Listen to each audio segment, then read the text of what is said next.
Wow. Welcome back to another video. I know in the last video I mentioned that I am going to be offering some coaching calls on a weekly basis. We do have only 3 spots left. 2 of you guys reached out and we're going to be starting to do the weekly coaching calls, and glad to be helping you guys out. Also, if you are in the Tampa area, I'm directly hiring as well. So if you are looking to get into solar and you just can't find the right company, the weird compensation, payments taking too long, installs taking several months, you're going to want to reach out to us because our install times are super quick. We have some of the best installers in Florida. And also, of course, we have Carlos and Jacob and some of the best sales trainers in the solar industry. You're in good hands, so be sure to reach out to us. And of course, this goes without saying, you would get the chance to be on the Real Sales Dynamics YouTube channel and this YouTube channel. And if you're just into YouTube as well as solar, it's a good environment to be around because most solar companies, they don't have the YouTube aspect of it, which is what I liked when I came to work with Carlos, because I love the media side and the YouTube side of things, which is, it's like if you want to be around other people that like YouTube as well as solar and sales, we're a great environment for you guys. And we're going to encourage you to, make that content as well, because the content actually helps you grow a lot. So when you are recording yourself on the doors and you're going through and editing at night and you're reviewing what you did, it's going to help you improve a lot. You're going to see what you did wrong, and then you're gonna be able to improve directly, as opposed to if you're just going door to door without any recording and just trying to remember what you did wrong on each interaction, and then all your memories of each interaction just blending together, having no clue what went wrong in each interaction. It's just so much better to record yourself, and we're gonna motivate you to do that because we're doing it as well. So for this video, we're gonna be following around Randy. He is a veteran already in door-to-door sales. He's been doing water treatment sales for 6 years now, and he started solar 3 years ago. So he's just an absolute legend when it comes to selling door-to-door, and he has a ton of patience, which is super key in door-to-door, because if you don't have a lot of patience, you're not gonna be able to repeat yourself thoroughly on each door. So for example, if you do a great job explaining solar to the first person, and get a no, and then you get another no in the second person, by the time the 5th door comes, you're getting kind of impatient and you're not doing as good of a job explaining the product thoroughly to that 5th or 6th person, and those are the people that might have been interested. And that's something that I feel like Randy has really mastered. He is very good at getting every detail out on every single door. He's not rushing it. He's treating every single person like it's his first time explaining it, which is just something I'm still working on, because after the first few years, I'm rushing through the pitch. And that's something I was able to take away from watching Randy the other day, was just seeing how patient he is. And also that comes with age. He is an older guy, and with age comes wisdom and patience, so that's obvious. But yeah, another thing is, I try not to let this affect me, but yeah, the fact that he's older, he did admit this. I wasn't recording when we had this conversation, but he did admit that like being an older guy does build a little bit more trust on the doors, as opposed to being a younger guy and you're speaking to an older person on the door, and you're trying to build a trustworthy relationship to where you're going to install several tens of thousands of dollars of equipment on their home. It does help for him to be an older person to build trust with the homeowners. But I try not to let that affect me, because at the end of the day, I mean, I can grow a big ass beard and I can try and look older, so that kind of helps. But if you're super young and baby face, it can be a little bit harder. But you can't let certain things hold you back. You got to stay positive, and you got to believe that if anyone else can do it, you can do it too. So I encourage you guys not to be discouraged, because Randy is older and so smooth and patient. So I'll let you guys get into the video and enjoy watching Randy crush it on the doors. And then also after that is a training with Carlos. So be sure to stay tuned for the training with Carlos, another fantastic training from him, the Wolf of Solar, as you've seen him on Real Sales Dynamics. Excellent training. All right, if you guys find this video useful, be sure to like the video, subscribe, and we're gonna be getting back into doing the weekly videos now that the holidays are over. And that's what you guys can expect on this channel, is whatever interactions I have during the week, I'm just going to be recording them fully unedited for you guys, because a lot of these solar channels, they just don't, they cut, just the best interactions. And that's what I'm trying to do with this channel, is just show raw, unedited rejections, sales, everything, every part of it. So at the end of each week, I'm going to give you guys all the footage I have from the week, and I record every interaction I personally do, and I like to share it with you guys so that way we can both improve together. You guys can get those takeaways, I can get those takeaways when I'm going through the footage, and it just benefits us all. Anyway, enough talking. Enjoy the video.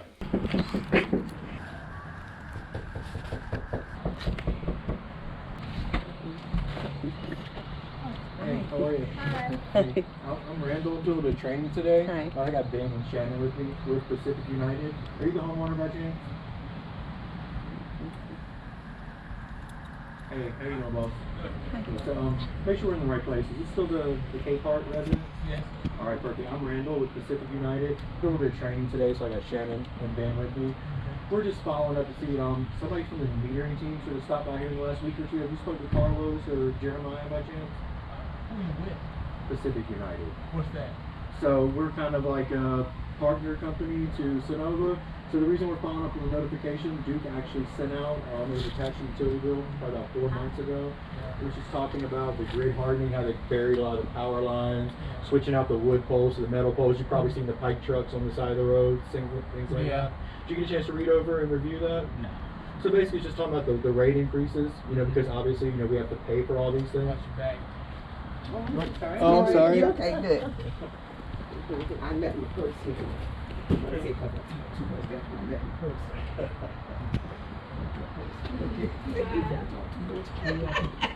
Thank you. Oh yeah, you could have kept it there, no money in it. I see you got that going on. I'll give you the short version. So basically, Florida's in an energy deficit. They're just trying to get more locally sourced power. So, you've seen a lot of the solar in the neighborhood. A lot of your neighbors have already got it. I'm assuming you probably spoke to at least one or two solar guys in the past. Just people walking around. Yeah, they probably were walking around. Okay, did you ever sit down with any of them? One, but we're not interested in solar. We're going with a generator. Yeah, no, I got it. Yeah. And to be honest with you, low usage areas like this, a lot of people aren't interested in solar. They don't really see the value since they're not spending $700-800 a month to take out a loan, things like that. So the reason that we're out here, they have us on foot trying to find homes that qualify. Luckily, there's not a lot of shade in this neighborhood. Right. So people like you may qualify for the new program. So basically, since they're trying to get more locally sourced power, you can get all the benefits of solar without any of the risk or obligation. Yeah, so if the home qualifies, there's no lien, no loan, and no debt to the home. Right. But they said the home does have to qualify. You guys, how long have you been in this place? 12 years. 12 years. So you remember 4 years ago when they came and they switched out the meter on the side of the house? Yeah, I don't remember, but I know it did. The thing is, they sent out a notice, kind of like the notice we're following up on, but a lot of people don't read and review it. So they came by and did it whether you were here or not, and switched it out. But that was phase 1 of the Smart Grid project. So essentially, what they were doing is getting the homes ready for solar.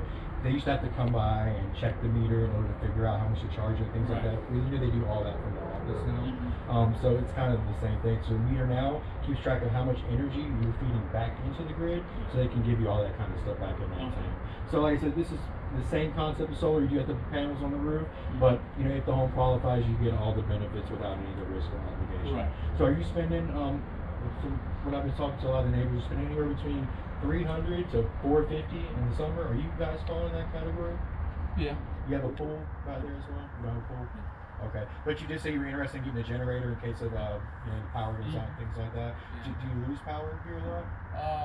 Probably once a year in the storm. It's a storm. Okay.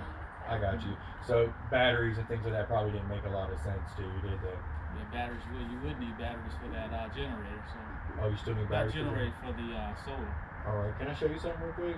You selling solar? Because I'm not really interested. Yeah, so it's a lot different. It is solar. You do have to put the You're panels like on the roof. the 5th person. Yeah, and see, the thing is, nobody really is interested in taking out loans and stuff, so we're here because of a new program.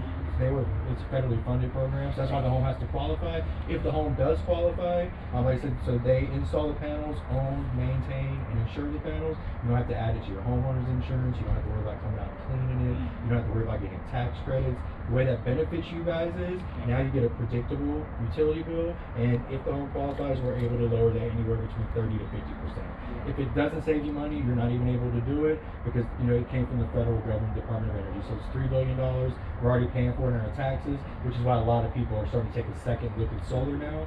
Because obviously, if you wanted to buy solar, you'd already have it. Yeah, it won't save you money because you're gonna put $30,000-$40,000 of solar panels up there, and then the roof is gonna be about anywhere from $20,000 to $30,000 to replace, which needs probably, we want to replace it, but we're just not gonna replace it right now. How old is your roof? About 12, 13 So years. basically the initial roof from the home? Yep.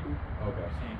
I got you. Well, being that you've lived here for about 12 years, like you said, I'm not sure if you've spoken to anybody from our company, but Portable Solar in West Bay, they're in Largo. They're the ones that handle all this. The reason that that's important is because they also are roofing companies.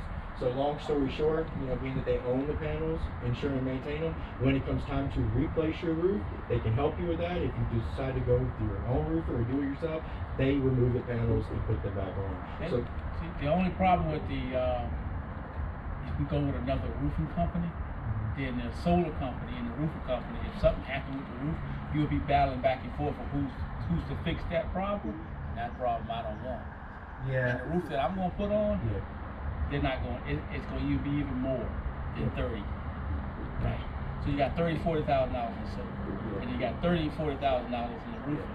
And the solar company is not going to put the same roof that I want. That 4 or 5 of the guys already said. Yeah, no, There's a level. You probably want a metal roof, don't you? There's an amount that they're going to spend on that roof, and mine's a little bit more than they're really.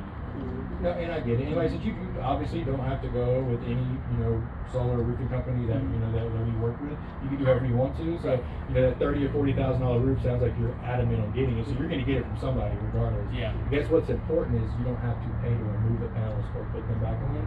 So just the same way that Duke owns the power lines, you don't have to insure and maintain them. It's the same way with the solar panels. Like I said, you just get a lower predictable utility bill, and since Florida's in an energy deficit, is why they're putting the funds out. So it is very limited. It's not something you have to do. We're just out here telling folks about it. Carlos is actually right down the street dropping off a report to another neighbor. Being that this is a lot different than what you've heard before, we just need to get you marked off the list. Are you going to be home for the rest of the day? Yeah, maybe. Probably. Okay. I don't know what my wife knows. I got you. So it only takes about 15 minutes. If you sat through a presentation for probably for like 2 hours, trying to talk you into it and things like that. So this is totally different. Yeah, I haven't sat through anything because I don't want to do it right now. Yeah, I haven't sat through any consultations or anything. I got you. Well, like I said, it's not something that you have to do, and we don't want to waste your time. So this is not even some information you don't even want to look at. Not right now. That's no problem. Yeah, one day, once I get a chance to do my research on it, yeah, but not right now. No worries. And what was your first name? Can I call you by your first name? That's for ESP. ESP. So can I show you something real quick? So just so while you're doing your research, but I just don't want you to miss out on the program because this right here is federally funded. So when the funds are gone, the only way to reduce your electric bill in the future will go back to buying the panels and things like that. You've already looked into that, so that's not something that you're interested in. So being that this is totally different, it's the the $3 billion partial guarantee that they gave to Sonova, and it's called the Hestia project. So it's only for lower usage areas, because if you're spending $700-800 a month in utilities, you can afford to buy solar. All right. Yeah, with this program also, I know you said you only lose power maybe once a year, but they're also trying to get more battery backup as well. So versus lowering your utility bill, which is usually a good fit for people, you would also have the security of a battery backup. Yeah, if I don't get those batteries for free, I don't even want to talk about it. That's what I'm trying to tell you. That's what I know this battery's about $7,000-8,000. It's anywhere from $7 to $10 grand a piece. So here's the thing. And they already told me I need like 3 because of the size. So here's the thing. You're already paying for this. You're already paying for your utilities. Like I said, if it doesn't save you money, we can't do it. So if we can't produce all of your energy, if you want batteries and give you battery backup and not make those numbers make sense, For free? Well, for cheaper than what you're paying Duke. Are you going to cancel the Duke bill? Huh? You're not going to cancel your Duke bill, right? I You can't plan on cancel running my Duke bill. Yeah, huh? I can't cancel my Well, you Duke bill. can cancel it. You just won't have any electricity. Right.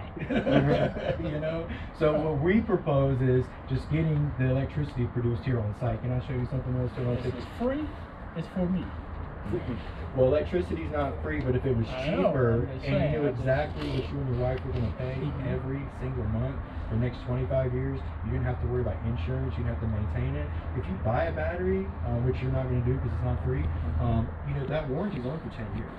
So after that 10 years, the battery's going to fail about 12 years, 13 years. After that, you're responsible.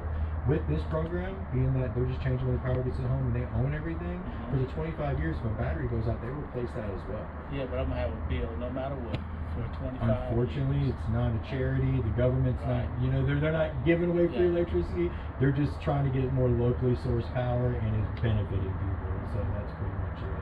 But after everything I showed you, you still don't even want to look at the numbers? I don't, because Well, let me one, just send you I'm getting ready to retire, Okay. right? So my income will go from here to here. This is Mr. Real fast in the next Mr. year. Capehart, I'm not sure if you just don't like people knocking on your doors or if you're just not listening to what I'm telling you, because all these things is a reason why you should look into this. Yeah. So look, are you 727-813? I'm going to send you my rep card. Huh? 727. Yeah, it's a digital business card. It has some videos attached to it. This way you can do some research and you can call me back. Because like I said, if the home qualifies, this is something that would definitely benefit you guys. And the funding, you know, it's limited. So like I said, after that, when your income goes down, then that's when you're going to want to look into solar, because your bill's going to be $500, $600, $700. You know, and at that time you're going to take out a loan. You will be retired, so you won't even qualify for the tax credits. So tax credits are only for people who pay taxes. 727. How would we pay taxes? Yeah, I guess they're probably gonna tax your retirement too. Yeah, I'm far from that, so I'm not even sure how that works yet. But 727 644 644 20. Why you need this? I mean, I don't need it. I just want to send you my digital business card. You're not planning on doing any research. You just want to get off your porch. That's just so I'm not interested in you right now. Man. Okay. I was gonna send you my digital business card that has videos attached to it as well, so that you could do some research after I leave. So before the funds run out, if you change your mind, you can get back in touch with me. So we're only in this area for the next couple of months. So when the funds run out, then the funds are gone. So that's pretty much it. So the next person that comes along, the better deal than you, then what? Because that's what's gonna happen. Because the last guy came along. What you're telling me sounds way better than what he said. The guy before him, it sounded better. It keeps getting better and better and better. I see where you're going with this. Yeah, because you used to have to buy, now you don't have to buy anymore. So now, essentially, you know, we're in a mandate to give renewable energy, so they're doing what they can. I've been in solar for 6 years. I can't imagine it getting any better than this. But I mean, I guess you're right, because you know the loans used to be nice, but now the dealer fees and the interest rates are through the roof. You know, which is why people started, you know, looking into other options, and you know. So there's a loan I'm gonna have to pay back, right? No. That's what I'm trying to explain to you. So basically, you're gonna use us for your energy from now on instead of you, without having to buy solar. So basically, we are your new energy provider. Why would I do that? Because it's cheaper and it's cleaner. That's why you would do it. But it's solar, right? Yes, and it's solar. But Duke has solar. Yeah, solar farms that you're already paying for. So it basically is the same thing. It's just two different companies. So is it?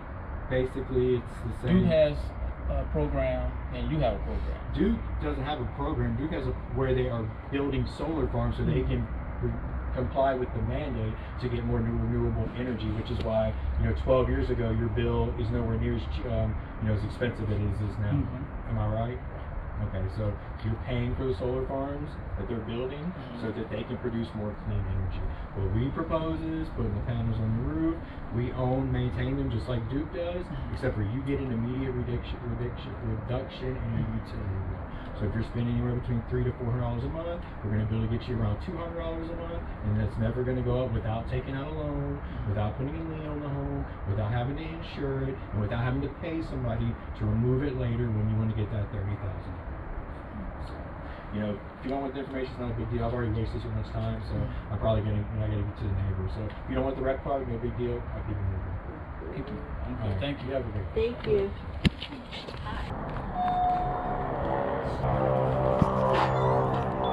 Hi. How are you? Fine, how are you? Doing well. Yeah. So I'm Randall with Pacific United. I'm doing a little training today, so I do have Shannon. Okay. I won't take much of your time. Has anybody from the metering team spoke to you in the last week? Would it either been Jeremiah or Ben? No? Okay. Well, they're just following up on notifications that was sent out probably about 4 months ago from Duke. It was attached to your utility bill. We're just talking about the grid hardening, how they've been burying a lot of the power lines, switching out the wood poles to the metal poles, Okay. building the solar farms and things like that. Did you get a chance to read? I don't remember if I read it or not. Okay. I may have, I just haven't paid much attention to that. That's no problem. So the reason that they have this out here is we're just letting folks know about the new program that they have out. Have you spoken to any solar people in the past? Yeah. A bunch? Yeah. I know it's annoying. They come by my house all the time too before I got solar installed. But the reason that we're out here is because of a new federally funded program. Did you sit down with any of them in the past? Yeah, I did. Okay. What was the main reason why you didn't move forward at that time? Was it the loan, down payment? Yeah, the loan payment and with our age, my sister and I both, she's 83, I'm 70. With our age, we could just figure that, you know, gonna be too much.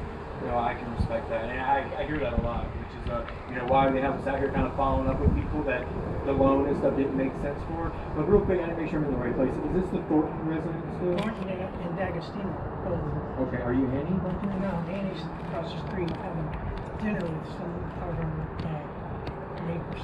Okay, and y'all both stay here together? Yeah. Can I show you something real quick? So this is just what we're out here talking to people about. So it's a Department of Energy. They allocated $3 billion to help lower usage areas like this that aren't spending $800 a month. Couldn't justify the cost of taking out a loan and things like that. Right. So they're trying to get more locally sourced power.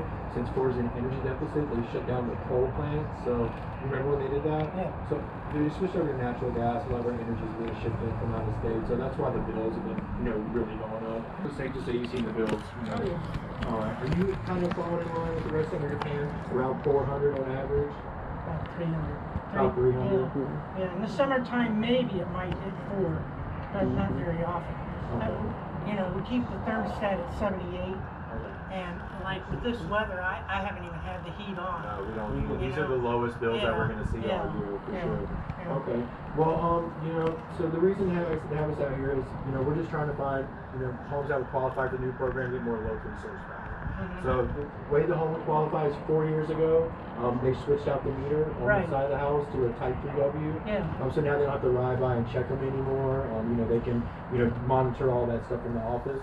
Plus that was phase 1 of the smart grid project. So those are actually solar compatible, which is, why the neighbors are able to power the homes at nighttime, without, when the sun's not out. Yeah. Okay. So what then we do is we make sure that meter's been switched out. We kind of look at the number on the meter. There's a meter number on there. Now, do you get the bill or does Amy get the bill for the utilities? Annie gets the bill that I pay. Okay. That's a nice arrangement. So this right here is what the bill looks like. I don't know if Amy ever shows it to you. Yeah, I've seen it. Okay. So that graph right there shows how much energy the home consumes over the year. So if you sat down with Solar Guy before, they would have needed this so they could properly design the system. Duke's actually made it a lot easier now where they put the 12-month usage on there. So if that number is too high, the home won't qualify for the program. If the number is too low, you don't use enough electricity to qualify for the program. But if the home does qualify, what we propose is we install the panels. Solar panels? Yeah, we own them, maintain them, insure them. So this way you get all the benefits of solar without having to lien on the home, no debt, or no loan. So no lien, no loan, no debt to that. Okay. So what's the catch? The catch is you got to put solar panels on your roof. Yeah. That's the catch. And you have to qualify, so you can't be behind on your Duke bills. So it doesn't go on your credit, but they do take a look at it. It's a soft pull just to make sure that you don't have any recent bankruptcies or anything like that. And then after that, if it actually saves you money and it's something you guys want to do, then they can help you with that. So what comes out of our pocket? Nothing. Nothing comes out of our pocket. No, so what they're doing is they're replacing the energy just like it was if you bought the system, from Duke. So now you don't get more energy from Duke. Who do we get our energy from? The solar system. And I'm going to show you really quickly. This is what most bills look like after the fact. So I told you before, this is the one that you saw last time with the graph and everything. And if you look right over here, it says do not pay, which I'm sure you had to pay a bill every single month. So if we're able to produce at least 100% or more off of your roof, then you end up with a $0 or negative dollar bill. It really just depends. So we can't really tell. What we do is we get the number off the graph of the bill, we send it over to the engineer, and then he pops by when you and Andy have like 10 or 15 minutes, kind of show you where the panels will go, how much it would save you, and if you guys want to do it, then he can help you with the application. Okay. Pretty simple. Sounds good. Are you guys going to be here for the rest of the day? Or? Yeah, she's got company coming in from out of town. Okay. And I don't know what time they'll be here, but we'll be here the rest of the day. weekend, probably, every weekend tomorrow. What's today? Sure. Today's Friday. If you You think- guys don't work over the weekends, so. They do. They Do do. they? If tomorrow's better, that's fine. The only thing is, to actually lock it in, I just gotta get the bill. You said that you just pay it so she gets it. What I'll do is I'll pop back by before I leave today, Okay. and then we can just get that, and then I'll schedule it for tomorrow. Okay. Now, is her company still gonna be here tomorrow? No, they're in town for, I guess, I don't know why they're in town, but they're in town, I guess, maybe going to the games or for the holiday. They just decided to come down here because of the weather up north. Yeah. So, Yeah, no. I think they're just popping in today. They're not going to be staying there. That's no problem. So I'm assuming you guys probably would prefer something a little earlier in the day. Not really. No? She sleeps in a lot. Would you say around 10 or 11? 11 would probably be better. 11 would be Yeah, better? yeah. Okay, now I have Annie's name on here, but I mean, is it okay? What we're going to do is I'm going to confirm this with you, and I'm also going to send you my rep card. It also has some videos on there, so that way you can look at those. Yeah. Do you have a cell phone, right? Yeah. Are you 727 or 813? 727. 727 18. Yeah. And your name was again? Cynthia is my first name. CYNTHIA. CY. and THIA. Thank you. No worries. So when I send this over, it's gonna say Annie, Cynthia. That's right. But there'll be some video stuff you can watch. And before I head out today, I'll just pop by. Okay. So if you just have her, if she has a paper copy, she can just have that ready. Or we'll just pull it up on the Duke bill, and we'll just get the usage off of it. Okay. All right. All right. See you tomorrow. What was your name? My name's Randall. And Randall? this is Shannon. Shannon. Now Carlos is the production manager. He's going to be the one that actually pops by tomorrow. Okay.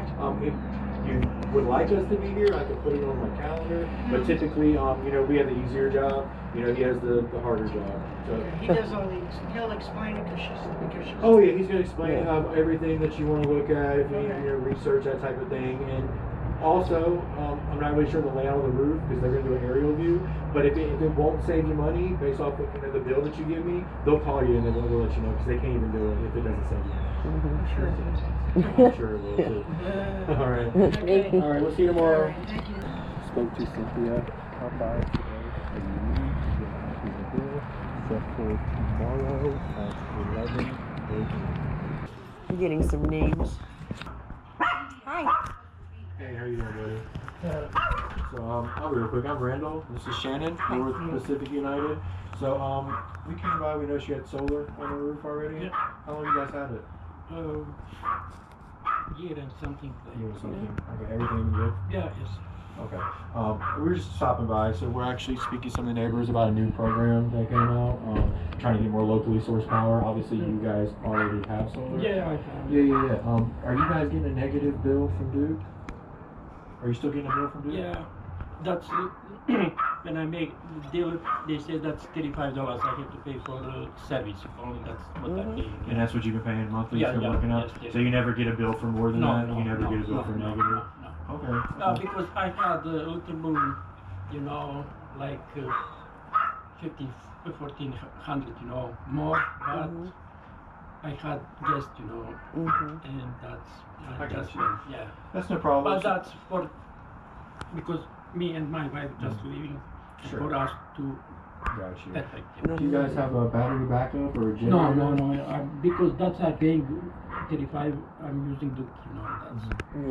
That's because battery that is very very expensive. But that's only 24 hours. Yeah. No big deal. No big deal. Like I said, we're just making sure that you're paying properly. Making sure that you're not spending more than your $35. So yeah, man. Yeah. I have a question. What if they were to come and take these panels away and send you back to Duke? How would you feel about that? I got already because I have to change my roof. Okay. And it's gonna pay soon, and Yeah. maybe next week I'm gonna start. You're gonna do it, but you are happier with your solar than going with Duke. Yeah. Yeah. More affordable. You already got somebody helping you with the roof? Yeah, that's insurance gonna send. That's people Okay. and a company, same company has to come because for warranty. Warranty, Yeah, yep. take everything down and put again. Well, like I said, we're just checking out the view, make sure everything's good. Have a Awesome. great Thank day. you. Happy Happy New holidays. Year.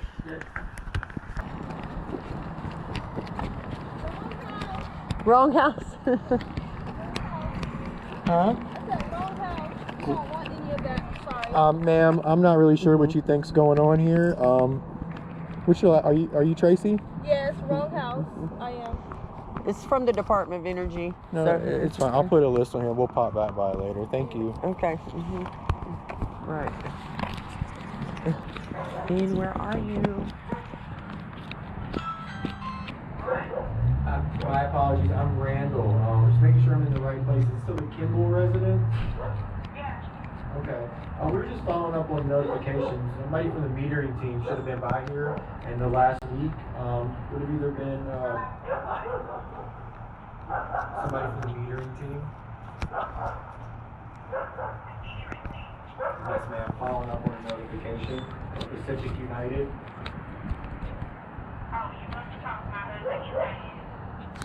Okay, well, I'm not really sure if they even spoke to you. We're just kind of following up on that, make sure that they did. What I'm going to do is I'm just going to leave a mark here to stop back by on my way out. When's usually a better time? Maybe we have to speak to you guys for just a second. Around this time, but he's not here right now. Okay, no worries. Is there a specific car I should look for? Specific car I should look for in the driveway? Hey, how are you? Good, how are you? I'm good. I'm Randall, with Pacific United. We're doing the training today. I got Shannon here with me. Just make sure I'm in the right place. This is still the Shelburne residence? Okay. Are you the homeowner? Are you John? No, I'm not. He's Okay. right now. No worries, no worries. So we're just popping back by, going over a notification that was sent out 4 months ago from Duke, but we have to go over with the homeowner. So what I'll do is there's going to be like a different color Tesla I should look for in the yard or anything like that. We can pop by, just tell them what's going on, get it marked off on this, be all right. Okay, yeah, that's cool. Is there another car I should look for? Not really, no. What time would he normally be available? I'm going to be out here till it gets dark today. Yeah, you went out to Clearwater. Probably going to be at least a few hours. Maybe out to like 6 or 7. Okay, I will be back up tomorrow too, so I'll leave a note here. If I swing by, see another car here, I'll pop by. Okay. If not, I'll try to swing by tomorrow. If not, I'll be the first thing next week. Just tell them Randall came by for the metering team, and I'll just fill him in and we'll go out. Okay, sounds good. Thank you. Thank you. Oh, so what was your name? Yes. Nice to meet you. Thank you. A badge one too. Hey there, how are Did you you? do that one? Or did you order it? I ordered it. I'm not card. I'm Randall with the United. It's the metering team. So, short version, they're just following up on notification that Duke sent out 4 months ago. It was attached to your utility bill. Were you living here 4 months ago? Yeah. Did you get a chance to read and review that? No, I didn't. Alright, no worries. Most people don't really pay attention to it. Kind of why they have us out here on foot. But just kind of tell you what it was about. They were just talking about how they're switching out the wood poles to metal poles, and how they're burying a lot of the power lines, and this is called grid hardening. The solar farms that they're building, and why the utility rates went up. Have you been seeing the pipe trucks on the side of the roads fixing the power lines and stuff? Have you noticed any of that?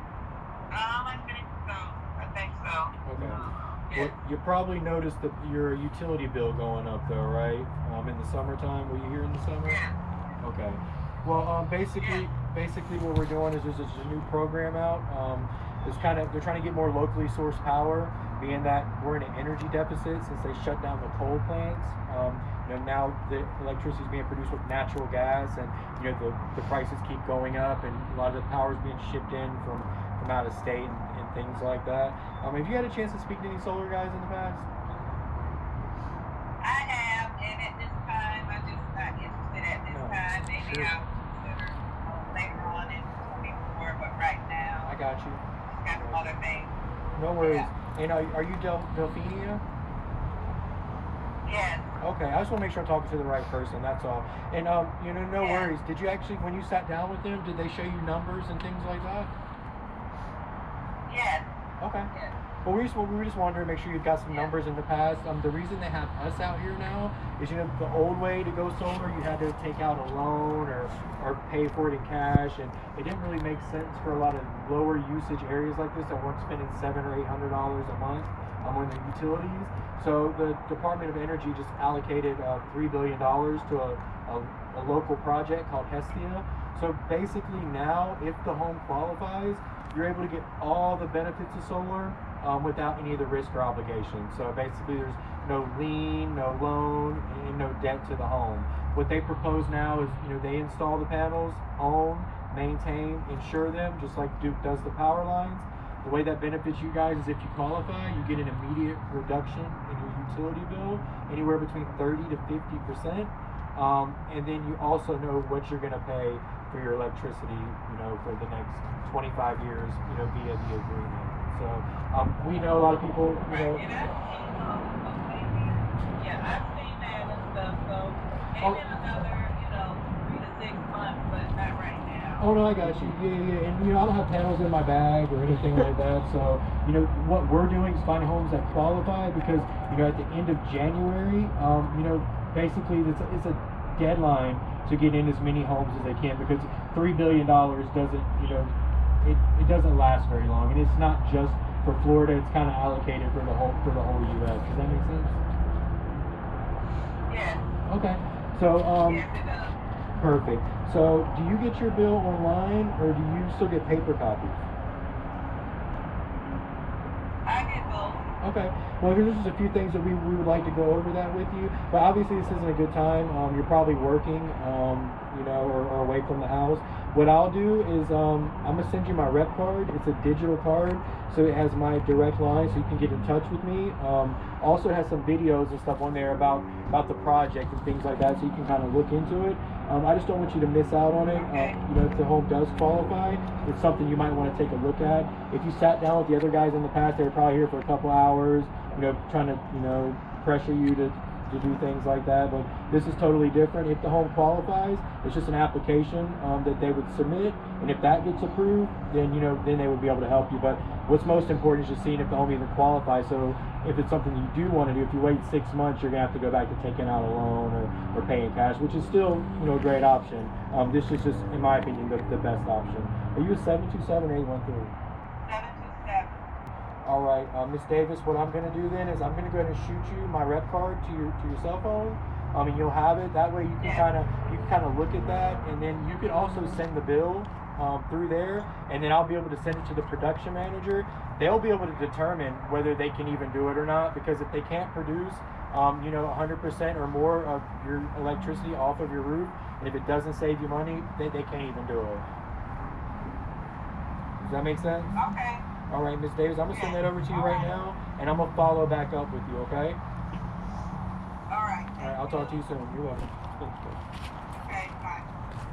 So good, so thorough. It's one thing to be thorough once, but to be thorough over and over and over again. Amazing. Well, he said that a minute ago. He felt like he was repeating himself, which I find myself doing it too to make sure. I repeated myself a lot. It's okay in sales because people don't hear it the first time. Yeah. So I think it's good to repeat yourself. That's something I struggle to do, is repeat myself. I do it a lot. I forgot to send that one lady my rep card. Yeah, We got to go by and get the bill before we leave. Yeah, of course. But I feel like, again, I want to start repeating myself more. Yeah. Especially when I'm talking to the door cams, because I do this thing, he doesn't like it, but every single door I go up to, I wave. It's fine. No, she stands there the whole time. They're inside, they don't answer, and she says, thank you, and leaves. I'm like, why would you say something like, because I'm going to come back. For literally standing there, because they're inside, there's 2 cars there. I'm being Do nice. you think it has a negative effect? No, it's a positive in my opinion. Won't do it. I just act like, they must not be here because there's no way these wouldn't answer the door. So I'm not going to be like, oh, thank you. I want them to remember me as the polite and nice. I'm like, there's that nice lady. Yeah. Probably works. I just don't acknowledge that they were there. Okay. I just turn around and leave. Like, they must not be here. Fair. And then I come back by later. And then when I finally do get them, because they see me come by 5 or 6 times, then I'm saying, man, you're hard to get a hold of. I've been trying to get you knocked off my list. Both are valid. So let me go ahead and send this lady a rep card. I forgot to send it. That was the most thorough doorbell pitch I've ever seen. I know. I normally won't even pitch them on the doorbell. Yeah, but she probably. I got another lady over there where those other ones are. She said after the holidays, but she's definitely interested. So I got some more people. I feel like no one else takes the time to talk to their doorbell people, and you're probably the first person that did that for her. So we did get an appointment for tomorrow morning. You got an appointment on one of these houses right here? Oh, okay. For tomorrow morning, and it's a good deal. It's a deal. Oh wow. I know it is because it's 2 old ladies, sisters. They already looked at the loan and shit. It didn't make sense because paying it off and all that shit. Yeah. So, Yeah. they're paying $400 or $500 a month. Yeah. Wow. So Carlos wasn't available today? Or they weren't available today? They weren't. Oh, okay. Well, I might have could have squeezed it in, but I didn't get the bill yet. And this way, she's like, so her sister's across the street with a neighbor. Hey, how you doing, boss? Good, how are you guys? Doing good. I'm Randall. This is Ben. Doing a little bit of training with Pacific United. Is anybody from the metering team stopped by and spoke to you in the last 3 days? No. Okay. So you're just following up on notifications that was sent out from Duke. It was 4 months ago. It was attached to the utility bill. Are you the homeowner here? Do you get the? Yeah. You do? Okay. To make sure I'm in the right place. Is this still the Manners residence? No. Okay. 1 second. Sometimes. How long have you guys lived in there? A couple months. That's probably why. Okay. Yeah, it still says Manners on here. So you weren't even here 4 months ago when the utility bill came. Were you guys had Duke as your utility provider before that? At our rental, yeah. Okay, it still would have been attached to the bill. So, long story short, they've been switching out a lot of the wood poles to metal poles. Probably seen the pipe trucks on the side of the road. They're burying a lot of the power lines and building the solar farms and all this other stuff. So it was just kind of talking about, you know, how the rates were going to go up. And it's all due to this right here. Okay. Now, being that you've only been here for 2 months and you rented before, you probably never talked to any solar people in the past, have you? Is it something you ever looked into? No. Okay. All right, well, there's a reason we're out here is because there's actually a new program. The old way to go solar, you would have to take out a loan, you would have to insure the system, maintain the system, and all that kind of stuff. So for low usage areas like this, a lot of people aren't spending $700 or $800 a month, so they really couldn't, you know, justify the cost, you know. So being that we are in an energy deficit, they shut down the coal plants and switched over to natural gas. That and the solar farms are building. A lot of energy still being shipped in from out of state. So. At your old place, you've seen the bills going up in the summertime and stuff there, right? Did you notice the increase that had happened? It was actually 20%. Yeah, summer, and then you had the whole hurricane, which really pumped everything up too. Exactly, because, you know, at the end of the day, anytime they have to do work on the power line, since it's investor owned, they only have their, you know, shareholders' best interest in mind, so we have to pay for all these things. So what we propose now is with the new program, so they're just changing the way the power gets to the home. If the home qualifies, they actually install the panels, own the panels, install and insure them. So you can get all the benefits of solar without any of the risk. Now, but the home does have to qualify. If they can't produce, you know, enough electricity off the roof, and if it doesn't save you money, they can't even do it. All right. So they switched the meter out on the home 4 years ago. You obviously weren't living here then. Do you know what side of the meter the house is on? I'm not too sure. Okay, because the reason that's important is they switched it out to a Type 3W, so it's a digital meter now. They actually did that 4 years ago. That was phase 1 of the smart grid project, so those meters are actually solar compatible. So in the daytime, it keeps track of how much extra energy you're putting back into the power line, so that way they can give you all that back at night. And if you produce more than what you consume, you'll actually get a negative Duke bill. So do you get the bill? Yes. Question: Are you selling me? Trying to sell solar? I'm not too sure what. Oh, I'm sorry if I'm not explaining this properly. I don't understand yet. Yeah. Basically they're replacing how the power gets at home. So you don't buy the solar, though you could if you wanted to. They install the solar, which now produces the electricity. You get an immediate reduction in the utility bill if the home qualifies, and then in the agreement, you know exactly what you're going to pay every single month for the next 25 years. We're not interested in solar or anything right now. Oh, you're not interested in solar at all? Not at the moment. We say not now. Is it just like bad timing? Is the bill just not too high? Or it's just I got a larger list of things that are on my to-do. Solar's not one of them right now. I got you. And believe it or not, I mean, that's not the first time that I've heard that. But what they were happy to find out is, you know, with this right here, you actually, if the home qualifies, you don't do anything. They actually handle all the permits and everything. So you don't put any money out of pocket, and you don't ever pay for the system until after it's up and running, and then it's immediately lower than what you were spending on the utility bill. Yeah. So you probably never got a negative Duke bill before, right? No, it doesn't happen. It actually can happen if the roof qualifies. Let me show you. I'm not interested, and I've got stuff that I got going on. Hey, no problem. I do appreciate you guys I'll coming by. let you get back to it. Yeah. Should we stop by maybe in the future? No, I'm okay. But I'll reach out if I'm have any interest in it. All right. Thank you guys. You want my number so you can reach out? I'm all right. Thank you very much. Have a great day. So what do you want, bro? Are you trying to sell me something? Usually I'll say, oh, I'm not with sales. I'm just an information guy. That's always a good way to diffuse. Hello, it's the Grinch. What do you want? No, don't answer that. Instead, please leave a message after the weird sound I'm about to make. That's fine.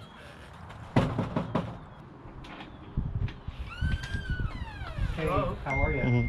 Fine, you? I'm doing good, thank you. So I'm Randall. I'm doing some training today. So I got Shannon and Ben with me. Hi. Oh, I don't know. Yeah, no worries. Are you the homeowner here though? Yes. Okay. Is this still the residence? Yes. Okay. I just wasn't sure. So we're following up on a notification that was sent out from Duke about 4 months ago. It was attached to your utility bill. Did you get a chance to read over and review that? No, I never even look at it. A lot of people don't. They just kind of pay it, you know, keep the lights on. That's okay. That's why they have us out here in foot. So, long story short, it was just talking about how they're switching out a lot of the wood poles to big metal poles and burying the lines and things like that. It's called grid hardening, the solar farms and all that stuff. Have you seen a lot of that stuff going on? No, the only thing I know is that big old pole over there. Yeah, so they're adding a lot of stuff like that. Naturally, you know, the cost is being passed along to the consumers. So they were just letting all the folks know that the rates went up 20%. Were you here throughout the summer? Did you see the rate increase? Did you notice it? Yeah, I heard a little bit about that. Okay. Have you talked to any solar people in the past? No, I have friends from one person that I did hear about it. Okay. All right.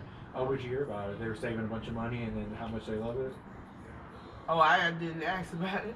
It's about the money. I didn't think that they wanted money, but they were talking about it. I got you. No worries, no worries.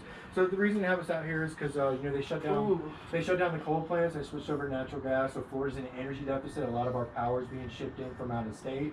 So they're going to mandate to get more locally sourced power. So that's why you're starting to see a lot more of the solar panels and things like that go up. Now, in the past, the only way to get solar is you had to take out a loan or you had to pay cash for it.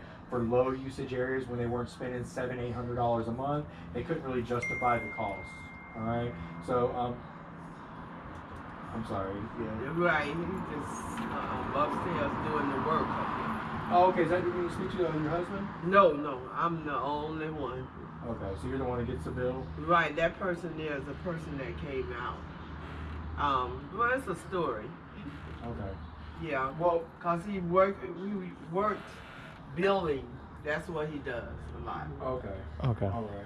Well, we're just here for a new program. So essentially, what they're doing now is they're just changing the way the power gets to the home. So if the home qualifies, they actually install the panels, insure the panels, and maintain the panels. So you guys just end up with an immediate reduction in your utility bill by producing the power on site.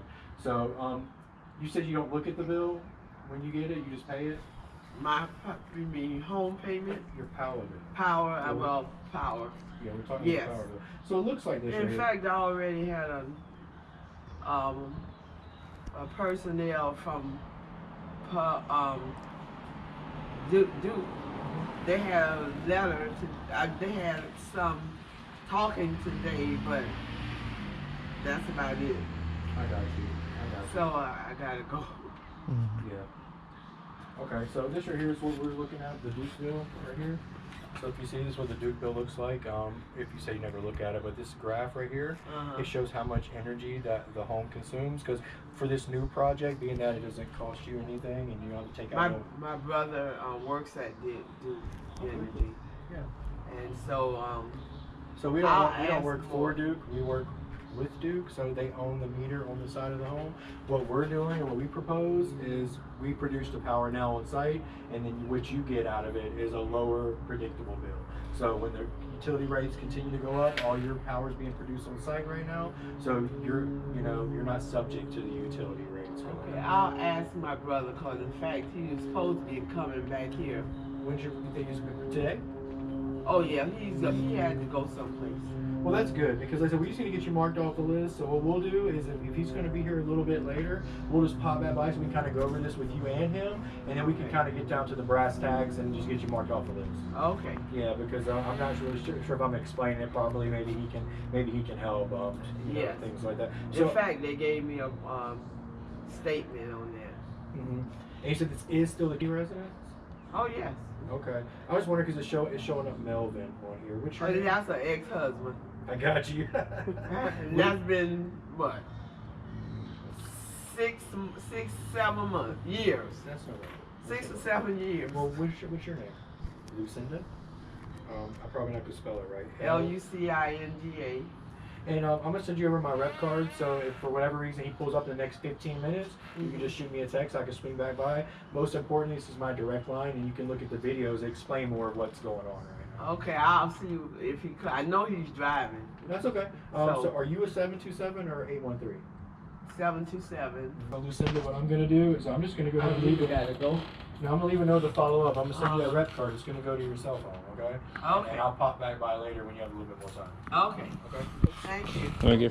Oh, so she had stuff going on. I'm not really sure she understands what the hell I was talking about. No. But I did get her number. Gonna send the rep card, and we'll pop back by when it's ready. Seems a little drunk. Yeah, something. Drunk or high or something. Well, that's okay. As long as you got good credit. If you're drunk or high, you'll still have to save money. Hands pointing to the doorbell. Yes, hello. Is this the? Just want to make sure I'm in the right place. Is this the Stanley McSwain residence? Yes, ma'am. I don't. Yeah. Can you hear me? Okay. Yes, I can hear you. Okay, I apologize. I was talking to the door camera. I didn't realize there was a speaker here. I'll be real quick, ma'am. My name is Shannon. I'm with Pacific United Power. I've actually got my babysitter's training with me today. This is the McSwain residence.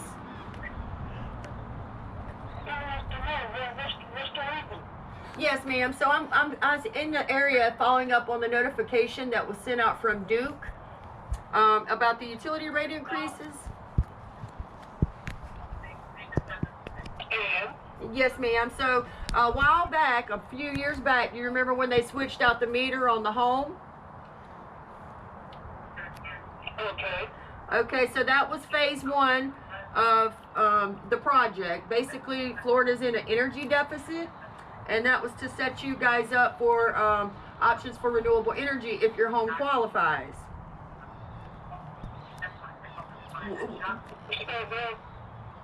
So yes, ma'am. If it'd be a better time to come back, I can mark it to come back and get this information to you. Would that be better for you?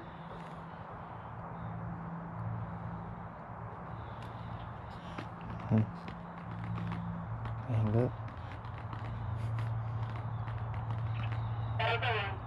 Okay, thank you. I'm sorry, ma'am. I'll back up a little.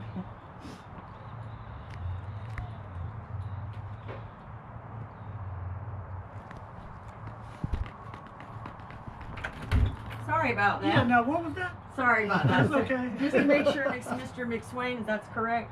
Yeah. Okay, so my name is Shannon. I'm with Pacific United Power. These are guys who are babysitting, training me. So the notification that came out from Duke was about the utility rate increases and all the changes with the power lines and all this stuff going on. So a few years back, if you were in the home, you remember when they switched out that meter? That was phase one in the direction to go towards renewable energy. So my job is just to get the information to you. If your home qualifies, we have a program because Florida's in a mandate. So we're in an energy deficit. It's called the Hestia program. So do you have some paperwork or something? I can send it. They don't give me paperwork. I can send it to you. Yeah, just send it to this address and I'll read over it and okay. if necessary, I'll get back with you. Well, they don't do anything. Do you want me to send it through an email maybe? You can send it to the address? Well, it's a green company, so they're not. I mean, they already sent a notification to you on your utility bill. Yeah, probably. Yeah, utility bill? it's been on the news. So yeah, I mean, I'll show you real quick. Okay, I'll show you. I'll give you an email. You can send it to. Okay, let me just show you this one real quick so that you can see. This was this is what it was for. It's called the Hestia program. And normally I'm going to have some of those to carry with me because a lot of folks aren't really aware of the changes. Yeah, that will probably help. Yeah, I'm working on it. Okay. They just don't want us passing out a lot of stuff and it ended up on the ground littering. So let me do this. It is Mr. Swaney. McSwain. Okay, McSway. That's different. And what was the first name again? Let me pull it back up. Stanley. Stanley, okay, Stanley. I talked to so many of your neighbors today. I want to make sure I get everybody properly. And the email for you? Now don't take offense to this, It's okay. but it's my junk now 0 at Yahoo. My junk. Okay, well make sure you read this one Oh, because I it's will important. read it, but you know the name of the loan kind of explains. My junk. Okay. Okay. But you know they're gonna have me come back and check up on you. I mean, I'm going to read it. Okay. But Okay, my junk mail 0 at yahoo.com. Oh, I like that one. This is one for me to go tell the people at the office about at yahoo.com. Correct. Okay, well, you know what? I appreciate you taking time. This is important because it is the future. And Okay. if your home qualifies, it can cut your bill down 40%. And there's no obligations, nothing out of pocket. It's a government-funded program. Okay. Okay. I'll read it. All right. Again, my name's Shannon. Okay, All right. Shannon. Thank you. I'm going to be back to check on you. All right. All right. Have a blessed day. Bye. What do you think? I would be like, hey, can I ask you a question before I go? See, I know. Do you believe anything I just said? Really? I would try and say that. Oh, my gosh. I wouldn't say that. Because it seems like he doesn't.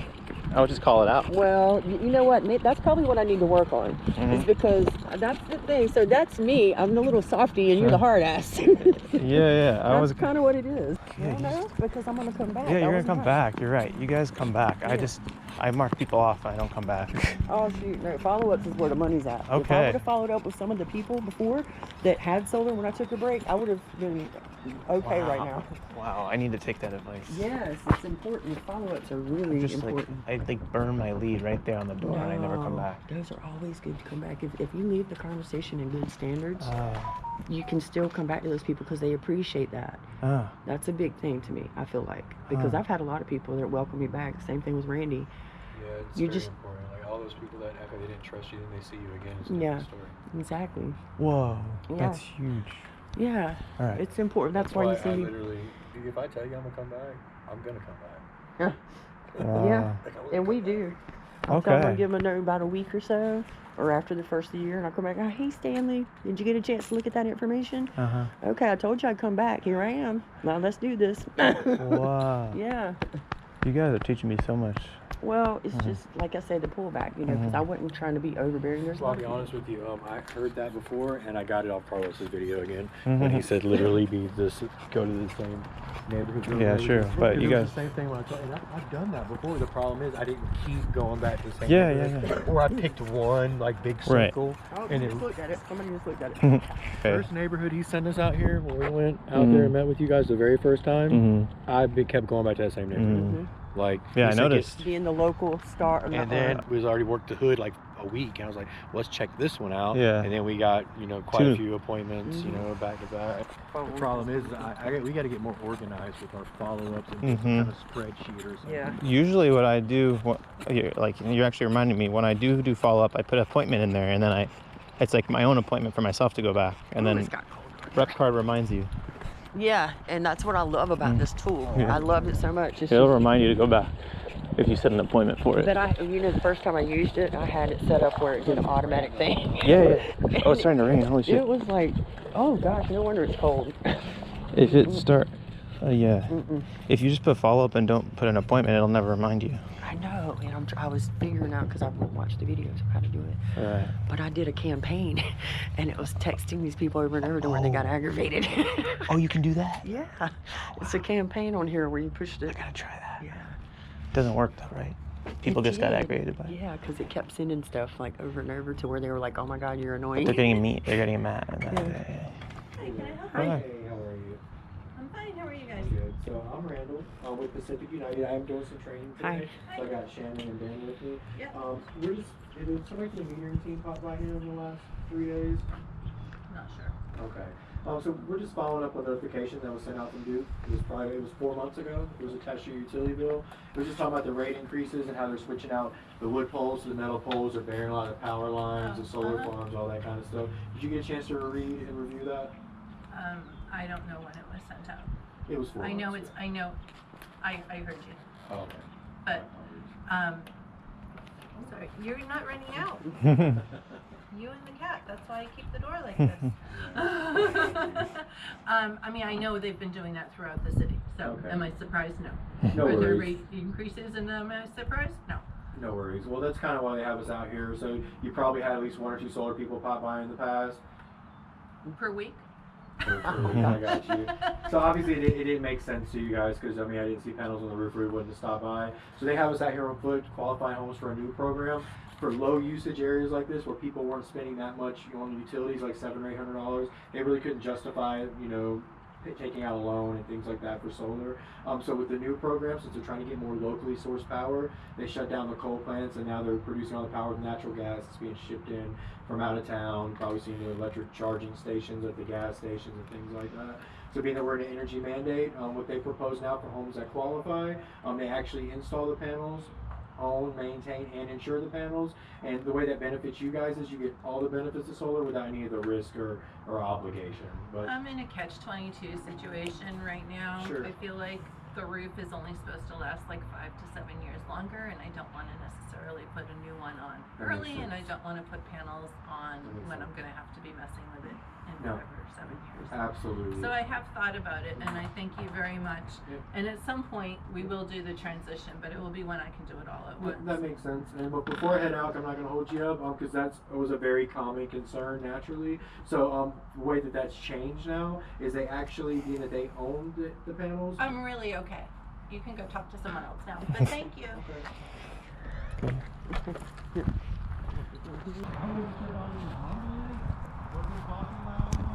name's Randy. I'm with Pacific United. Doing a bit of training today. I got Ben here with me. Is this still the Benjamin residence? Okay. We're just following up on notification. Nobody's in trouble or anything like that. We're not with sales. So if you were here 4 months ago, right? You guys been home 4 months ago? Well, the reason they have us stopping by is because Duke sent out a notification that was attached to the utility bill. It was basically talking about the rate increases and how they're switching out the wood poles to metal poles. They're burying a lot of the power lines, and Florida's in an energy deficit right now, so they're building a bunch of solar farms and things like that. And of course, the costs are passed along to the consumers. The reason that they have us out here is there's a new program for homes that qualify where you can actually get all the benefits of solar without any of the risk or obligation. Did you guys speak to any solar people in the past? They've been through. Okay. Did you sit down with any of them? We once last year. Obviously it didn't make a lot of sense because I didn't see panels on the roof. I wouldn't be here talking to you right now. Yeah. Let me ask you this, at the end of that presentation, was there a loan or something like that you need to take out in order to go solar, or you had to pay a down payment and things like that? So the new program for low usage areas like this, it didn't make a lot of sense for people to take out loans and stuff because they weren't spending $700 or $800 a month in electricity. So now what they propose is just changing the way the power gets to the house. So instead of Duke producing the power and sending it to you, they actually produce the power here on site. So they install the panels, own the panels, maintain the panels. So you don't have to add any insurance or anything like that. The only catch is you have to put panels on your roof and the home has to qualify. Because if they can't save you money and produce 100% of your electricity, then the home doesn't even qualify. So it's very selective. Were they able to show you savings before when you sat down with them? I can't really remember word for word and exactly numbers. It was, of course, I think it was some $700 a month or something like that.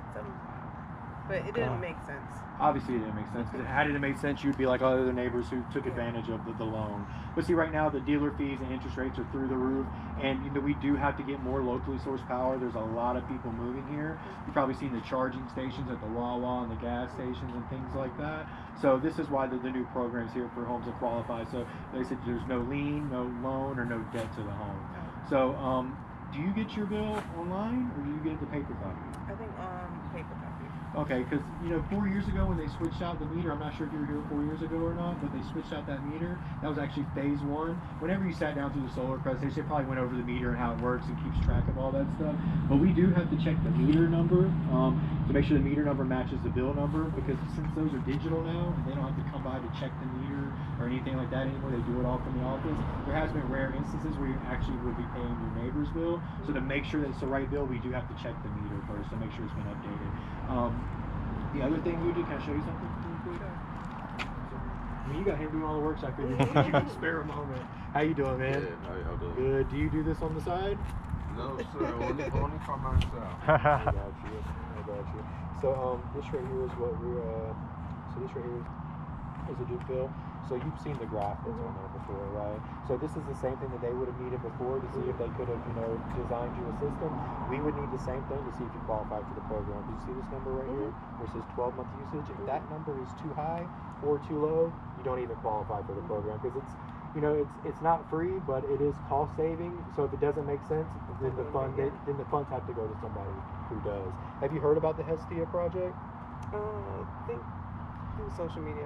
Basically, so it's the Department of Energy for this project. It allocated $3 billion to hope homeowners switch over. So when the funds are gone, the only way to get solar again is to go back to taking out loans and things like that. So our job's simple. We don't have panels in my bag or anything like that. We just kind of pre-qualify the homes. It looks like you might get enough sun. You got an east-west facing roof. The perspective sound in the back. Do you remember what side of the roof that they tried to put the panels on last night? They talked about it. Same thing. Whatever the sun. And they asked what the hottest part of the house. Can't remember a few questions they kind of.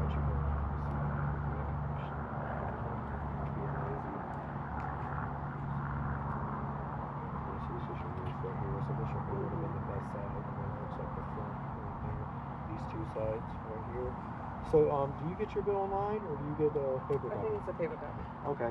So Carlos is actually in the neighborhood. So what we would do is we would look at the bill, make sure that those numbers match, and then look at the usage. We send him over the usage. He would pre-design the system. If it's able to cover all of your electricity and save you money, then the next step would be he would just pop by and kind of go over that with you. If it's something that you want to move forward with, we can help you with the application. So remember, this doesn't go in your credit or anything, because it's not a loan, so they don't need your social security number or anything like that. So other than just not seeing the savings and the hassle of having to insure it and everything, was that the only thing that held you guys back in the past? We just weren't into it. Weren't into it? Yeah. Did you guys, was this before last summer? No, it was like two people walked by on foot. One was in the height of summer, when it was hot, and then one was beginning of the year. I think some bill passed, like you said.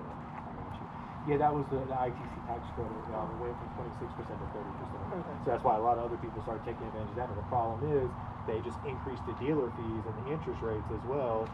So a lot of people still didn't really move forward.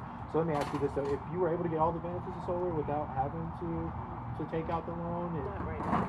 Okay. Just not in a good position right now to do anything like that. I understand. Did you guys get behind the reduced bills or something? No, just not in a position. Other priorities.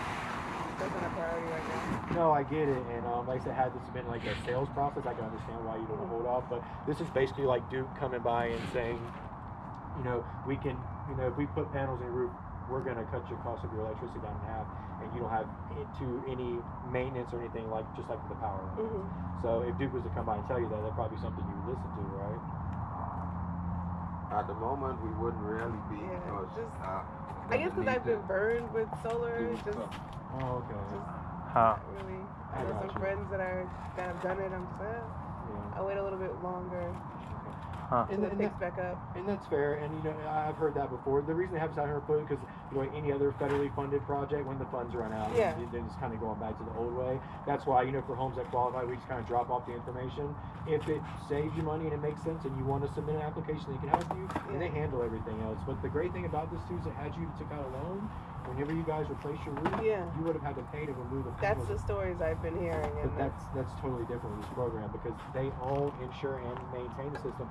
Nobody else is allowed to touch it. So they come and uninstall it when the roof gets done and reinstall it, and it doesn't cost you anything. So that's why people are taking a second look at it now. So I just would hate for you to miss out on the funds. If you guys are going to be here for the rest of the day, I can have them pop by if it makes sense and kind of show it to you. Not really. Not really? You're just not into it at all? Yeah. That's no problem. So even though that I did talk to you, now I am going to mark that you weren't interested, so we won't come back by. Okay. Do you want me to leave you my number in case you want to take a look at it? Sure. Because like I said, I mean, the funds are limited, and when the bill hits $600-700, at that point, you can afford to buy something. So are you Janelle? Yes. 727-813. 637 2954. So what I'm gonna do is I'm gonna give you a call, I'm gonna send you my rep card. So we don't pass out information, but everything's digital. Okay. You can go there, you can leave me a review, you know, whether it's positive or negative. There's some videos that you can look at, kind of reiterate what I'm talking about. And now that you have my personal contact, if you want to take a look at it in the next couple of days, or even the first of next year, there may still be some time. Okay. So I'm gonna let you guys get back to. Yeah, absolutely. And it's raining, so y'all don't want to get sick. Well, I eat my vegetables. You can tell, right? like 10 pounds a day. Hey, how you doing, bud? Yep. I'll be real quick. I'm Randall with Pacific United. Hey, puppy. I'm doing a little training day. I got Benjamin with me. So we're just following back up. Did somebody from the meter team stop by here in the last few days? From who? From the metering team. They're just following up on a notification that was sent out. It was 4 months ago. It was attached. Metering for what? The metering. Well, it's directly correlated to the bi-directional meter that's on the side of the house. They replaced it 4 years ago. So on that bill, they were just talking about the grid hardening, how they're switching out a lot of the wood poles to metal poles and burying a lot of the power lines and building the solar farms, and how the rates were going up and things like that. Okay. Did you get a chance to read over and review that? No. Okay. So the reason they have us out here on foot is because there's a new program now that, you know, helps people get all the benefits of solar without. Are you guys selling solar? Well, no, we're not selling solar. I don't have solar panels in my bag. Do you work for Duke? We don't work for Duke. No, we work with Duke. You notice the no soliciting sign, right? Yeah, I'm not That's a prostitute. probably why nobody stopped. Because the solar guys hit me up every week, and then I'm not interested. Yeah, and see, No soliciting sign. It used to be about solar. Now we're just making sure people get paid properly. Yeah, no, sorry. There's a sign there, so don't I'm come not back. a prostitute. For some reason, I already had that feeling in my gut that he was going to be a dick. Yeah. But I knocked it anyway. Yeah. It was my gut feeling. Then you project at it. Yeah, but I wasn't wrong. Yeah, you were wrong. Or maybe I was wrong. Maybe you and I projected it and made him into a dick. Yeah, I was telling Jeremiah that too the other day. He was like, "Oh, this lady was super skeptical," and I'm like, "Dude, no, she wasn't. She was super interested. She's had a lot of questions. Yeah. But now that you put that out, she's gonna be skeptical." So Yeah. Carlos went by to close it. Yeah, lady was super skeptical. Oh, he closed it? No, he went by to try to close it. He was like, Oh. she was super skeptical. She wants to get her friend's lawyer to look over all the What the? paperwork and all kinds of stuff. But Carlos couldn't close it? Not that day. Doesn't mean they ain't gonna close. Oh, okay. No, because both of those, Damn, all three of those appointments that day, I had to jump in on Jeremiah on both of them to get them set.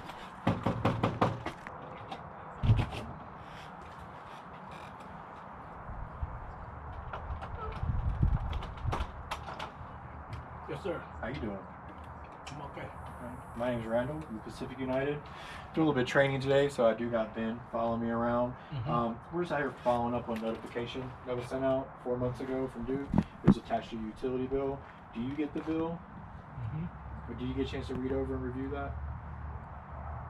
Yeah, most of my wife have it. So basically, I'll give you the short version. They were just talking about how they're switching out a lot of the wood poles to the metal poles and having to bury the power lines and add the solar farms and things like that. It's called grid hardening. Have you seen a lot of that stuff going on? Yeah, I heard of that. So basically, you know, Duke's investor owned, so whenever things like that happen, the cost gets, you know, passed along to the consumers. So for low usage areas like this in the past, it didn't make sense for people to go solar because they weren't spending $700 or $800 a month on utilities. Being that they shut down the coal plants and switched over to natural gas, a lot of people are moving to Florida, so we're actually in an energy deficit. It's being shipped in from Georgia, things like that. So that's why the bills and things like that have been going up. Did you get to sit down with any of the solar people in the past? I have had, I told them I'm not really interested in it. And a lot of people were interested in taking out loans or paying cash. Didn't really see the return on investment. Then you have to insure them, you have to monitor them and maintain them and all this stuff. Yeah, so it's kind of. I was telling basically because in the near future we'll be replacing my roof and all that vendors and yeah, we'll take it. No, I haven't heard that before. Yeah, well, actually with this new program, so what they propose now is being that, you know, a lot of people haven't made the switch yet. We are an energy mandate, so they're trying to get a certain amount of renewable energy, you know, on site before 2030. So now what they're doing is they're actually covering all the costs of the system. So you don't own the system, they own it, maintain it, and insure it. So you get all the benefits of solar without any of the risk or obligation. Now, being that they do own the system, whether you choose to use them for the roof or not, they do uninstall the system and reinstall it. after the system's been installed. Mm-hmm. The reason people are taking a second look at it now is because a lot of these reasons is what held them back from moving forward with solar in the past. It wasn't they didn't like save the money; they didn't want any of the risk or obligation. So y'all were heard. So the Department of Energy actually funded $3 billion towards this project. It's called the Hestia project. Can I show you really quick? So this here's the Department of Energy. It's basically talking about the $3 billion partial loan for Sunnova's project Hestia. And here's another one on Canary. So basically it's just talking about how they're trying to get, more solar and battery storage for, lower usage in income areas. Because if you were spending $700 or $800 a month, you would already have solar. All right. So let me see real quick. Were you here 4 years ago when they switched out the meter on the side of the house? Mm-hmm. Okay. Do you know why they did that? No. Well, it was for a couple of reasons. Well, for one, they don't have to. They made us, so whatever they say, that's go ahead. Yeah, I can't stop them. You're right. Well, the reason they did that is because they don't have to drive by anymore and check the usage off of the meter. They can do it all from the office now. So it saves them some money. Yeah, I heard about that. The manpower. If you don't pay the bill, man, just get on the intercom.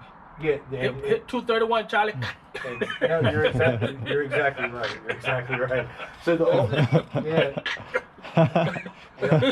and those old meters were digital too, so they are analog. They only spun one way, so they only showed Duke how much money that they had to charge you for the electricity. Mm-hmm. So when they switched those out, it's a bi-directional meter now, so it actually spins both ways. So all the extra energy that you give to Duke, they actually buy that back from you now. So do you get the Duke bill? You said your wife gets it. My wife gets it. The only reason I ask is because right here on the Duke bill there's a graph, okay? Used to we'd have to figure out how much the home consumed on a yearly basis just off of this graph, but they actually made it easier now and they put it under the 12-month usage, okay? So if that number is too high or too low, you don't even qualify for the program. So the reason they have us out here on foot, a lot of people just get too much shade to qualify for it, and so we have to kind of predetermine what homes may qualify for the project. Now, if we're able to produce 100% of your electricity off of your roof and it's actually able to reduce your electric bill, then you can start getting bills. And this is just somebody else's bill. I'm not saying this is what you would get. This is a certain situation where they're actually getting bills they do not pay, and it's negative $105. You probably never got a negative Duke bill before, right? No, I know. If it did, I know it's wrong. Okay, that's right. It's somebody else's bill. I know it was on. No, and that's usually the situation. So I said, my job's pretty simple, man. The only thing we do is we make sure that the meter's been updated. You said it's already been updated. There's a meter number on there. We make sure the meter number matches the number on the bill, and then we take a look at this usage right here. After that, we just send it over to the production manager. He'll build up the design. If it's actually able to reduce your electric bill anywhere between 30 to 50%, and they can produce all of your electricity on site, then they'll pop back by and kind of go over it with you. And then at that point, the ball's in your court. If you want to move forward, they can help you with the application. If you don't, then we just get you marked off the list. So like I said, the reason people are taking a second look at it now is because it's not that they didn't want to save money, is they didn't want the risk or obligation. Just like if that meter was working on the side of your house, Duke's got to come out here and fix it. It's the same thing with the solar. Yeah, I guess I got a really bad taste when my neighbor across the street when he went solar, and the problem that he had, that's probably about 5 years ago or something like that. But I know right now the technology is way advanced. Yeah, he has the older panels. He got the older panels. Yeah, so the ones that we have now. He had a lot of problems. Yeah. And I'm like. And I took a look at that. I'll be honest with you. I knocked on his door. He didn't answer because, according to the aerial view, it looks like he only has those panels on the front right there. Right. So the reason we're trying to get back in touch with him is because there's still some space on there. He can add more panels. So if he's still getting a bill from Duke, we can have. There's a good chance that we might be able to help him eliminate that one as well. Do you know if he's getting a bill from Duke still? Probably. He said it's lower, way lower, or whatever. Oh, okay. He getting a bill, from Duke. That I know of. I don't know, But I just right now just like when just kind of on the fence about everything. I'm on the fence. I got you. And is it kind of like too good to be? I went through the rough part now. Yeah. Summer part when you're billed for $500. Yeah. So right now it's gonna be hard for people to say, especially they like say, yeah, I take solar panels. It happens every year though. You can't avoid summer coming back every year. it's cool out here. I don't need it. I don't need it. My bill could be lower. Like my bill now is under $200 almost. Oh yeah, so. no, these are the months that we like to see when we're paying a utility bill. So because they are always lower, but the problem is with the rate increases, because research and data already shows that they're actually supposed to double in the next 18 months. So that's true. Your $300 bill is going to be a $600 bill, and so on and so forth. Which is like I said, why people are starting to take a second look at it now. My job's simple. Like I said, Carlos is already in the area. We get the usage off of it. We can shoot it over to him. If it actually makes sense, then he'll pop back by and go over it with you and your wife. And if it makes sense, he can help you with the application. If it doesn't, then we can just get you taken off the list, and we actually gave you the information. Okay. Yep. I wouldn't have the bill. Well, wait, is this 2760? So you're Mr. Smith. Yeah. Okay. Make sure I'm even in the right place. Okay. And you said the bill on average is probably around about $350, $375 if you calculate the high months with the low months. Right. Okay. And you said your wife's the one that gets the bill? Yeah. And you don't know if she gets a paper copy or she still get it online? Paper copy. Paper copy? Okay. Is it okay if I go look at the meter and you go see if you can go grab that for me real quick? On the other Is side. there dogs back there or anything? No, I don't have no dogs. I don't have no fence. Okay. Well, we're going to go check the meter. I'm going to pop a picture of it. I don't think. I think she cleaned everything up. I think this might just. Cause we just paid it. I understand she got rid of it. Because ain't no point in keeping it, right? Right. I'm going to go walk around there. I'll meet you right back here.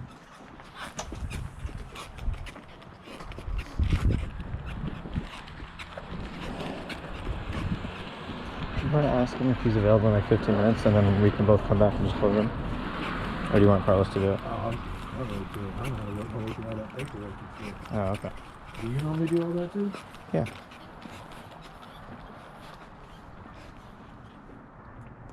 I mean, if you want, you could run it with Carlos.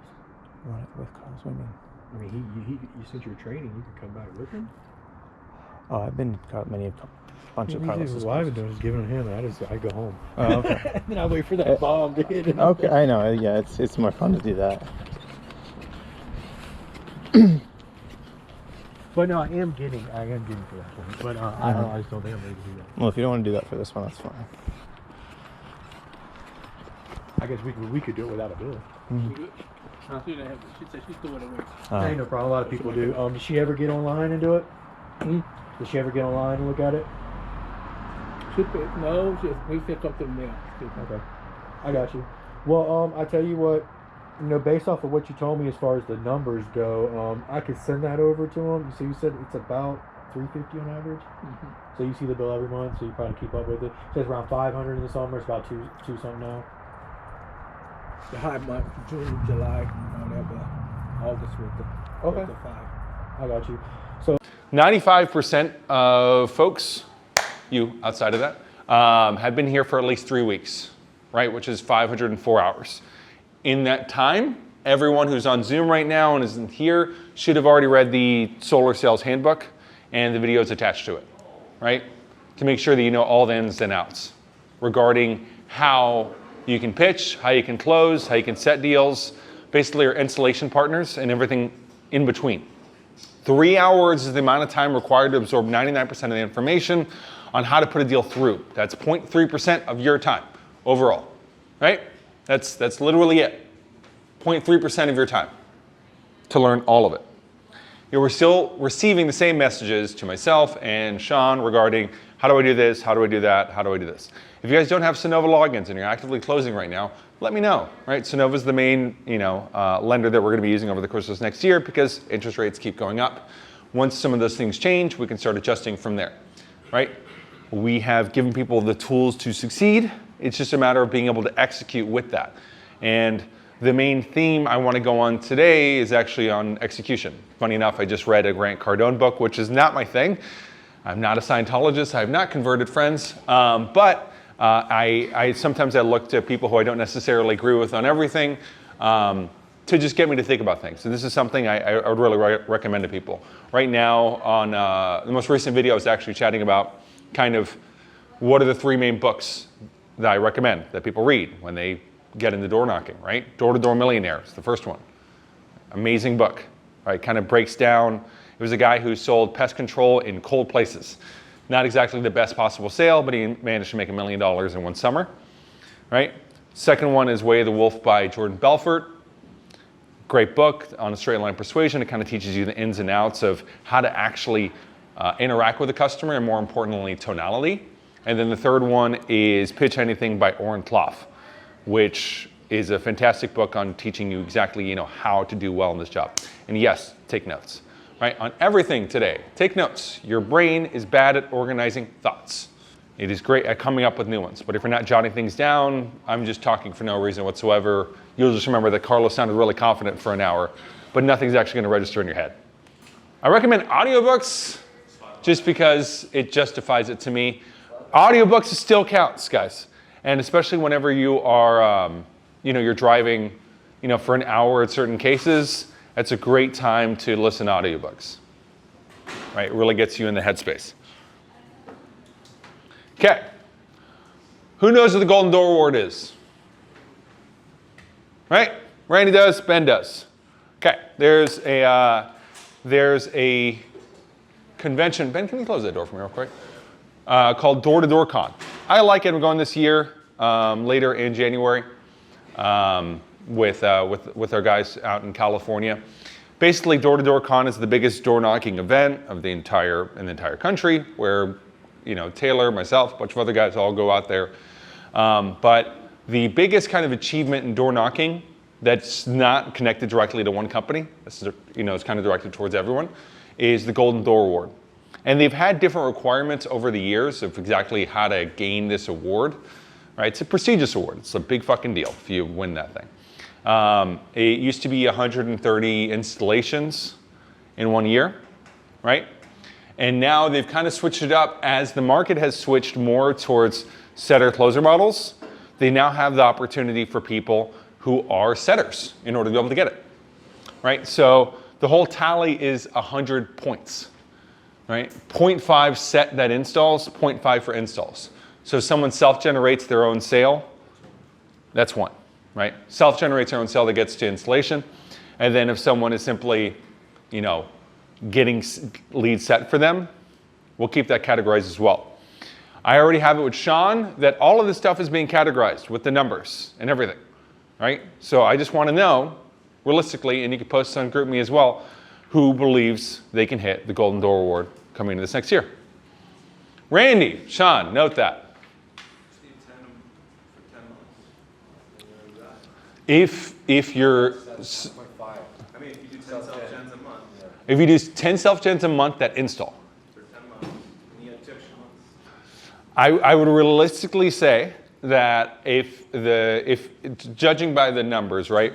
Installation pull, it's installation pull through, right? And you guys are great, and I believe in this team. We're door knockers also, though, right? So your installation pull through is about 75% from sale to installation. Jackson will message on here, bitch, I'm 80%. And that's fine. Jackson's pull-through is actually remarkably good. But it's about 75% on average, right? Meaning that if you're self-generating your own sales that are going to installation, realistically you'd shoot for 125 sales in a year, which is very doable. I did it for a lot of my career. Like it's a doable thing. Okay, so that'd be 125. If you're planning on, now you can mix and match. Honestly, you can with this. So if you spend the first 3 months out of the year just setting like a villain, right? Just absolutely crushing it on that end and partnering with a good closer, you can get to those numbers as well incredibly quickly. Right? This is actually the easiest it's ever been. 130 self-generated installs versus 100 self-generated installs. Yeah, it used to be 130. Yeah, now it's 100. Huh? They just wanted they wanted the nice split up between the numbers so that setters could start getting the Golden Door Award, which makes sense. I had a buddy who did 200 and something, and he had setters who set shit tons of those, and they didn't get any recognition for it. And I was like, nah, they should get some recognition for that because he never knocked the door that entire year. Yeah. All right, let's see the chat real quick. Okay, Sean, go ahead and check the chat for me. I don't really like doing it while I'm doing this. Okay, nugget for the day. I used this in the closing yesterday to increase the level of scarcity. Okay? Sonova gained $9 billion in federal funding. That may seem like a lot, but it's for a national program. We have until the end of January to see which home qualifies for full funding. What am I doing with this phrase? Creating urgency, creating scarcity. Argument from authority. I'm bringing up the fact that, you know, they get federal funding, but that can run out at any point.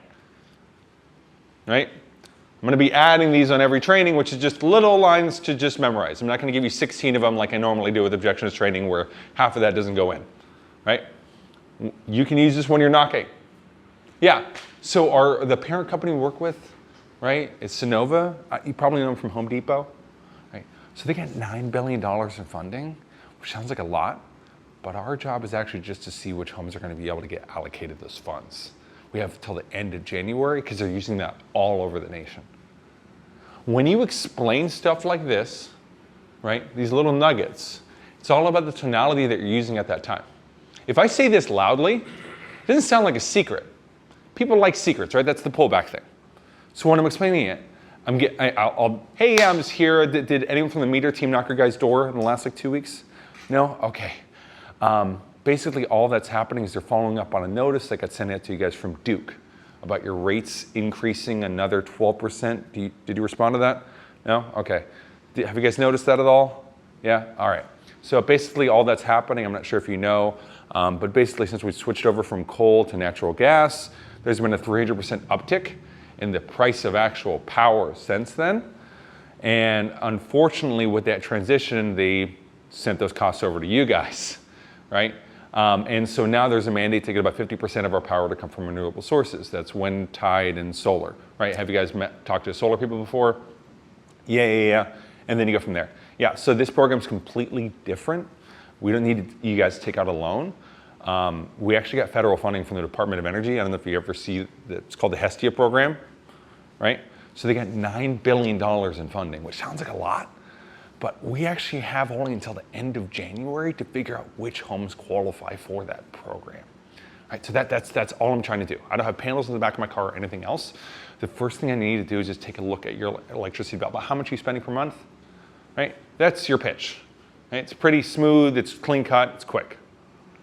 Right? And if you go ahead and take a look at the Florida Solar Sales Handbook, I've updated the pitch, I've updated a bunch of other things in that book to make sure that you guys have that. It was $3 billion. Eliminate the $9 billion. Thank you. $3 billion of federal funding.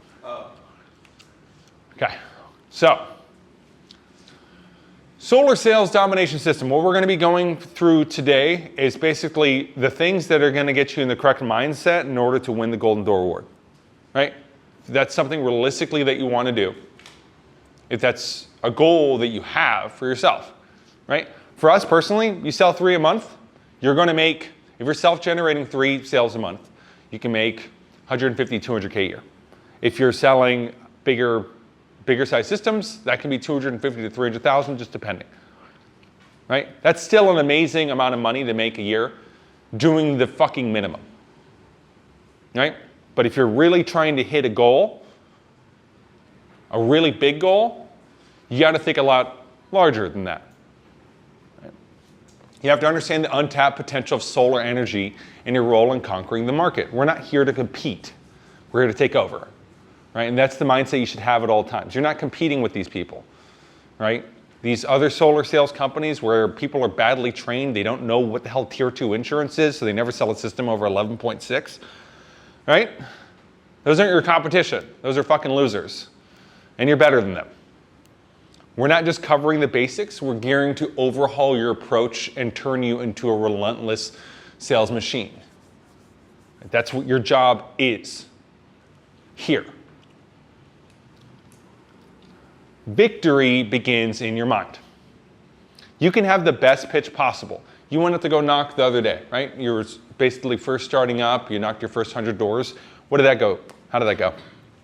Rough. Big learning experience. Learning experience, right? Yeah. Telling me that, so I learned and I went home after and stuff. Yeah. Do you know what they usually mean by that with handing though? It's, well, a lot of times when someone's asking for like a card or something else like that, it's actually a nice way of saying, I don't understand what you're saying, so you can go now. Right? So one of the reasons why we use rep card for the conversation instead of handing them a physical card is early in my career, I probably gave out 1,000, 2,000 cards. I got called back once 4 years later on a file. Yeah.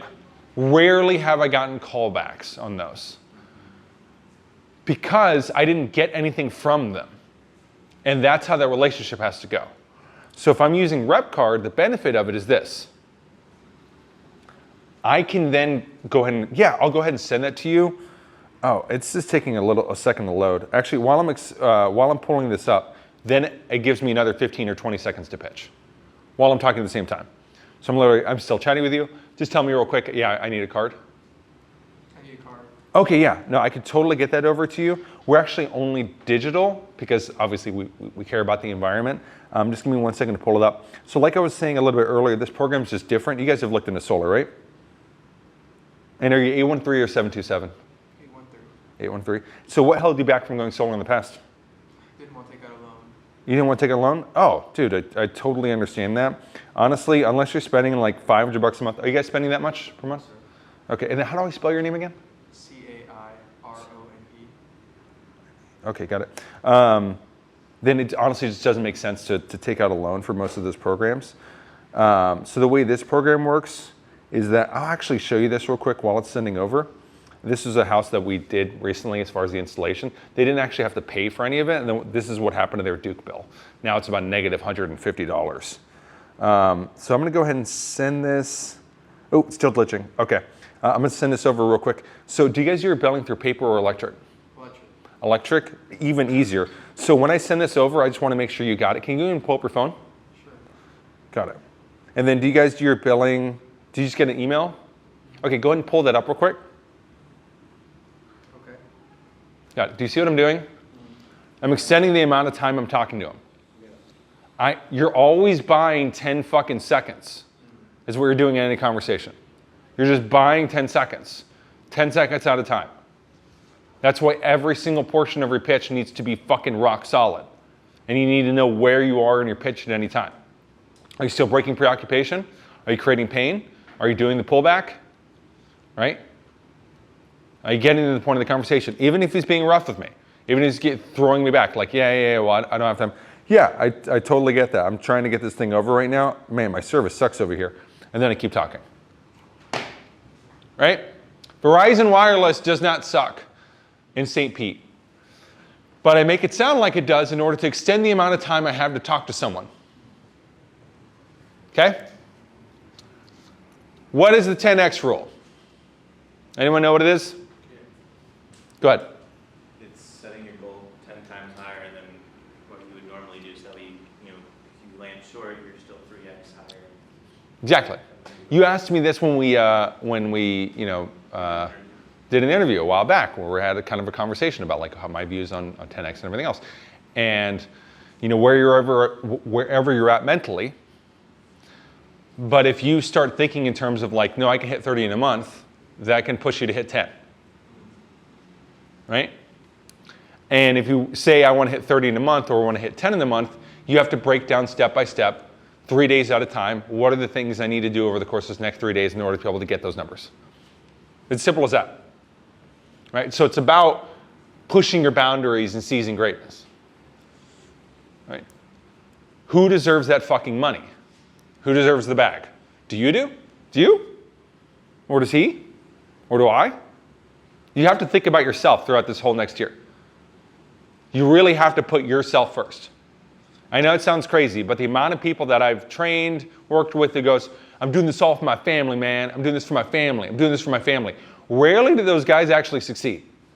There's a selfish nature of doing this, and that's fine. Because if you go out and you make $1 million fucking dollars, guess what? Everyone else in your life is going to be a hell of a lot happier.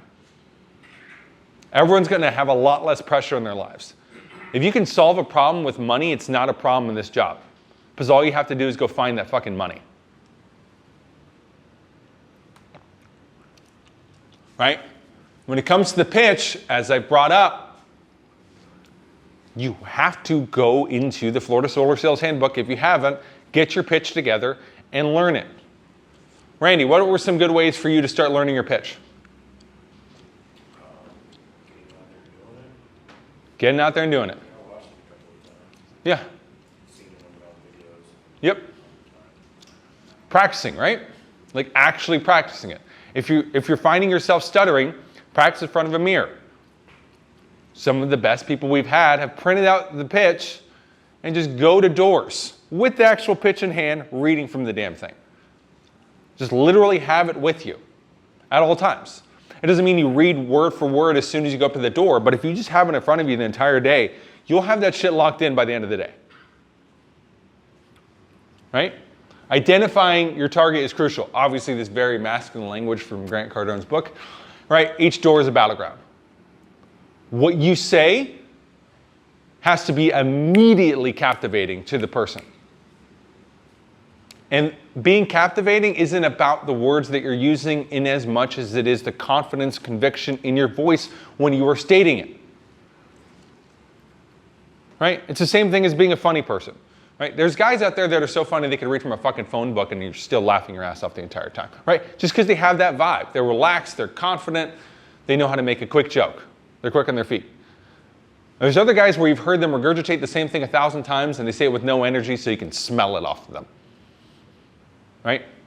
And so becoming that highly confident person comes from knowing your pitch in and out and then having belief in yourself that you're going to be capable of being able to do things.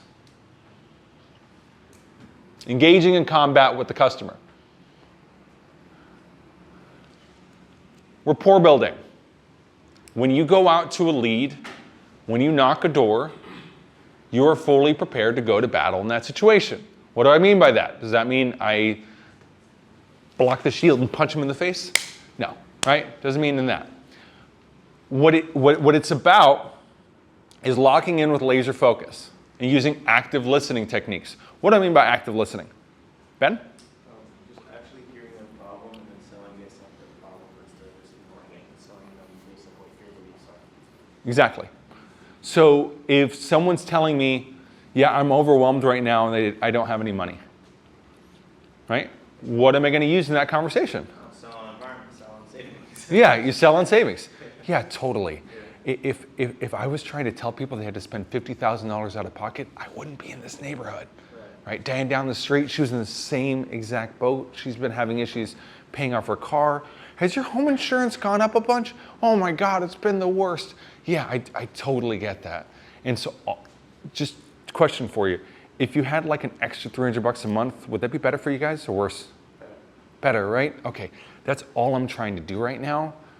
I'm not even sure if you're gonna be eligible for the program. I just need to take a look at the bill, right?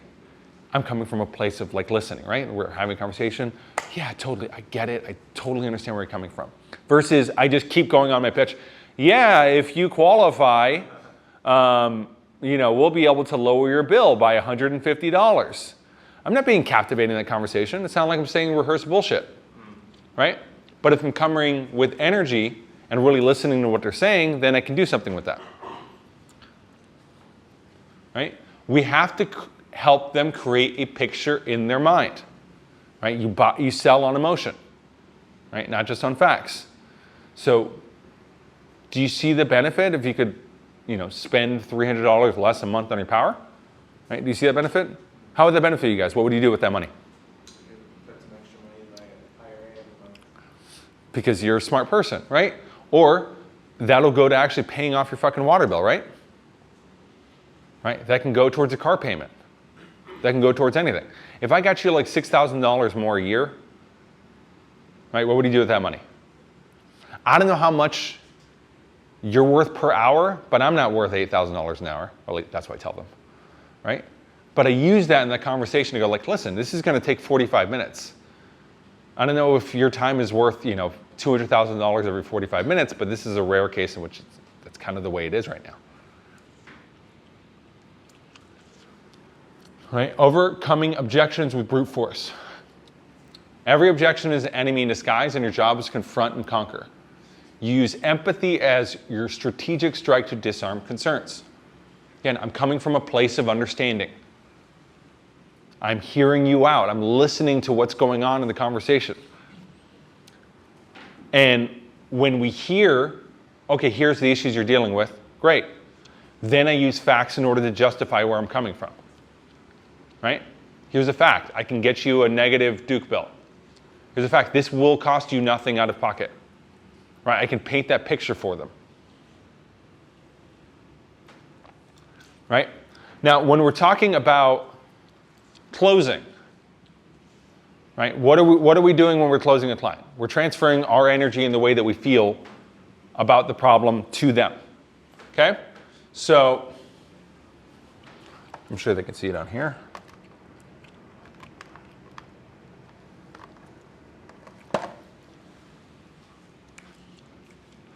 What are we doing in every close? We start off by breaking preoccupation.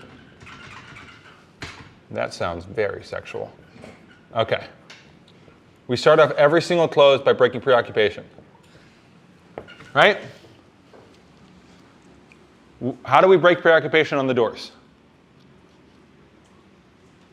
On the door or in the close? On the doors. We're going to do both. Okay. The chair, tape line. Yeah, but when we're on the doors, how do we break preoccupation? Compliments. Show them that this is more important. Yep. Show them this is more important than what they're doing. Yep. Right? So, movement and urgency. It's the same thing we do when we go to our close. Right? When you go to your close, you get them to come outside, do a site survey with them, you go ahead and show them around the house, you ask them a lot of questions, and you bring up urgency in the conversation. Right? We can assume the close in the conversation. We say, hey, are you okay if we go ahead and place the panels in this area? Are you okay with us placing the inverter box on the right side or the left side? Right? That breaks their preoccupation. Right? What's the second step? Ben. In the close or on the door? Either. On the door. On the door, bring up a problem. Problem, right?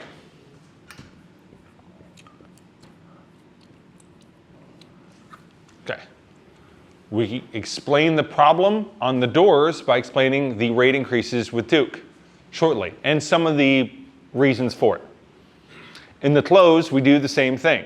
We explain the problems with Duke, but then we figure out their actual average of the utility bill and what it's going to look like with a 12% rate hike over the course of the next 5 years. Right? Then after we do that, we provide a solution. On the doors, we explain what? No out-of-pocket program where we cover the cost of installing solar on their home, right? 25 years maintenance monitoring insurance. Don't worry, it's not going to add a lien to your property. You don't even have to take out a loan. No lien, no loan, no debt to the home. Right? We have that in the conversation. We provide a solution.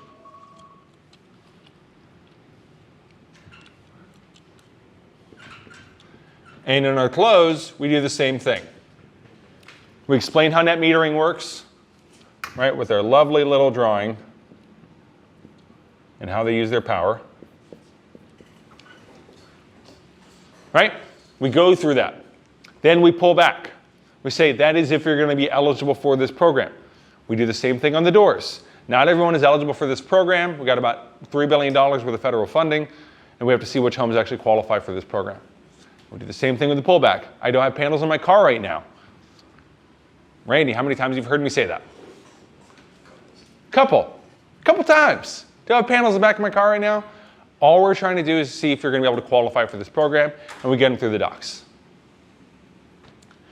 And with the pullback, when we do it on the doors, it's like, yeah, it's a 5 to 10 minute meeting. It's really, really quick. When we actually get out there, it's 30 minutes to an hour. That's fine. Right? It's in the same way when you go on a first date with a girl, you don't go, hey, yeah, I'm just interviewing to see if I want you to be the parent of my children. Right? That's a little weird. That'd be an odd thing to do. I've explained it to customers before, like, yeah, we're seeing the site survey part. Yeah, I'm just asking out on a date, right?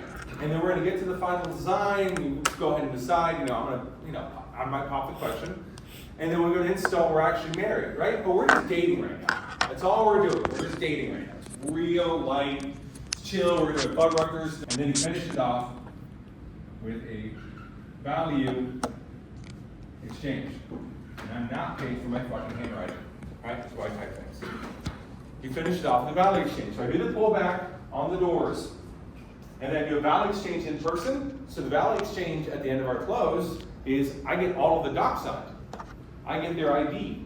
I get their auto pay information. I submit all of that stuff, and we set it for a site inspection. And what you'll find is that if you follow these 5 steps on the doors or in your close, you can do both. It's the same thing. There is no difference. It's just extending the amount of time. Right? What's important is just to see the difference.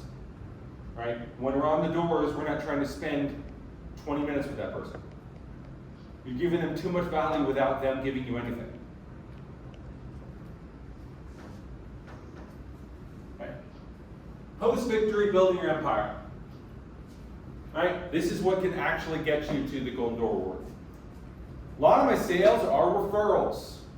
A lot of the best reps that you meet in the country get a lot of referrals. Right? And so after the sale, your sale isn't done. I'll get messages from people who go, yeah, well, my client is having an issue with this. I'm like, they're not your client yet. Client means repeat business. This is a customer. Once they give you a referral, that's client. You're getting repeat business from this person. Turning a customer into a client is a matter of managing expectations with people. If you know that you're selling in an area, like I did one deal in Miami that was in Miramar, didn't mean to, it was a referral. I just told them, I was like, it's gonna take like 6 months. She's like, oh, okay. She understood, because it's gonna take a long time. But if I was like scared, I'd be like, no, we'll get it in 2 months.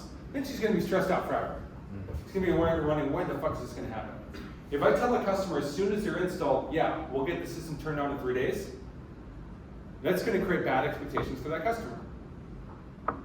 Right? Versus I tell them, hey, yeah, it can take a month, 2 months. Like, oh, okay. But don't worry, you're not paying for anything until the system's actually turned on. Right? Managing those expectations allows you to gain referrals from them. And then on top of building your empire outside of just referrals, how else can you make money in this industry? Recruiting, building people, building teams. Right? We can have a conversation. I had one with Ben about a week ago where he was talking about bringing in more reps and kind of what that looks like over the course of this next 3 months. You can make a sizable amount of income as long as you continue to produce by bringing in more people into this industry. You just can, right? And one of the great things about bringing other people in is that it forces you to be better. It does, because you now have a guy, depending on the person you bring in. If you're bringing some pothead, then that might not be the best idea in the world. But for the most part, if you bring other people in, then you know where you're going to be every day. You know you got to go out with those guys. You know you got to work with those guys. You know you got to show up every single day, right? Randy started. I really feel like Randy started doing better once you brought in Jeremiah. Like, you have that other guy there doesn't mean that he's making you better. You're making him better. And by going out with him and teaching other people, there is a certain thing to teaching other people, and that can be at any point in your career. That can be when you're 2 weeks in. You just bring other guys over, and you create that partnership and that bond with that person. I don't know about you guys, but for most of my career, I always liked having 1 or 2 other people in the same neighborhood. It's just more fun, right? And there's also a portion of my head that's going, fuck you, I'm gonna get to leave before you do, right? Right, creating that. Your engagement keeps things going and sets the stage for your future.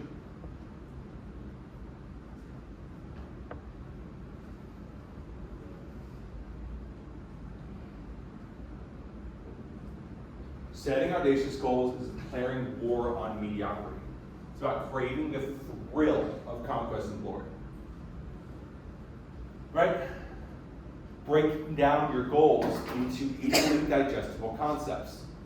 So, when Randy tells me, yeah, I want to hit the Golden Door Award next year, right? That was a conversation we had yesterday. They're like, I want to hit that. I want to hit that. So what does that look like? That's either you can do 100 sets, and could be self-gen, right? Or it can be 100 self-gen. But this is installs. So realistically, what does that look like? You have to do more than 100 sets. It's 100 sets of close. Right? And it's 100 sets of close you go to install. So it's really 120 sets. And 70 self-gen. Super doable, right? If we break it down into easily digestible forms. Right? What does that mean per day? 60 to 80 doors, 5 days out of the week. You have to include a weekend day there. Right? And if you really want to crush it, you work 6 days a week, work Sundays. If you guys haven't worked a Sunday before, you're not living up to your true opportunity for this. Right? You see it. Right? So 120 sets, 70 self-gen. Is that a realistic goal for you? Right? So what does that mean for today? Right? We can look at the huge thing, and then we can break it down small. We can go 60 to 80 doors. 4 bills. That's all you have to do. How many hours does it take to do 60 to 80 doors? 2 hours. If they're good doors, about 4 hours. Right? Yeah. If they're good doors. Anyone can go at noon and go get 60 doors in and out. Because no one's fucking home, depending on the neighborhood you're in. Right? When I see 100 doors from a rep, and I have before, and no bill, I'm like, what's wrong? Like, who hurt you? Like, what's going on with your day? That's not a good day. Okay? Versus 60 to 80 doors, 4 bills. That's pretty good numbers. That means that basically 1 out of 4 people open up the door. Right? And 4 bills is a good way to set the goal. Because if you count every single lead that you get that doesn't have a bill with it, the pull-through rate on those deals is way lower.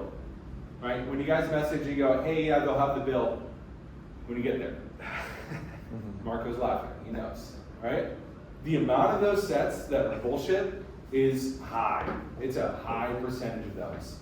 Is not real. Right? Versus you actually get the bill, and if you don't get the bill, you go follow back up with that customer. And you go, hey, I need the bill. Right? In order to formalize that set. Because what happens most of the time when it's one of those you don't have the bill yet, and then I go out to it, that's actually the real appointment set. Because I'll go talk to them, and they're like, yeah, well, I gotta go, but I do have the bill.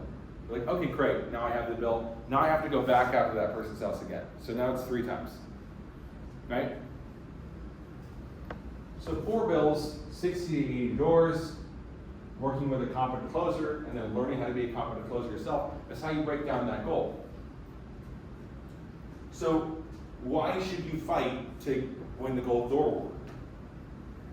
Because you deserve it, if you put the work in. And more importantly, what do you get out of winning the golden door award? Fucking rich. That's what you get. Right? At the end of the day, what you're doing is you're fighting for a trophy that actually means something. Because it means that you got paid. Right? That's 100 installations. 100 installs. That's what that number is. What's the average payout for installation? We can go low. We'll say it's 8,000. Yeah, 4. Right? We'll say it's 8,000. That's 800K that you just made. If you recruited people along the way while you're doing it, and you're making some money on the back end on those, that could be an extra $200,000 you get from there. You're at $1 million in a year. You know, most millionaires didn't make $1 million in 1 year, right? Most millionaires that you know, that's over the course of time. The average age for someone to be a millionaire is how old? 47. Wow. 47 years old. Some of you are 19, 20, right? All over the age. You have the ability to skip it. If you're 19, how old are you? 19. You can skip 26 years of not being a millionaire in 1 year. You can skip that. 26 years of working at a shit salary-based job where you invested in the right things at the right time over the course of that term, made sure you paid all your fucking taxes, did everything else, and knocked out 5 people. Then finally at 47, then you have the money. No, get the fucking bag where your legs still work. Get the fucking bag. That's all you have to do is just go get the bag. In 1 year, you can skip 26, 28 years of your life waiting by simply doing that. By simply knocking 60, 80 doors a day. That's all you have to do. Amen? Amen. Amen. Beautiful. What was value exchange again? Oh, value exchange? So value exchange on the doors is getting their phone number and getting the bill. Oh. Right? So they're giving us something to you to make sure that it's really a concrete deal. That's why it's also important that if you feel in the middle of your close that the person isn't really listening or that they're skeptical of you, that's when you ask for stuff. Okay. So best time to ask for water is during a time of stress between you and the customer. Whenever you can sense that conflict, can you go and grab water?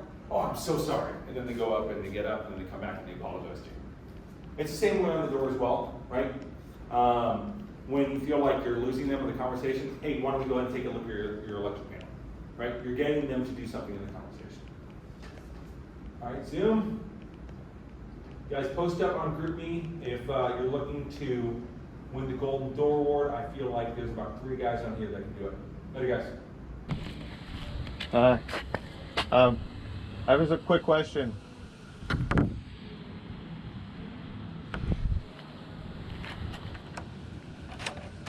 Hey, how's it going, brother? I like your Bronco. Oh. I was just wondering if anyone from the meter team came by in the past week, because there was the rate increases with Duke, and we're just letting everybody know about the new programs. If anybody from who came by? From the meter team. So I'm with Pacific United Power, so we're just in charge of the programs for the new solar programs, the new out-of-pocket. Okay. Did you guys notice the rate increases this week? Not this week, this month with the Duke bills? I didn't. No. Okay. Do you guys have a really low electric bill already, or is it kind of something that's a little concerning? I just bought the place, so I'm not sure what it Oh, you're not sure yet? Yeah, okay. I'm not sure. So my engineer is in the neighborhood this week. So what we're doing is just dropping off the reports for you guys to show you apples to apples, like versus Duke. Okay. Is that something that you would have time, like 15 minutes sometime this week, to have them show it to you? And what is it for, actually? What do you? So basically, it's the new program from the Department of Energy. They just gave $3 billion in funding to our companies, which is Sonova. Have you ever been to Home Depot and you see Sonova stands? Yeah, that's our company. So they just show you guys a specific report for your house, because every house is different. So they have to come by and check your meter, make sure everything's up to date, your wiring boxes. Like some houses don't even have enough shading for it, so like that house, they can't even do it. So we just go to the ones that are somewhat eligible. We do the other checks on site. Eligible for what exactly? Are you talking about? Oh, sorry, it's for solar. Oh, okay. Yeah, so Sonova's our company that's funded by the government, and that's why it's no money out of pocket. He doesn't have shade.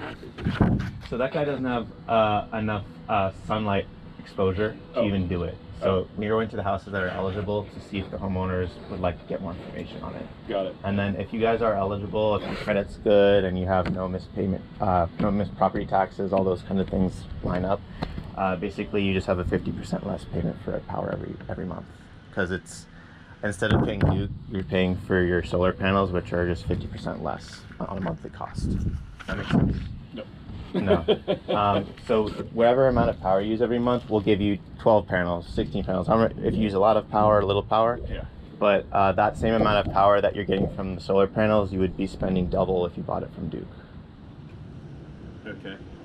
Here's something. Maybe you can, if you take a look at this, it kind of explains it a little bit better. There's just a cost of, this is, which page are you on? So this is like your cost of doing nothing. If you keep paying Duke for the next 25 years, you end up spending like $80,000 more versus if it just adds up. It's like one of the best investments you can do is get solar, because that way you'd end up wasting all that money. So you come and put solar on the house? Yes, and it's a no money out of pocket program that's sponsored by, actually funded by the government, because as a country we have to be 50% renewable by 2050. So this is their way of, they're actually giving people tax credits and all kinds of stuff so that people can save money on their power, and also we can help the environment at the same time. Where do you guys make your money then? So even though it's a lot cheaper for you guys because the government's funding it, we still get our cut of what we need to get paid because the government is giving you guys a discount off of your tax credits and stuff, and then we still get paid basically. So is it the power still through Duke Power or it's not through Duke Power? So it depends if you want a battery or not. If you want a battery, you have your own independence, but otherwise if you don't have a battery, you just send Duke your power during the day and then they send it back to you and they give you credits. So you're still generating your own power, and they give you like a 1-to-1 like exchange. Like here, you can hold on to this power right now during the day, and then they give it back to you at night. And you're not paying them for it; they're just giving you back what you sent them during the day. Am I going too fast? Anyway, I'm not here to like sell you anything. I don't even have like panels on me or anything. What I do is I just schedule a time for a guy to come by sometime this week, about 15 That's fine. I'll talk to minutes. him. Just have him come by. Okay. I'm just gonna check your meters on the left or the right. Make sure that's updated. Or you can come check with me and we can make sure it's... Is it on this side? It's probably over here. Okay. That's where the power comes in. I know the gas meter's over here. And I know you just moved in. Did you get a bill yet? Or did you not get a bill from Duke not yet? got a bill yet. Okay. Well, I can do it. What I can do is do it off of square footage and how many people are living in the home to make your estimate. It looks fairly up to date.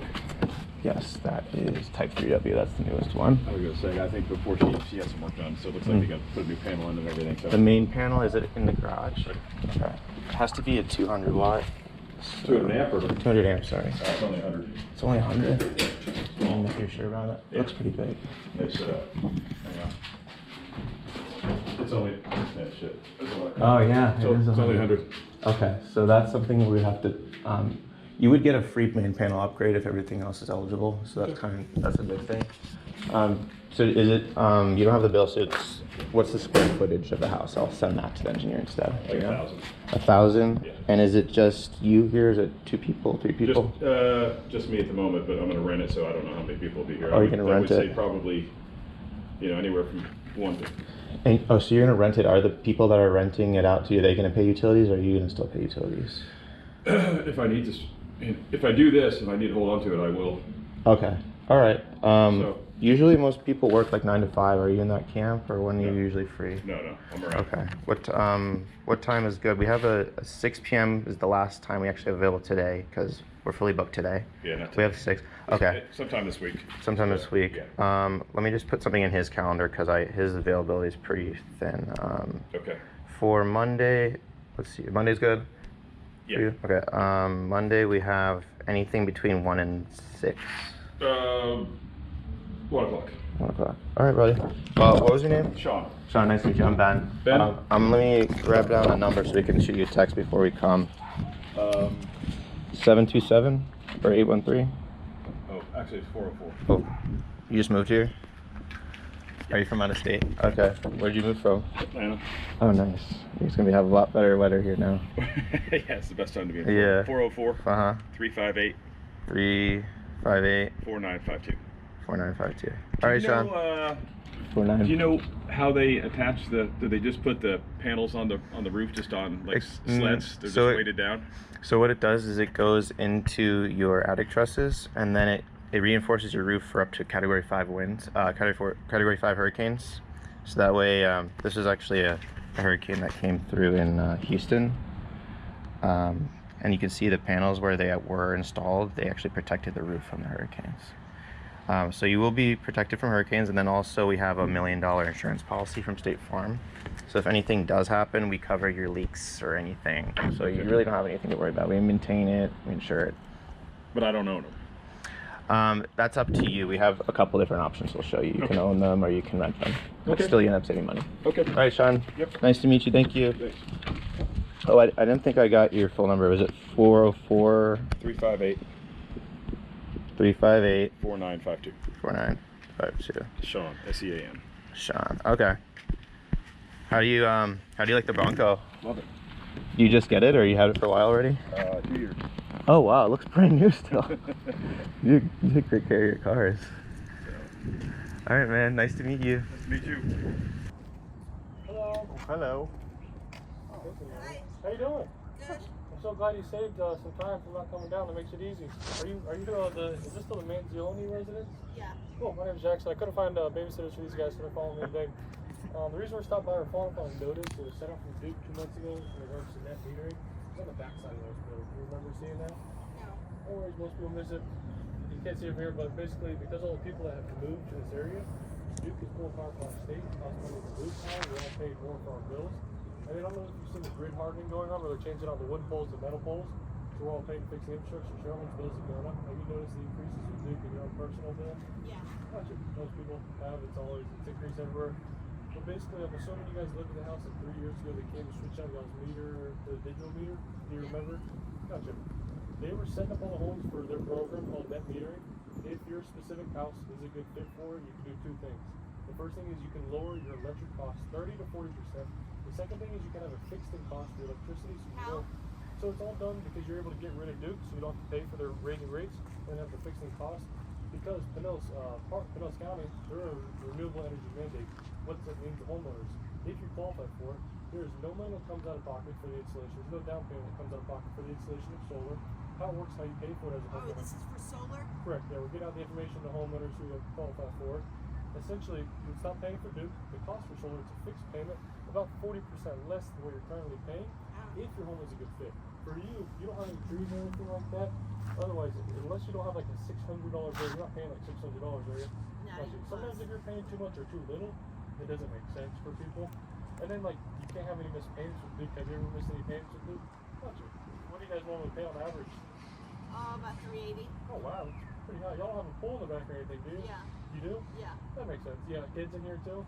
Huh? You have kids running around? Not really. Okay, that is still pretty high. It's a bigger house. Do you have something that you can leave me because I'm working? Yeah, my husband can't come to the door. He's got a broken foot. Oh, I'm sorry, Jesus. Is there anything that you can leave me? It's all digital. We're a renewable energy company. If you want, I can text you my digital business card, the company information. What we do is we get out a complimentary report for your home to show you the two things. Obviously, like the design, the important part, down to the penny, the numbers. How much you're spending with Duke and how much you save making a switch. If we can't save you money, we don't come back. Don't waste your time. You guys, you're gonna have to send me something because I have a call in like 3 minutes. No, you're fine. We're not doing nothing now. What I can do is we can figure out a better time. Let me check real quick. The only thing I have to do in order to get a report done is just check your meter, which you don't have to be there for. If I have your permission to check your meter, perfect. And then you said on average you're spending 380. 380. What's the highest you see in the summer? 390. It's not much. And then the winter time now is like 200-ish? No, it's usually 380. We're grandfathered into being the same every month. Oh, gotcha. You're like budget going on. Yeah. Gotcha. Okay. I'll get a report done based off of that. And then, are you guys going to be around tomorrow? Are you off work tomorrow? I am. Got you. Is this like thousands and thousands of dollars to install solar? If you get qualified, there's no money that comes out of your pocket for the installation. How it works, instead of paying the bill to Duke, $380, that goes away. It goes to their minimal fee, which is $20, and then the cost for solar is 30 to 40% less. So the cost it's less and it's fixed. You know exactly what it's going to be every single month. If we can't save you money, like I said, I'll let you know ahead of time. I'll shoot you a text with my name and the company so you can check us out. What's a good phone number?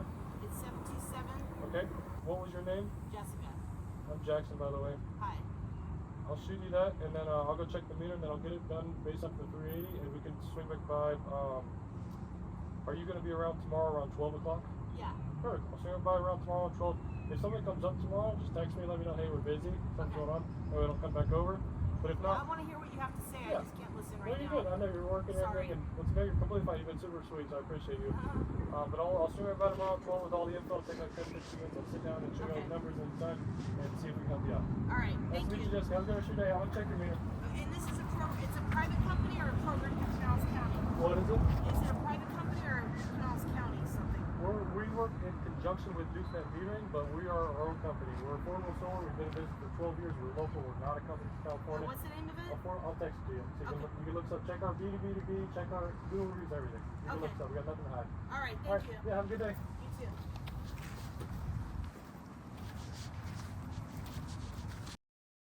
I will never have an advertisement for Pacific United Power where I'm in front of Instagram going, you can make $100,000 a year working only 2 hours a week, right? This is not that job. It's not. But if you only work 2 hours a week, you're going to suck. You're going to suck.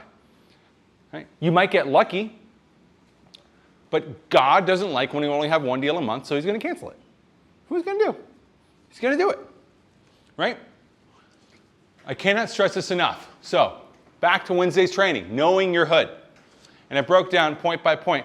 I cannot stress this enough. Staying to 500 houses for 4 weeks can change your entire career trajectory.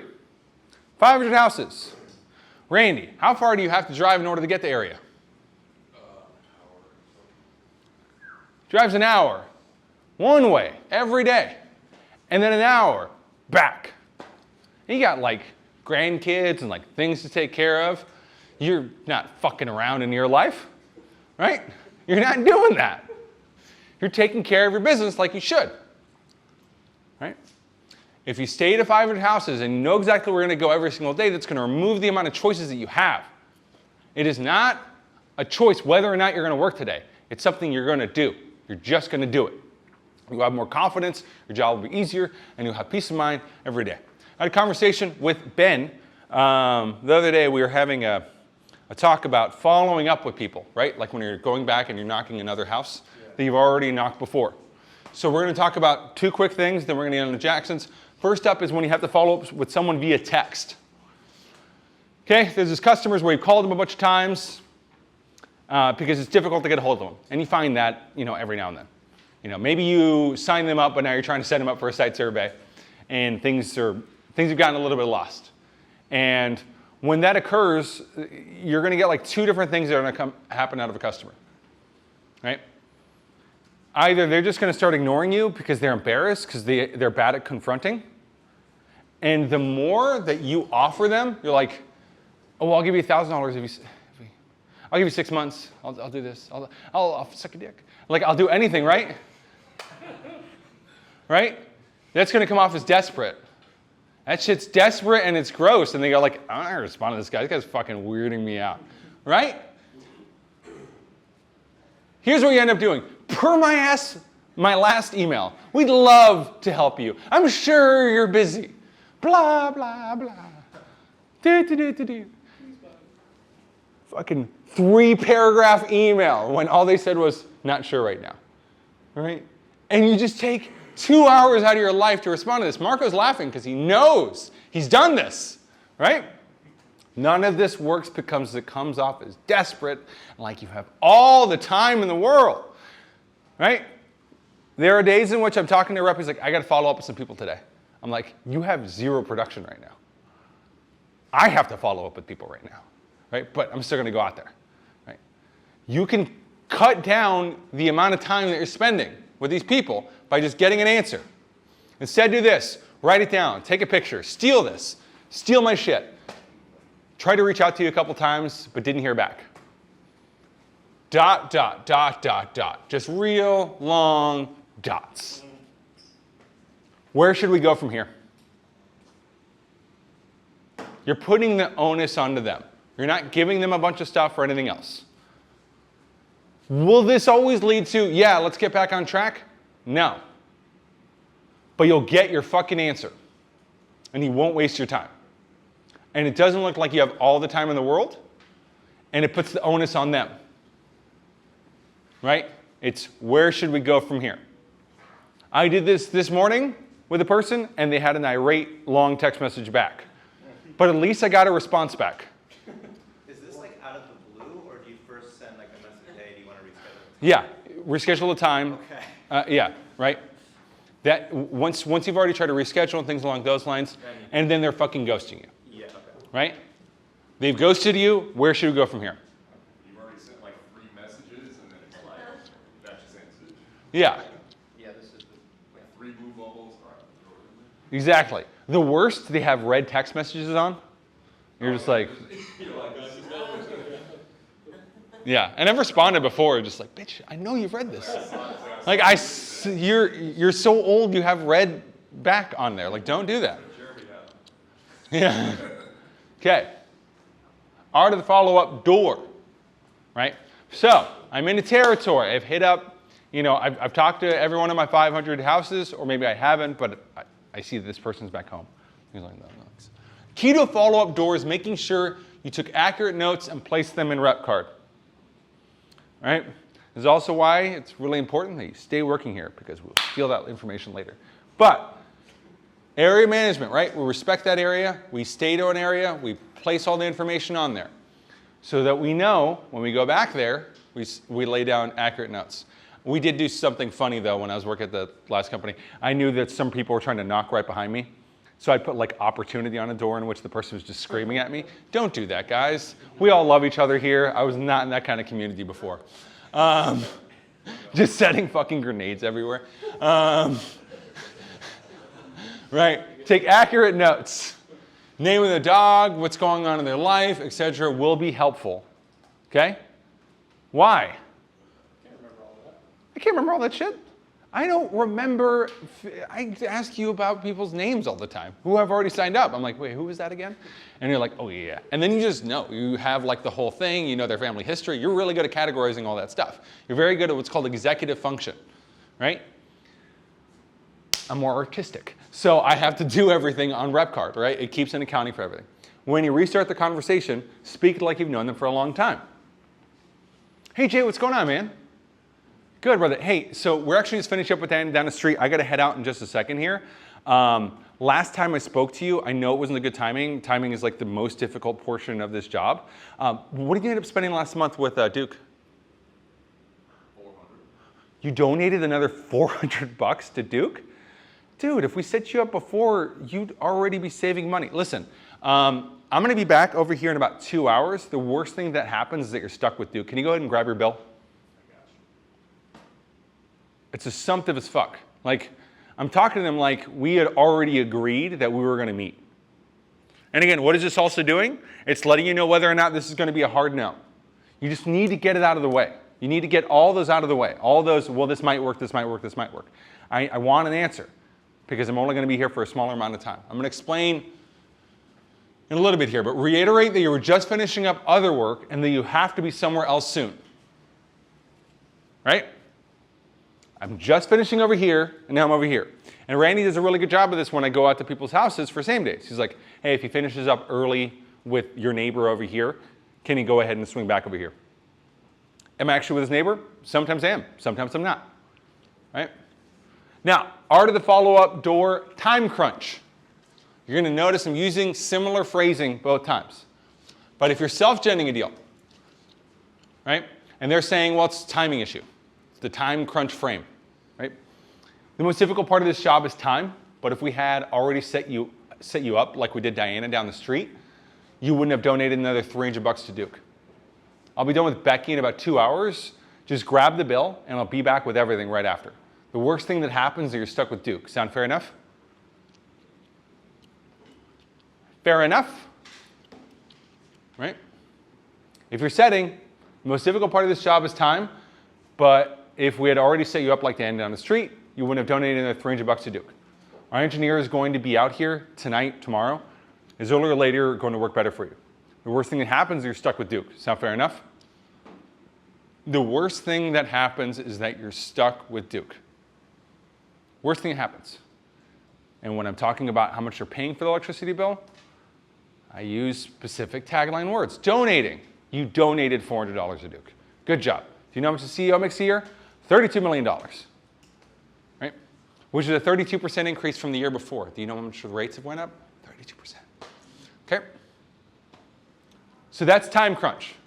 Next one is incentive. Okay? These are for people, yeah, I'll think about it later on. So you need to create the time crunch for them.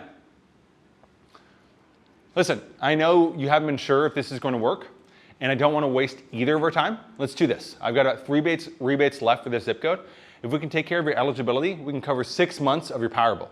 Then that's at least $1,000. And you know and I know you could use it. The worst thing that happens is that you're stuck with Duke. Sound fair enough?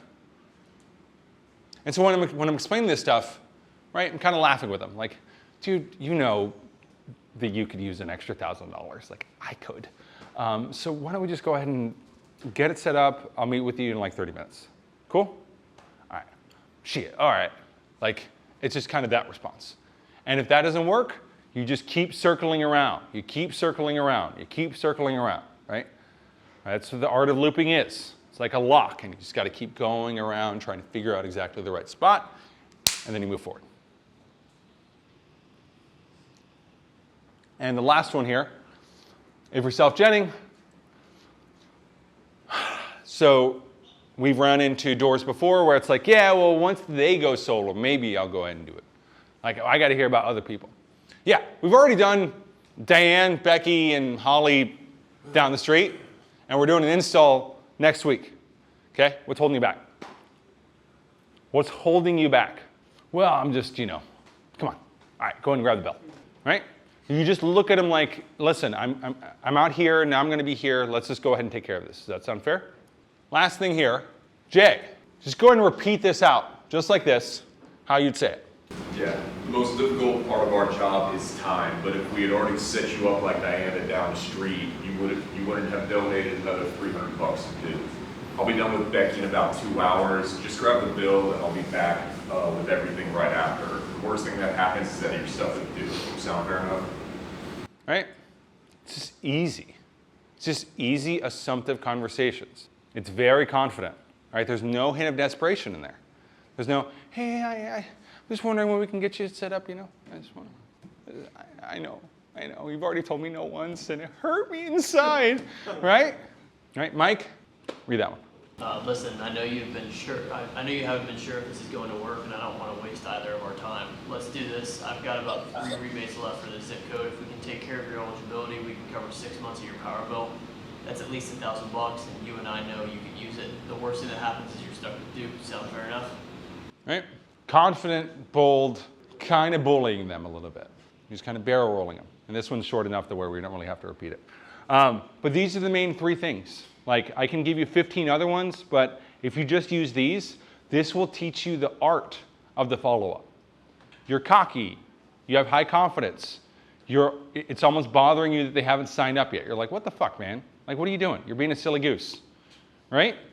You're bullying them a little bit. You're coming in with a real confident sense. One of the things I like Ben was doing when he was calling up fast leads was just literally calling like, hey, how's the solar going? And he knows they haven't been installed. Like, well, we didn't get solar. Wait, what's holding you back? What's wrong with you? Like, what, are you not using the internet? Like, that's the level of confidence you should have there, especially moving forward. All right, guys. So, next up here, we're going to have the golden goose himself, Mr. Jackson, giving us a quick training. Let's give a applause for Jackson. All right.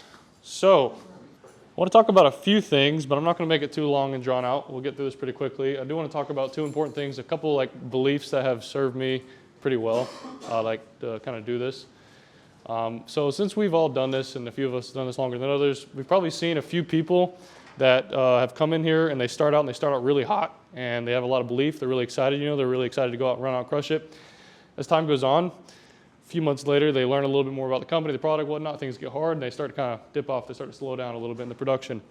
And like you look at why that is, and it's their belief, it's their conviction. Their conviction level goes down. Ultimately, they come in, they're really hot, everything's really high. Their conviction level's super high. They believe a lot, and then, like I said, they learn a little bit more, and it gets a little bit more challenging. So that's one thing that I think is extremely important is our conviction. And to tell like a little bit of a story about how important conviction is, this is one thing I've told to a few people, but I really like this, and it's. So like imagine a company 10 years ago, and it's a really big company, a company that's done really well over the last 10 years. And obviously it's a company that you maybe want to invest it in. And let's say you could go back to your past self 10 years ago, and like you could go and talk to your past self 10 years ago. The whole catch, the whole thing is you can't tell your past self from 10 years ago who you are and what you're saying. How would you go about telling that person how good this company is and how bad you want to invest in? You'd be like, oh my God, dude, like you have to go check out this company. Whatever it takes, go put everything into it. Like imagine Bitcoin. If you go back to tell your future self or past self from 2013 about Bitcoin, how would you go about telling that person to invest in that? You would be out of your mind trying to get them to put everything they have, every penny into that company because you believe so much, you know what's going to happen with it. And that's what your conviction has to be with solar. You have to believe so much that like, you have to have, your family on board, your people on board. You would be wanting to spend every minute of every day going out and figure out how to get more leads to go and sell more deals with this. And I think that's something that's super important to keep on top of mind. That and another thing is building rapport and trust. I mean, if anyone's met me, if anyone's seen me in a deal, they know like I come across as very genuine. It's because I genuinely care about the people I'm serving. The person who cares the most about the client they're with, they're going to ultimately win the deal. You have to care more about the person that you're actually serving than they care about their own self.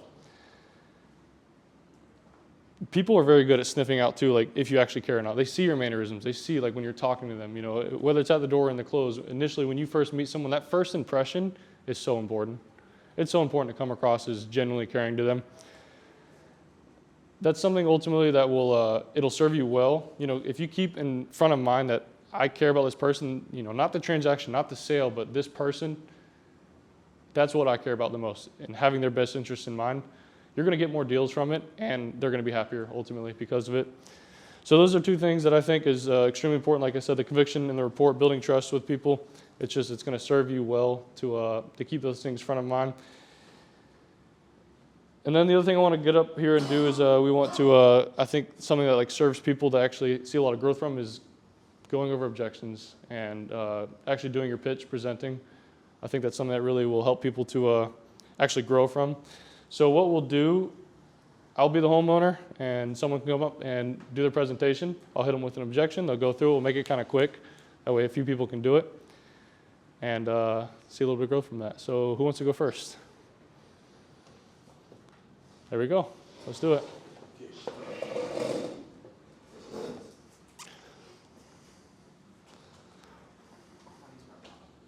Very important. All right. Hey, how's it going, man? Good, how are you? Doing good. Just trying to figure out if I'm in the right place. Are you Karen by chance? Yeah. Okay. My name's Gabriel. Did anyone from my metering team come by and talk to you guys in the last 2 weeks? No, I don't think so. What's going on, man? Okay, yeah, maybe we're just following up on notice from Duke about your utility bills going up another 12% in the next month. Have you got a chance to respond to that? No, but they're going up again? Yeah, they are. Do you know why that is? No. Okay, so back in 2019, Ignore me. we actually switched from coal to natural gas as our primary source of energy. And we spent about $890 million on that transition. Did you guys remember when we shut down some of the power plants in Crystal River? Mm-hmm. Okay, yeah, so once we made that transition, natural gas prices actually shot up about 300%. And those costs have been passed down to us, leading to energy deficit. So now there's a mandate out to try to get more locally sourced power produced on site. Usually it takes the form of tide power, which doesn't make much sense, wind, and solar. Have you talked to a lot of solar reps in the past? Yeah, I mean, we've talked to a few people. We looked into it in the past, and it just doesn't make sense, man. No, I hear you. So like I was talking to Mr. Green over in Pine Ridge, and he actually talked to a solar company. They wanted him to take $80,000 out of pocket. And this doesn't make much sense unless you're spending $800 or $1,000 on your utility bill every month. And I don't think you're spending that, right? No. Awesome. Yeah, so with this new program that we have, it's actually fully funded. We partner with a company called Sonova. They're corporate partners with Home Depot. I don't know if you've heard of them. Mm-hmm. So they actually are now able, they got the $3 billion from the Department of Energy, and they are able to put solar panels on your home with no lien, no out-of-pocket costs, or no loan. Yeah. They maintain, insure, and take care of the system all for you. That's if your home even qualifies, right? So the two things I would need you to take your home off my list to see if you do qualify are to check your meter, and also that first page on your utility bill is going to be a bar graph. So if you can go ahead and grab that, I'm going to check the meter. Is it on the left or right side of the house? It's on the right, but I don't think, man, I'm just worried about my roof, going solar. That's been my big concern. So. Okay. Yeah, so I hear that a lot, and I'll just let a picture show you kind of what's going on. So can we just say I have this right now? Yeah. Okay, right. So I have the photo of like the panels. Yeah. Right. So that was after a major storm, and as you can see, everywhere on the roof that's not damaged is actually where the panels were, right? And if this photo doesn't do enough to convince you that solar panels are actually protecting your roof, we actually put a 25-year leak warranty behind our panels. So if there was a leak from a storm or we did damage to your roof, we're liable for that coverage, not you, right? So go ahead and grab that paperwork for me. I'm going to go check the meter, and I'll be back in about 32 seconds. Great job, bro. Okay. Great job. Thank you. Great job. How long have you done this, Gabriel? This is my third week. You know your pitch very, very well. You've been training, like you've been studying. You can clearly tell. You know exactly where to go with that roof objection, so it was perfect. Your tonality is really good too, and it's nerve-wracking getting up here too. So you slowed down pretty nicely. Sometimes people want to speed through, so really, really good job there. Anything anyone saw on that you think he could improve on? Is anyone that I think he did really, really good. That's like you've been doing it for years. Yeah, it looks like you've done this for a while. Yeah. You're going to be really good at this. Thank you. Yeah, man. That was really good. So let's see another one. Let's do Jay. Let's go. Get mic'd up. All right. Let's do it. What's going on, man? Hey, what's up? Just gotta make sure I'm in the right spot. Is this the Karen residence still? Yeah. Oh, perfect. Yeah. It looks like you're Karen. Yeah. So I'm Jay with Pacific United Power. Has someone from the meter team come by and already talked to you guys yet? No, I don't believe so. What's going on? Okay, they're the ones following up about the TICO notice about the grid hardening going on. Did anyone come by and tell you what's going on yet? No. Okay, gotcha. So TICO sent out a notice, like TICO, the electric company. They're actually going to be ripping out all of these wooden power poles and burying the lines and doing a couple different grid hardening things over the next couple of months, just so it's a bit more protected coming up for storms and whatnot. So it's a good thing overall, and this area is slated to get all the work done.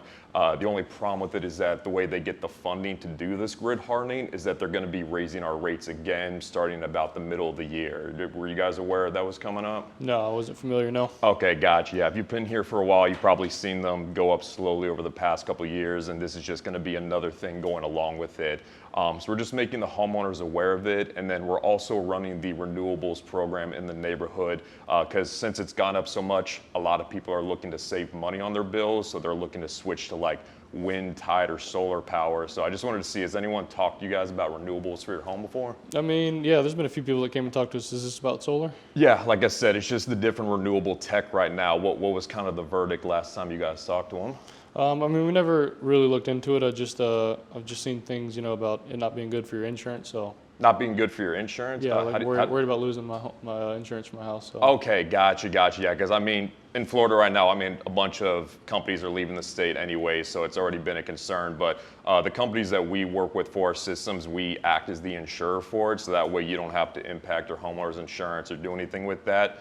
We put the policy in place to protect your home. So was that really just the biggest holdup for you guys? Yeah, the insurance. I've just seen it's been, you know, people have gotten dropped when they go solar. Yeah, no, it makes sense completely. You definitely don't want that to happen. But like I said, we have our insurance company specifically lined up for these solar projects. That way it doesn't impact you guys at all. It's a completely seamless transition to getting it on your home.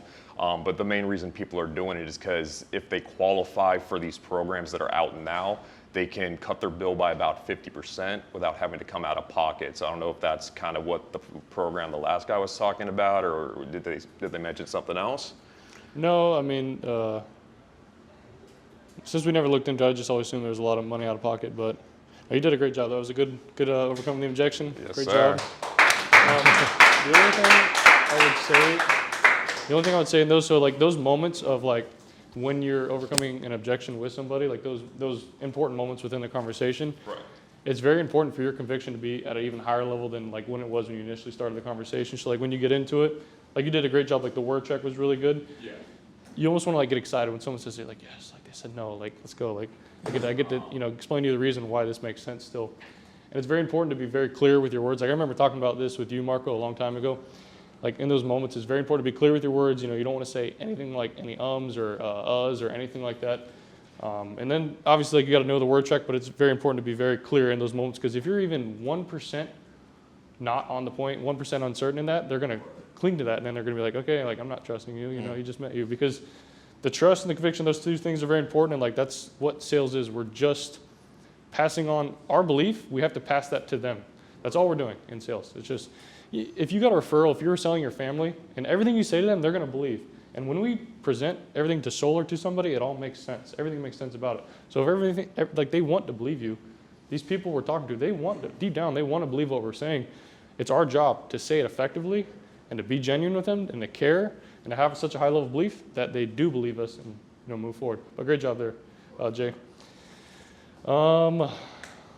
Let's see. Mr. Marcos. Me? Yeah. I'm super rusty. Let's bring out the rust, man. Come on, shake it off. You're good. You're good. This is where the growth comes in. Let's see. Take the rust off. All right, you're good. All right. Shake off that rust. Come on. Okay. I'll keep it easy on you. Don't worry. Well, yesterday was my first day on the doors. Okay. You got it in you. It's all in you. You know it. Okay. Let me. All right. Sounds good. Knock, knock, knock. What's going on, man? Hey, how's it going? I just want to make sure I'm at the right spot. Is this the Jackson residence? Yeah. What's up? Okay, got it. Yeah, I'm just following up on a letter that Tico sent out regarding the recent rate increase. Have you guys been able to read and respond to it by any chance? No, I don't think so. What's happening? What's going on? No. Okay, all right. So it has to do with the rate increases. Tico's gone up 62% in the last 4 years. You've probably seen it on your bill. Have you seen that bill go up quite a bit? I mean, yeah, it was definitely higher. Yeah. Do you know why that's going on by any chance?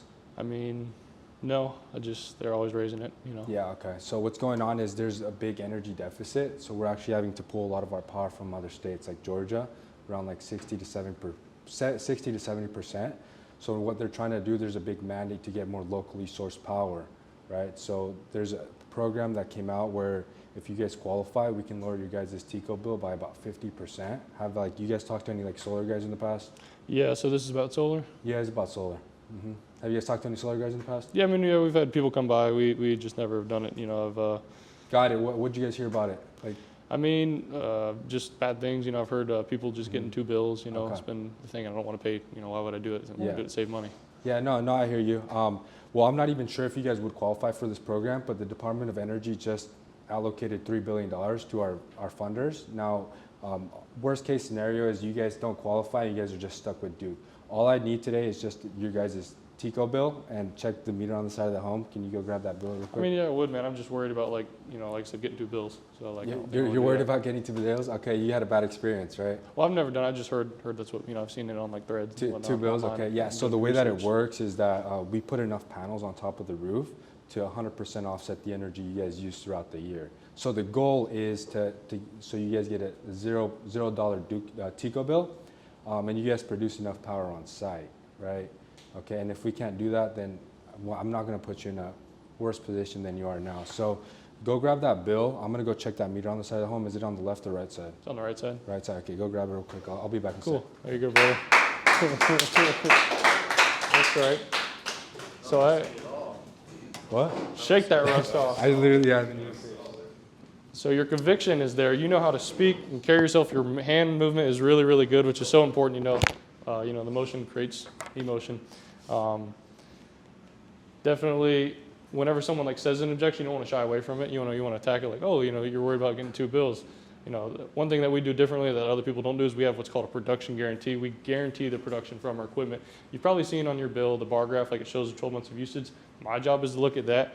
We ensure our panels are going to produce more than that, and then we guarantee that production for 25 years. If it ever doesn't, we come back out and add panels. We're liable for it. So that's what my job is, simple, to make sure we're going to get you the right design system, and you just go into it from there.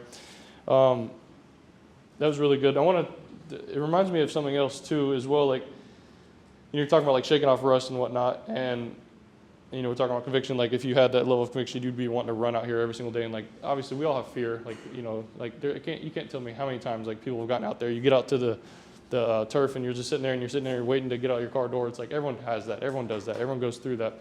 I can't tell you the perfect way to overcome that, but what I can tell you, and I've told this story to Steve a lot, which it really resonates with me. And there's a guy, maybe some of you guys have seen the video, there's a guy that's out on the streets of New York, and he has a bag of gold nuggets. He owns a jewelry store. He has these gold nuggets, and he's just handing out these gold nuggets, just reaching out to people walking by on the streets to hand them out. And people, because they're so inclined to say no, as he's just trying to hand them a $2,000 piece of gold nugget, they're walking by and they're like, no, like I'm good, I don't want it, I'm okay. And the guy, as he goes through the video, he's like, God, it feels so good when they say no, because he knows he's giving them so much for them to do so little. He's offering them so much value. All they have to do is say yes. It gives him impenetrable confidence because he knows he's not trying to take anything from these people. He's trying to give. That's why it feels so good. Here in solar, it's a 10 to 30, it's a 30-minute, when we sit down an hour and a half long conversation to save over $100,000, $200,000 over the next coming years. We're giving people so much, and all they have to do is just say yes. That's what gives people the confidence to do it. And then another thing too, as far as like looking at like the logical side of things, like making money on this, one thing that I think really is helpful is, and we'll take an example of Steve. So last month, Steve knocked the total month, there's Christmas and whatnot. He knocked on 480 doors. Last month he got 6 deals from knocking those 480 doors, which is solid. That's like right where it should be. You do the math on that. 480 divided by 6 deals is 80, on average, around every 80 doors he knocked, he got a deal from it. Out of those 80 deals, or 80 doors knocked, on average, those deals paid him about $5,000, $4,500. So you take the $4,500, you divide it by $80 or 80 doors knocked to get that. Every single door he knocked paid him $56. Now you look at like comparing this job to hourly or salary wages. First off, there's no other job where we can go out in the next few days, like say you got a couple bills due in the next few weeks. If you're working a salary job, you're gonna have to wait for that salary income to come in and it's just not gonna be able to pay it. With this job, we have control to go out and make the money to pay what we need to pay. But the way to look at it is, if I was to tell you, you know, you go out today and you knock, say 50 doors, and every single door you knock, I'm gonna pay you $55. So you do 60 doors at $55, you're gonna make $3,300 a day. Obviously that's not the case, but if you remain in that mindset that every door I knock is $55, you're gonna go out and wanna knock one door, two doors, and that's gonna lead to knocking more doors. Those were the numbers. Those are the numbers for Steve. And it was the same for Mike, I believe, the month before. That's the way to look at it, is every single door, you know, it's $30, $40, $50. Some people it'll be $70 one month. Some days it might be $25. I'll do it for $25 a door. So that's the way I think is a good way to look at it. We'll do one more and then we can wrap up here. Let's do a new face. I don't know your name yet. Jeremiah, let's do it.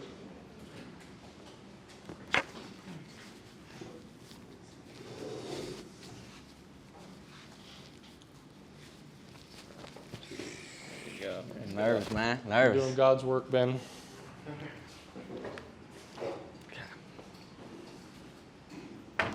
What's up, man? Hey, what's up? Is this still the Jackson residence by chance? Yeah, what's going on? Okay, cool. My name is just Jeremiah with Pacific United.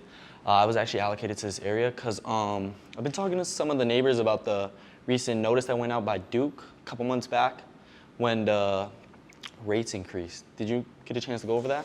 No, I mean, I've seen things in the news, but what's up? What's going on? Yeah, so, sorry. So basically, Duke increased by like 20% this past year, and they plan on keep increasing this next coming summer, another 20%.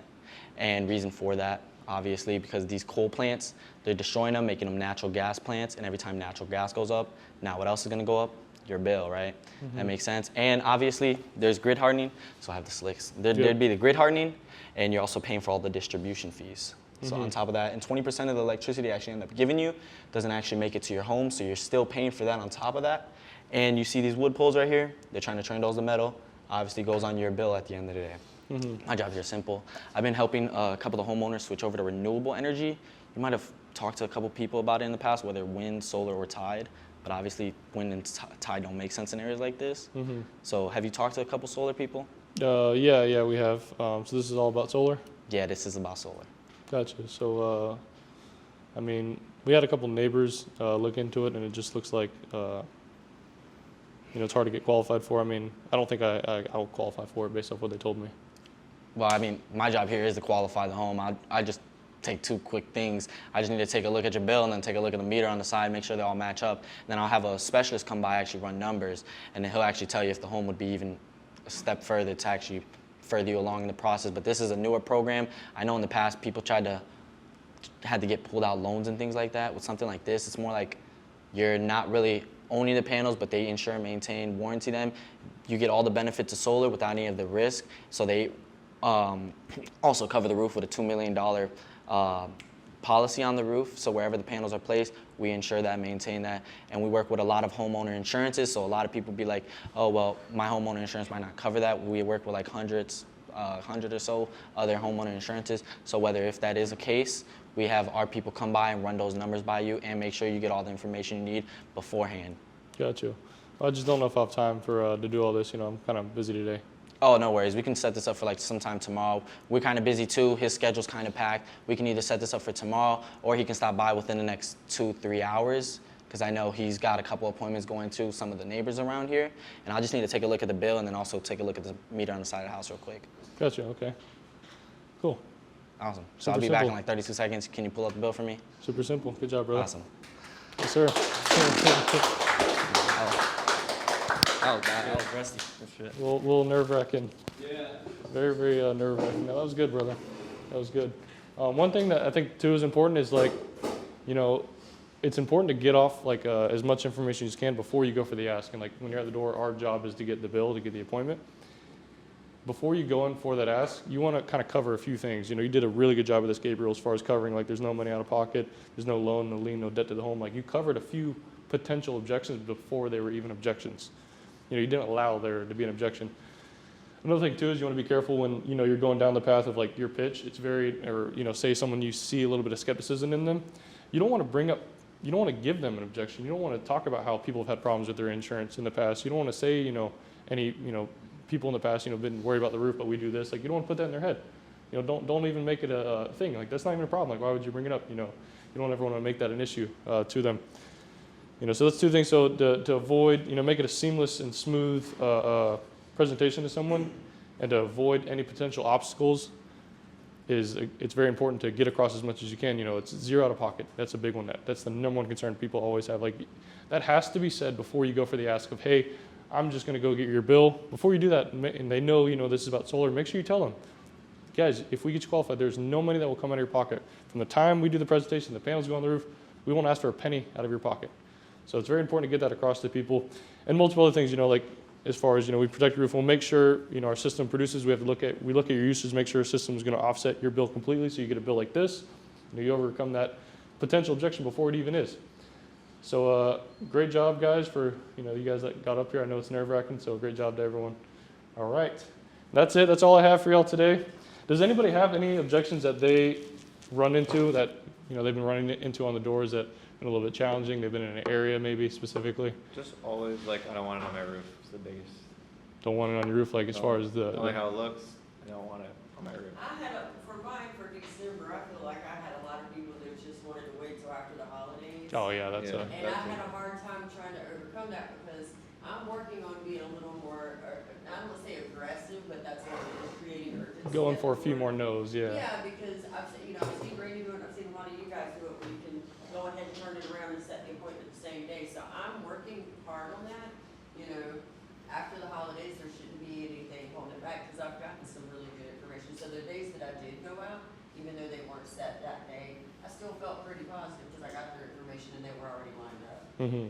So, you know. Yeah, very important to create urgency and, you know, obviously scarcity too. Like, we're not going to call it, you might not even qualify to do this. I'm just here to get you the information. But obviously it's past. I wish I could have, you know, armed you a little bit before. But one thing that we found to work, you know, well was like, hey, like the reason people are doing this right now is like tax credit season is coming. There's a giant tax credit that comes into the system. Yeah. If we can get everything knocked out, we can get you qualified for that coming January to help you out with your taxes. Isn't that April? So if it was Yeah, they have time from January all the way up to April, but they have to, it has to be, contract has to be in place by December in order to receive, see that.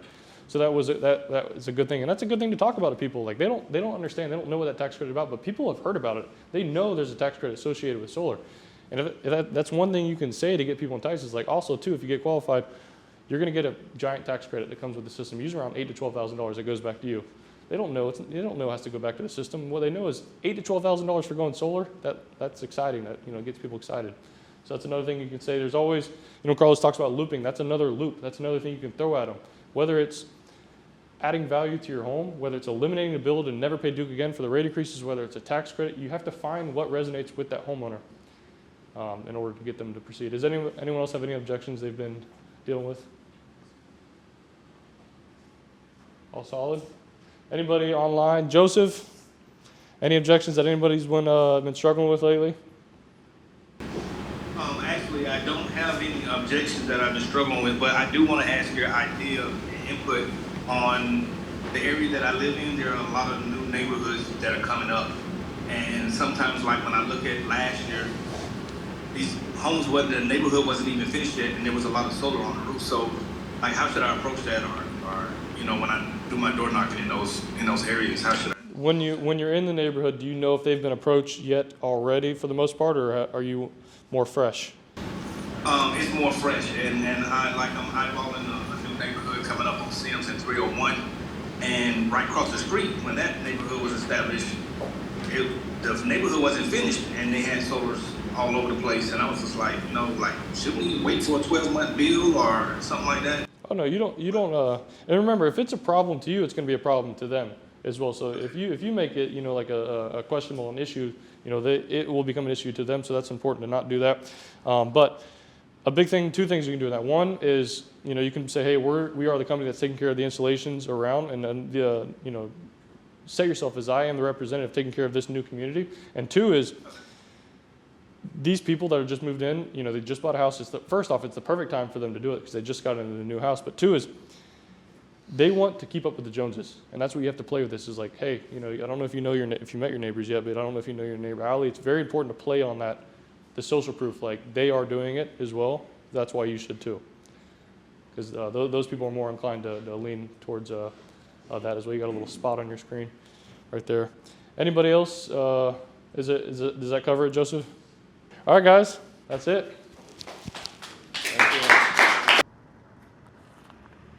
Parked so damn close. That's not even close, brother. What's up, man? What's up? Good, how are you? Good to see you. Good to get it. This is the house? Yeah. South is this way, right? Yeah, see, no tree. He is covered. He's covered pretty well. Yeah, but pretty far from the tree, the part that would have the solar would be right Did here. he cut down a tree? It's the same. I think it was right there. See where that mulch is right there? Oh, you're saying the front. There's a huge tree right there. Yeah. Well, it should be fine. Like the Maverick. I think he's a cool dude. Yeah. He'll maybe he'll let me mic him up too. What's going on, man? How's it going? What's up? How you doing? We're gonna film Good to see some you. training for YouTube. Yeah. You're a cool dude, so. Seem pretty chill. What's going on, Jackson? Rob. Great to meet you. Nice to meet you. Yes, I didn't sir. expect to see you here. I know. Snuck in last second, yeah. Last second, I was like, all right, I'll comment to Robert. Why not? Yes, sir. Cool. Yeah. Take off your shoes. You're cool with shoes? I'm good. I don't care. Heck yeah. How long have you been at the house now? What's up? How long have you lived here at the house? I've lived here for, since April of 22? Oh, nice. Heck yeah. So, Are you from it's been almost 2 years now. From the area originally, or?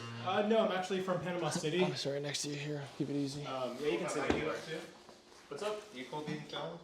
I don't care. Are you cool if I get your mic too? Sure. I'm gonna put on your shirt. You're a cool dude, so I was like, Robert be down. I'm down. I'm pretty cool with anything. But yeah, from Panama City originally. Did 5 years in Orlando for Oh, school. nice. I was in Orlando too. You go to UCF? Yep. How'd you like it over there? I liked it. It's a big school. I could see random people every day, different person. You know, I kind of like that feeling of just how many people are there. Yeah. So. You have a dog? Yeah, she would love to jump all over you guys. You can bring them out. It's cool. I'm cool with dogs. Yeah, yeah, she's a little dirty right now, so I don't know if like I gotta wash her. I haven't washed her in like 2 weeks, and got a doggy door, and so I don't want a dirty dog jumping on you guys. I appreciate you. I lived in Orlando for a little while. It's crazy when just the traffic over there gets insane. Yeah, and it's I don't miss it. Yeah, honestly. right. I love it here so much more, honestly. Yeah, I'm a big boat guy. So Really? I'm gonna go put this up in the closet. Be right back. No worries. Super sweet shirt, man. Where'd you get that? I can't remember. Is it Shein? Say here, Shein? Oh, Shein, really? Shein. No, I can't even see. It just says medium. Oh. Yeah. Yeah, I just replaced my roof, and yeah, man. I saw. Congratulations. That's awesome. yeah, it was way more expensive than anticipated. Really? Yeah, I kind of How have much did it cost regrets. So original contract was $17K. I got a contract as low as like $13K. Wow. But I just didn't trust the reviews as much. I went with a company that I was offering a 25-year warranty because this roof is only 4 years old that was actually on it. Really? So wait, why'd you have to replace it so soon? It was done terribly with the workmanship. Jeez. My guess is the people that owned the house got the lowest bidder, the cheapest of the cheap. Jeez, how it goes. When it's cheap, it's not good work, you know. Yeah, It's exactly. hand in hand. And so, yeah, the people that did it obviously knew they messed up because within a year, looking at the permits, they had to come back out and do patch jobs. Wow. And so when I bought the house, to me, it was a pro, you know? It's like 4-year-old roof, like hell yeah. You didn't even know. Yeah, my inspector said it was great, you Wow. know? So it got past him too. Was there any damage like plywood, or was it just? It's a funny story. 17K contract, right? So by the time they came and removed all the shingles, they were like, oof. And I don't know, I think they said 59 boards had to be 59 boards had to be replaced. Oh my gosh. And they had to put quite a bit of linear boards on it. So that was probably an extra 5,000, 6,000? Nah. More? It came out to be 30K. Holy crap. $13,000 worth of boards. Wow. Yeah, and so I expensive. asked them for receipts of the boards. Yeah. They couldn't provide me with receipts. That's not good. I wasn't able to be here. I would have been taking inventory. Like, Yeah. 3 boards showed up or like 10 pieces of plywood showed up and just literally check it off. 59 sounds like a lot. Yeah, but I More mean, than- it's, I think he said 2,800 under roof area at this house, 2,800 square feet under roof. I wonder how many squares it is, because they measure it differently in roofing. But 59 seems absurd. I know for our, like when we have to do a re-roof, each panel of plywood is $80.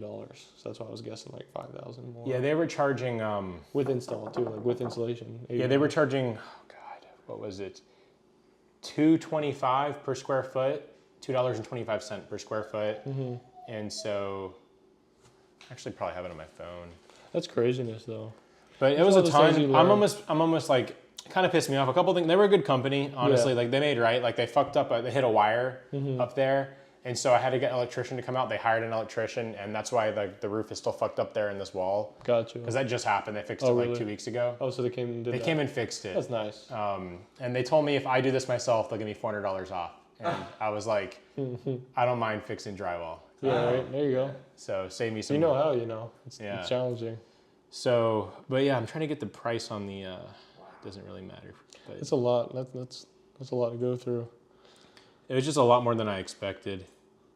I was expecting maybe like $5,000 increase. I put that into my like. What seems my crazy is like budget. you didn't know when you first moved here. That's what's wild about Yeah, the it. inspector said everything was gold, and he said just aesthetic issues, like fascia here, drywall here, it needs to be touched up, Yeah. paint, Yeah, little things, minor things. Yeah, exactly. But when I bought this house, first 3 weeks, my washer was plugged in, running, and I start hearing water. I'm like, what the fuck? That's scary. And then I walk over to the sink, and there's water coming up the sink. Jesus. I run into the garage because the washer's going. I'm like, it's probably where the issue is. Water pouring all over the ground. Jesus, bro. So I hire a couple plumbers, and they literally take me on the roof. They go through the vents, and they show me using the borescopes. They're like, look how fricked up your pipes are. This pipe coming from there, going out to the wall to the back, it was collapsed in around the backyard somewhere. And you could see where it's like the pipe is circular, then it's kind of oval, then it just kind of crumbles to nothing, and then black. You can't even go through it, yeah. Wow. And so that happened, and I was like, shit. And then he's like, let me look at your other pipes. So we start looking at the bathrooms and stuff, and they're on their way out.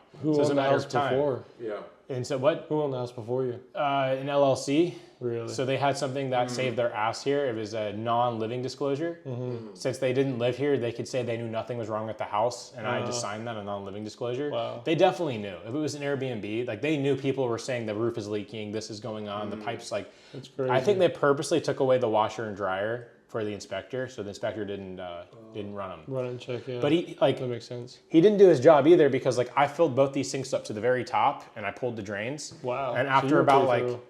well, like I did that after. Like when I bought this house, dude, I was making 3 offers a day. I had 3 realtors. Jesus, because you And got so a red prime time. I would literally like make offers sight unseen 20K above list, like minimum 20K above list. Yeah, I walked into just this to house get in for the like 30 conversation. seconds. I was like, okay, it's a house, whatever. Yeah. 25K. That's you know. crazy. And so I was Wow. making so many offers, dude. What was like a big decision towards getting this house versus like renting?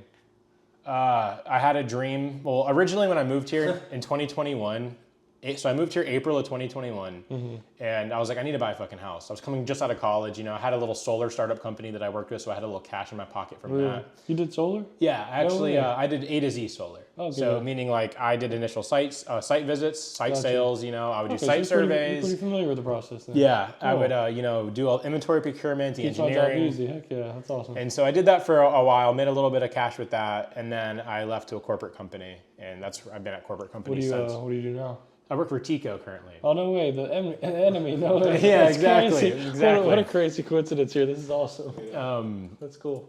But so what has you interested in like making the transition? So obviously, like the benefits. It's probably like you just want to make sure you're doing it with the right company.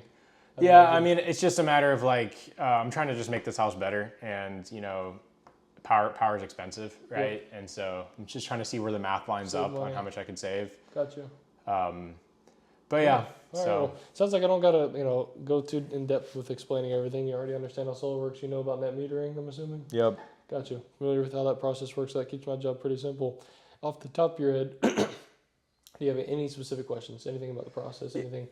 Yeah. No. So I have I guess like 3 concerns that kind of come to my head. Okay. So one is I'm worried about my roof warranty that I just got, right? Because I just hired this company. One of the main reasons I went with them was for the 25-year roof warranty. And that's complete workmanship. That's not just a manufacturer on the shingles. The shingles are warranted for life. Like it's, which So, they, I mean, you're never going to get life out of them, So right? you're worried like in the event like a leak was to happen? Yeah, like I'm worried that they're going to be like, hey, you put solar on your roof. The company that installed it did a bad job. And then I reach out to the company that installed it and they're either like, hey, your warranty was only like X amount of time. Or they're like, no, it's actually the roofer's fault. And then I'm using a blame game, right? Battling back and forth, so that's a primary concern to me, right? Because I paid top dollar for this roof and I'm definitely going to try to get at least 20 years out of it. I'm hoping insurance will allow 20 years. Yeah. As long as your insurance will allow it. Florida, you know, with insurance, they're crazy. And so this company said that they'll do their very best to get inspectors out here and stuff if the insurance wants to take it off after 15. And they're like, I guarantee we can get it to 20.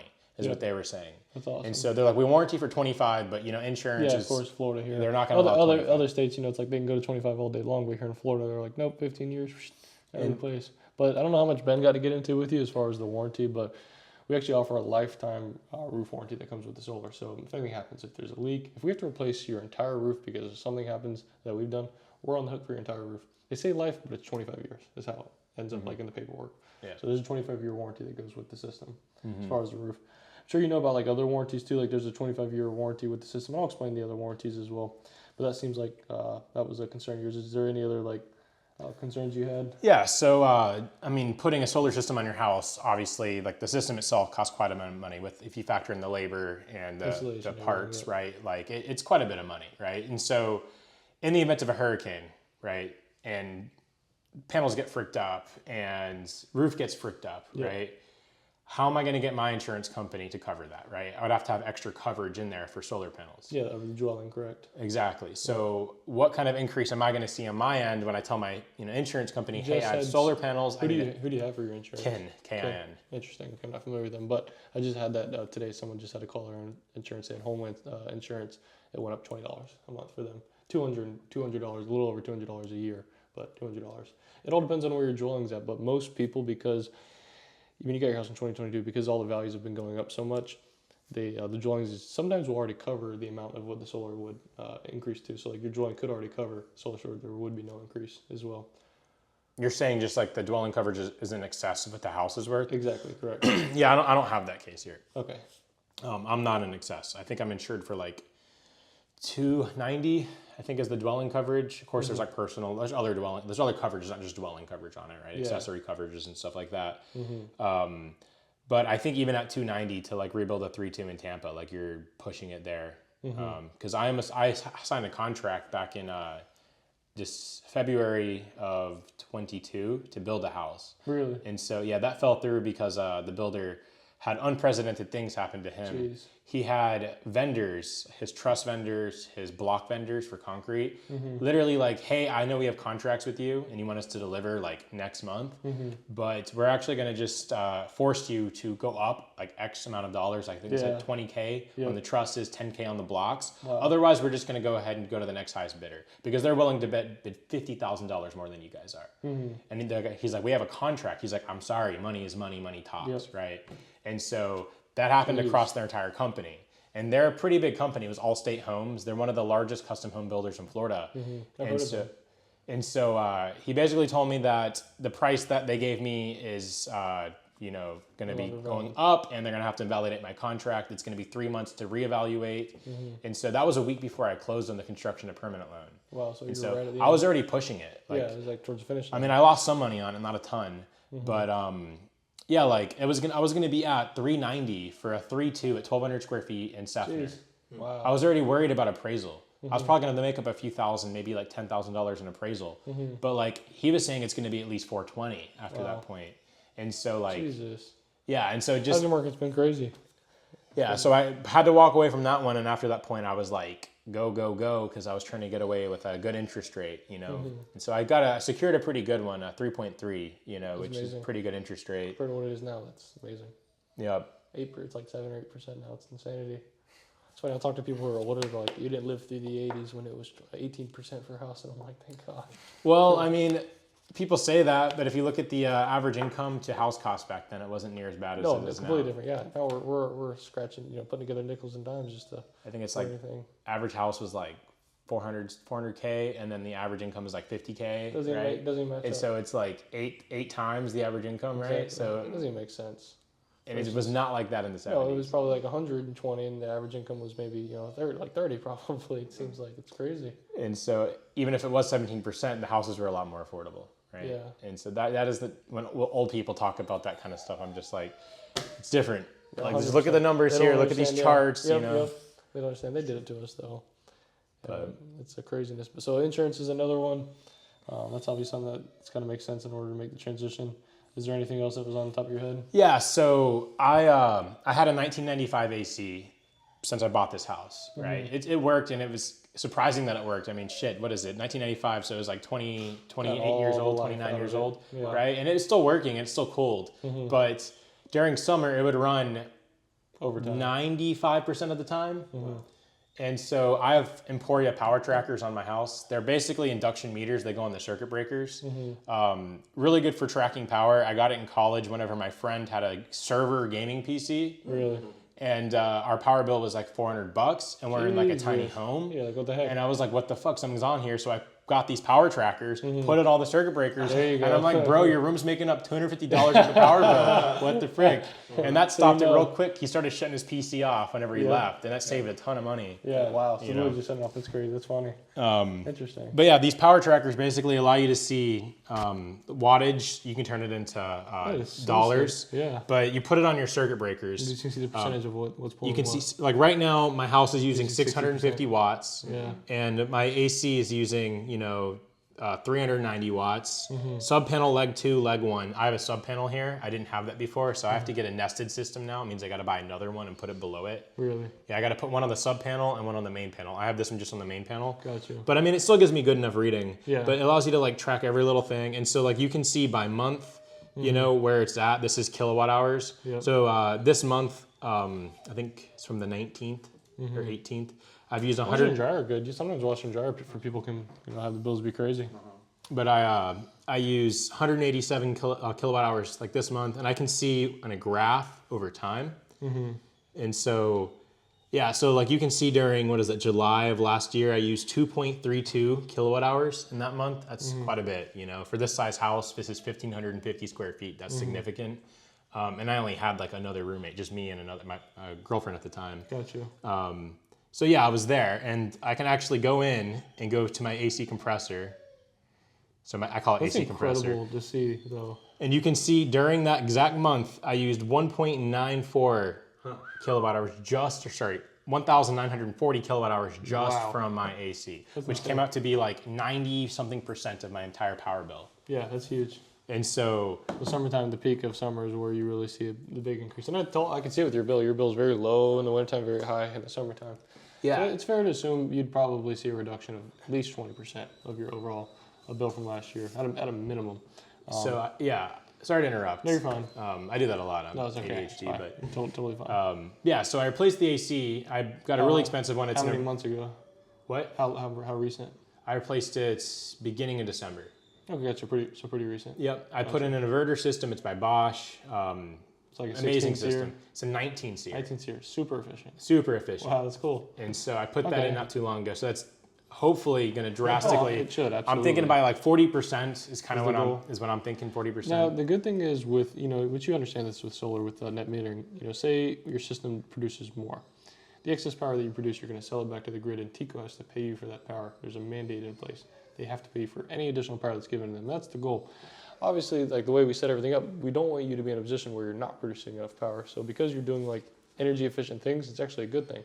Because that means, whenever you're producing from the solar, if you're using less than anticipated, you'll be selling more to the grid, and then they'll pay you for that excess amount. Yeah, so with that, I understand net metering. Like usually for the most part, a system would be sized correctly if, at night they use everything they gave to the grid right back, and it cancels out to be like a zero bill or just the service charge, right? The daily service charge, right? Exactly. But I was unaware that if you produced over that, so you're always on excess. You get a negative bill. Yeah, so is it 1-to-1 though on the negative bill? On the negative bill, yes. If you take the cash out option, they'll pay you a wholesale price. So then it's like 20 cents on the dollar. So it doesn't make sense to cash So it's out. like They could credit make other credit. way. Yeah, exactly. So how you do it is you just apply it towards future. The meter charges $18, $20, however much it is for your specific bill. So you apply it towards future negative bills. So you end up getting a bill. She's talking over there. She's making lots of noise. Yeah, she's a whiner.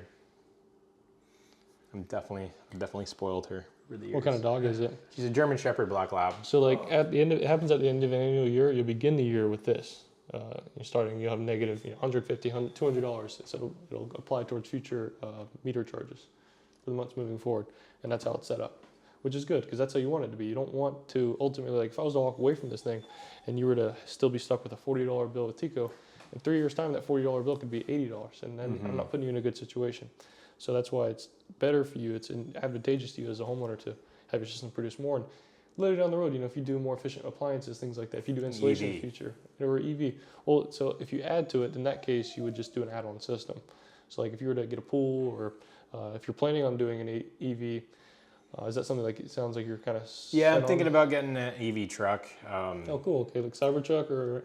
Not the Cybertruck, probably the Ford Lightning. Gotcha. I'm just kind of looking at the resale values and how they're going right now. Making sure, yeah. Because I've heard right now that as far as EV vehicles, the trucks seem to be like the least holding resale value because of a lot of people like say the towing. They're just towing. Yeah, basically like the biggest concern of EVs is range anxiety. Yep. Right. And people always think they're going to drive across America. And then in the truck, you have even more range anxiety when you're like, one day I'm going to get a camper and I'm going to go, to the next state, right? And I'm going to get 80 miles out of my truck. 4-wheel drive too. Yeah. And so like it's really affecting resale value. So I'm going to wait a little bit. I was going to get one not too long ago, but thought about getting the Flash model this year. It's like a tech forward model. It's the Lightning? It's a Lightning Flash. Okay, Basically, what they're offering in it is they're offering all the tech from the Platinum/Lariat. Wow. So like all the speakers, like the 20 speaker system, the self-driving, big screen, the massive 15-inch touchscreen, all that tech into like a more basic model. It doesn't have leather seats. Gotcha. It doesn't have ventilated seats. It has ventilated seats, but it doesn't have heated like rear seats. It doesn't have a big panoramic roof on it. Okay. It doesn't have all the bells and whistles that I really wouldn't care about. But it has like the technology. The technology, which is what I do care about. Gotcha, that's cool. And so thought about that, but you're looking at like before the tax credit, I think you're looking around 70. Yeah. And so it is a little pricey. I mean, you save on gas too in that scenario. Yeah, you save on gas, but you pay more in tires, you pay more in insurance, right? And so I got a couple quotes. More in insurance? Insurance costs more in EVs. Why? I thought it would have been less. Because usually when they get into an accident, if it damages the undercarriage, it's a whole new battery, which comes out to be a total. Total, yeah, that makes sense. And so the other thing is like the risk of fires is overinflated in insurance eyes. Interesting. Tesla's cool because I think in not in Florida, but in other states, they have their own insurance and it's like insanely cheap.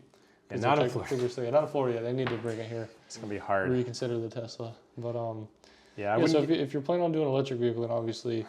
Still, in that case, so in the meantime, before you get the electric vehicle, if you're overproducing, say you're overproducing by additional 20%, then you'd just be selling back to grid. Instead of it being a $140 negative bill, it'd be a $300 negative bill, which is fine because you'd have to pay those meter charges regardless. So do those credits, because you're saying the cash out price is wholesale, which is going to be like a quarter or something. Exactly, which doesn't make sense. You can do it if you wanted the cash, but it's like you'd have to pay it anyways. It makes sense keeping it better off just getting a system that produces a little bit less than your bill at that point.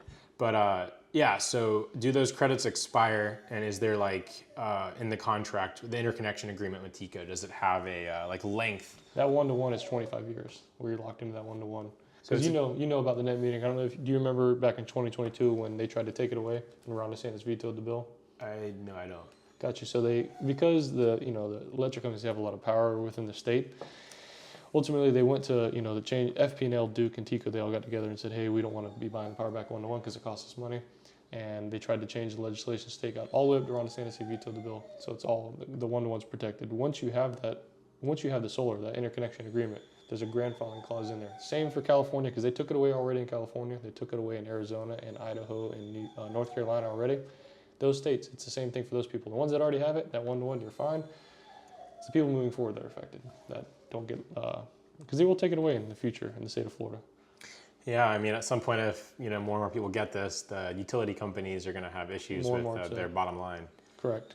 Exactly, and that's why they're trying to be the first ones to build the solar farms. Do you know about what's going on with them building the solar farms? Oh yeah. I mean, TECO has the most solar per customer out of pretty much any utility in the Southeast. I think they're number 2. There's one smaller company that beat them. FP&L is the biggest investor in solar in the United States right now. Yeah, they have the 30 by 30 plan. Yeah. 30 million solar panels by 2030. You're yeah, actually, my last company before I left was Enercon. I was actually doing contracts with TECO, but I also was their subject matter expert for utility solar. And so I did a ton of market research. I wrote a research paper and everything like that into utility solar. It's a little bit different than the residential side. You're talking everything central inverters there. Right? It just makes more sense in economies of scale.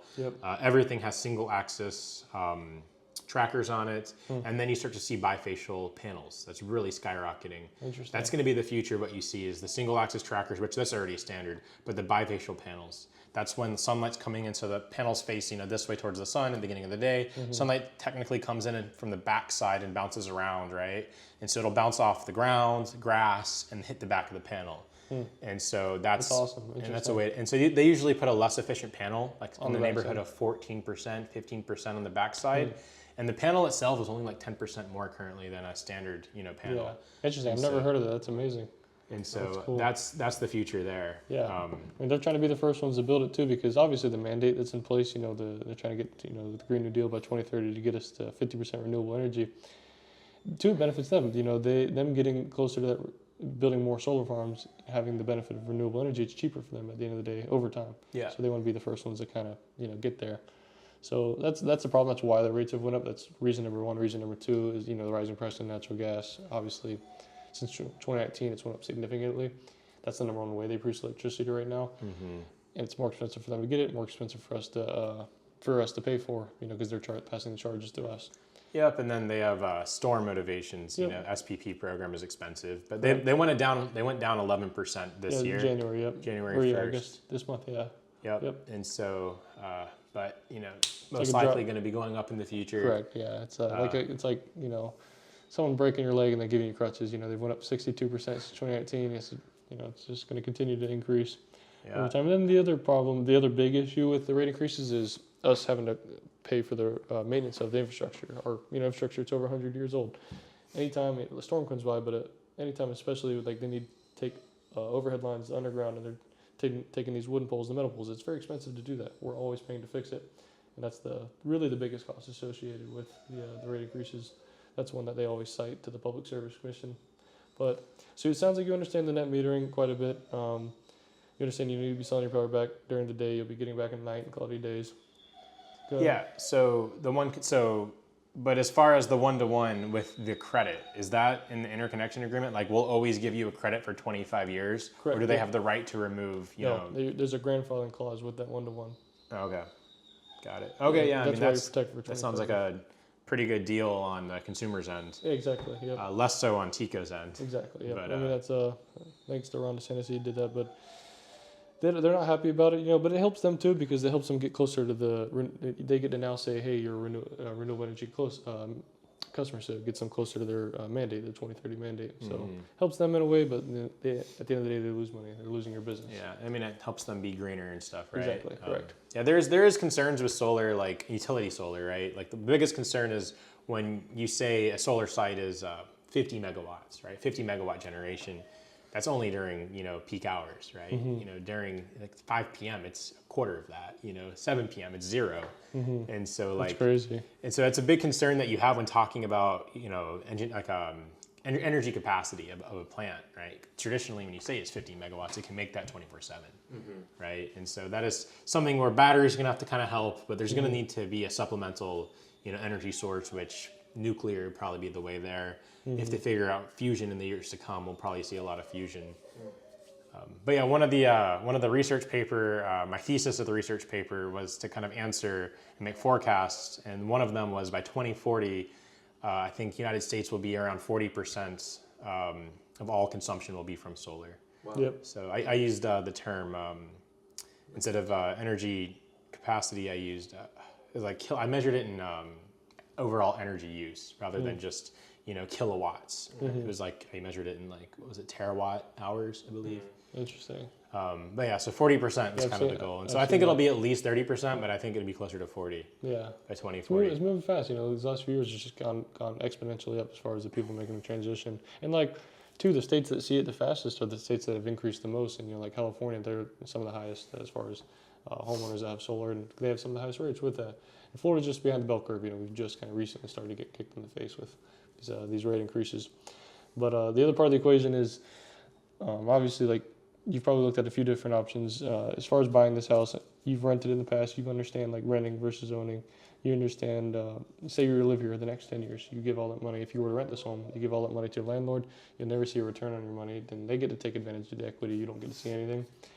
That's problem number one with when you rent. The other issue with it is inflation. When inflation gets bad, it hurts renters the most. And the other problem with that is the price changes. I don't know if you have like, friends or family renting like an apartment around here now, but everything's so expensive. Every month or every 6 months or every year, they're just raising everyone's rates. Yeah. And then the last problem is the no control. If you want to come in here and like make your house your own, you can't do it. It's not your property. Yep. Those 4 problems are exactly what's going on with TICO. Every time you donate money to TICO, you don't get a return on your money. You don't get shares with the company. You give them money, they give you the lights, and that's the end of the relationship. It's just like you're renting and paying for a roof over your head. The whole concept, the whole idea of solar, obviously people do it for the savings. They do it for, it's good for the environment, but it's about owning your own power. It's about taking a bill you never cancel and adding equity to your house with it. The 4 benefits of ownership, obviously, when you own something, the first thing is the equity. Panels go on the roof, it's going to add to the value of the home, just like if you were to come in and do a nice new pool.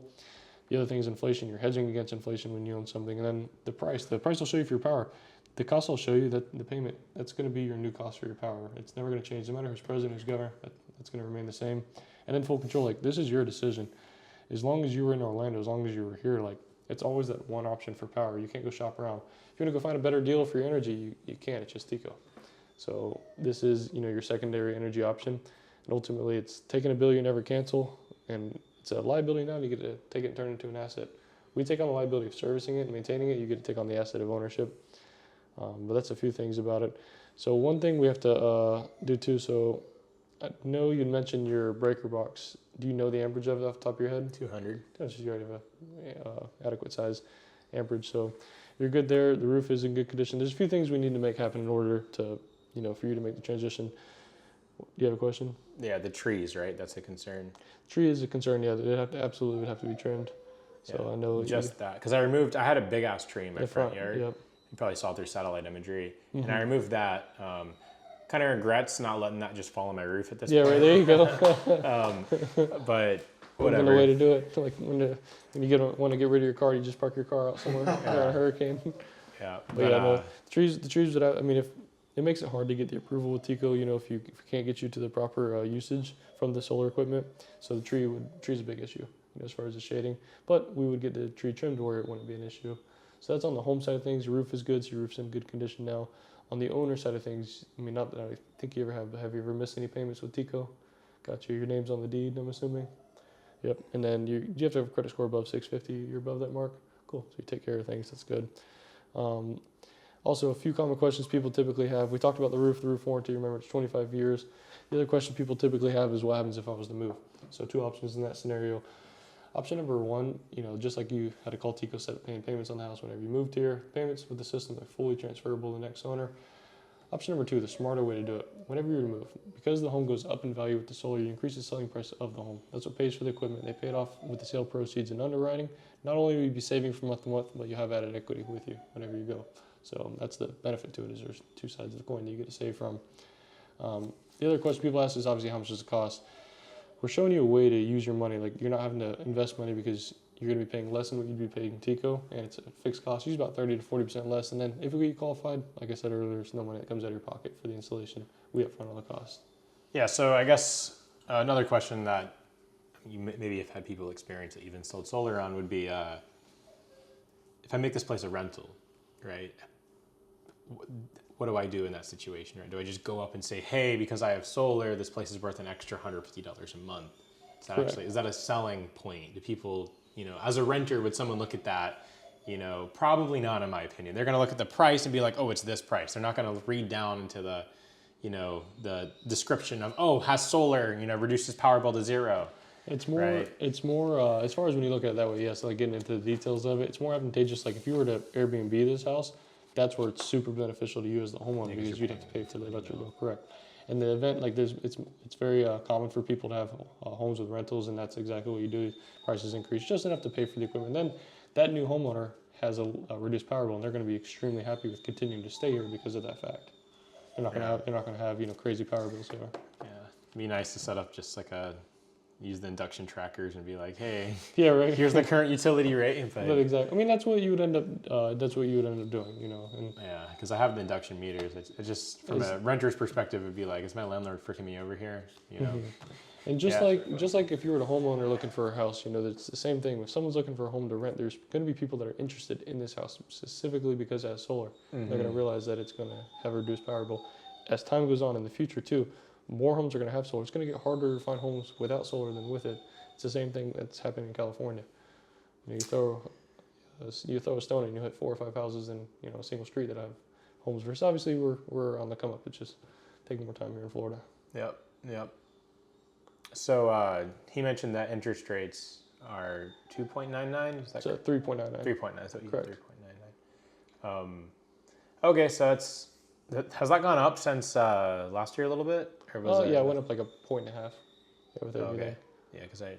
It used to be like 2.49 was the best option, and now it's the 3.9. I remember around 2 point something when I first talked to somebody. But the 2.49 really didn't make sense. The best one was the 2.99 at the time. That was still the best one. So as far as the tax credit, do I have to reinvest the tax credit into it, or you don't have remortgage? You could take that. It's your money. You get it just like the tax credit with the vehicle. You get that money, and then it's your responsibility to do what you will with it.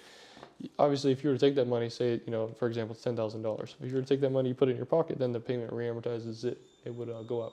But then you have $10,000 in your pocket. Some people take that money because, like, if they want to pay it towards credit cards that are maybe more expensive with a higher interest rate, it's most likely, in your scenario, it's probably more advantageous to keep it all paid off and put it into the system. So it does reamortize? Correct. Yep. Okay, so that's pretty much the standard among the financing for panels? Yeah. Oh, yeah, absolutely. Typically, yeah. Are you referring to, like, other financing options you've looked at in the past? Yeah, I just didn't realize that you had to put the money back into the loan. You don't have to. You can, but then that payment would go up. Yeah, go up, and at the point where it's like, you're better off putting it in. It'd be like a bill swap at that point. Yeah, it'd pay the same. Yeah. Sometimes, in scenarios where if you were to have like a super high credit card bill, like the one home when I was over in Land O'Lakes, he's like, I got like $15,000 credit card debt, and the interest rate's crazy, so he's gonna throw it towards that. It just makes more sense because the rate being less. So I have to instantly buy down the principal on the loan. I can't just put it into like an account and be like, hey, just take this away monthly. I mean, there's an 18-month period they give you because they realize you're not going to get the solar and then do taxes the very next day. So you have 18 months to get that tax credit and then apply it to the cost of the system or the principal of the system. So you have 18 months. So maybe a few months where you could test your waters in like crypto. Ideally, what I would do is just like have it auto pay from a account that's holding that tax credit, like an Ally with like a 5%. Yeah. So you're saying have the payment getting drawn from the tax credit? Exactly. I've heard of someone doing. You would get ultimately probably like 8 years of a free power bill. That's what I'm saying. That would be ideally what I would do. And then you compare it to what. So the bill, the payment would go up a little bit. It goes up, the 30%. In 8 years, the payment would still be significantly less than what power bills would be. So, it would be nothing to make that payment in 8 or 9 years. Yeah, I'm curious what we're going to see a historical increase. That's funny. I've always wanted someone to. I've never brought that up to somebody, but I've always thought about it, like someone doing that, because then it would cover enough power bills for many years, especially if you put it somewhere where the money's growing, like it's very safe. Yeah, I would do like a 5%. Granted, that's only for like probably the next couple of years. Then you extend a few months, of the bill. Yeah, exactly. So that's kind of what I would want to do. It's your. That was before realizing. I've thought about it, so that's that's interesting because you still get the 18-month period too, as well. So that's yeah, but if you wait till the 17th month and they're going to be like, all right, give us that $10,000 right now, right? Then it's like, I'd rather just not have dealt with that. You know what I mean? To make up that cash that they're wanting. Do you know what it goes up to in the interest rate if you don't put it in? Interest rate stays the same. Okay, so it just extends your payments out to. Correct. Just the payment reamortizes. The payment goes up. Yeah. Based off the 30%. So it's anticipating that upon the initial. Correct. Assessment. Yeah, it's anticipating you're going to put it in. Correct. Got it. Yep. Got it. So they give you a low payment first, and then you put it in. It keeps it there. Okay, I see now. I see. Yeah. Cool. So you guys use Axitec panels or? No, we use Q cells. Hanwha? Hanwha, yep. Hanwha. Yeah, so they're same. It's the same one that Tesla uses. You know, they just rebrand, but they're manufactured here in Dalton, Georgia. Yep, and they're black back sheet, right? Black back sheet, 405 watt. Yeah, and so what is that, like 20.8% or something like that on the efficiency? 22, I believe. Is it really that high Yep. now? Yep. Crazy. Almost as high as it gets. You know, they're at the top. The 400 percentile. for 22%. They're either 21 or 22, I believe. We can double check. It could be wrong. It's been a long time since I looked. So you guys use IQ8 pluses, IQ8As, IQ8 M's. M's? They're new ones. So those are smaller ones then, right? So they're more likely to clip. They're like what? I think they're the same size, but they're just the new. So they upgrade them like every year. You know, IQ8 7s, IQ8 8 plus, IQ8. Now it's the IQ8 M's is what it is. Not entirely sure of the exact difference. Yeah, the cool part about the IQ8s, I helped my dad get an install going. Really? And he did a ground mount, and like I did the engineering and found engineers that could sign off for me. I'm not a PE yet, but I will be soon. And so got him a good ground mount system because the companies around him, it's a very rural area, and there's not a lot of companies, and they're trying to charge like $5+ a watt. Jesus. And so he was not about it. But the IQ8 system allows you to couple it with an ATS, a smart ATS. It's a Enphase brand, of course. But like if the grid shuts off, the ATS will automatically disconnect itself, and then you can actually, without batteries, use the solar panels to produce electricity during the day that you can use. So it's the same thing with the IQ8Ms. They do the same exact thing, but the only thing with that is one, it really doesn't work that efficiently. You know, even in the event that you are out of power with the sun being out, that's one issue with it. And two is you still need there's a certain inverter that you need in order to make that happen as well. That another add-on system or another add-on to the system. What kind of dog did you say you had? German Shepherd Black Oh, Lab. that's cool. Okay, yeah, they're rated for 325 volt amps, so watts. Gotcha. So it's not too low. A little bit about our company too. So I don't know if Ben got mentioned to you. If you were to check us out, we got nothing to hide. It's affordable solar roof in here that does the install. We're 4.8 out of 838 reviews on Google. I don't know if you've come across. Have you ever seen Solar Reviews, the company Solar Reviews? I've probably skimmed it a few times throughout. Yeah, they're great with like information. You know, they look at all things, companies, panels, but they're a third-party company. You know, if you put in your zip code anywhere from New York, California, I'm going to show you the top 100 installers in the United States. This is where we rank. We take our reputation extremely seriously. If for any reason you don't want to do this, I don't want you to do it. I want you to be excited about doing this. Everything's going to make 100% sense.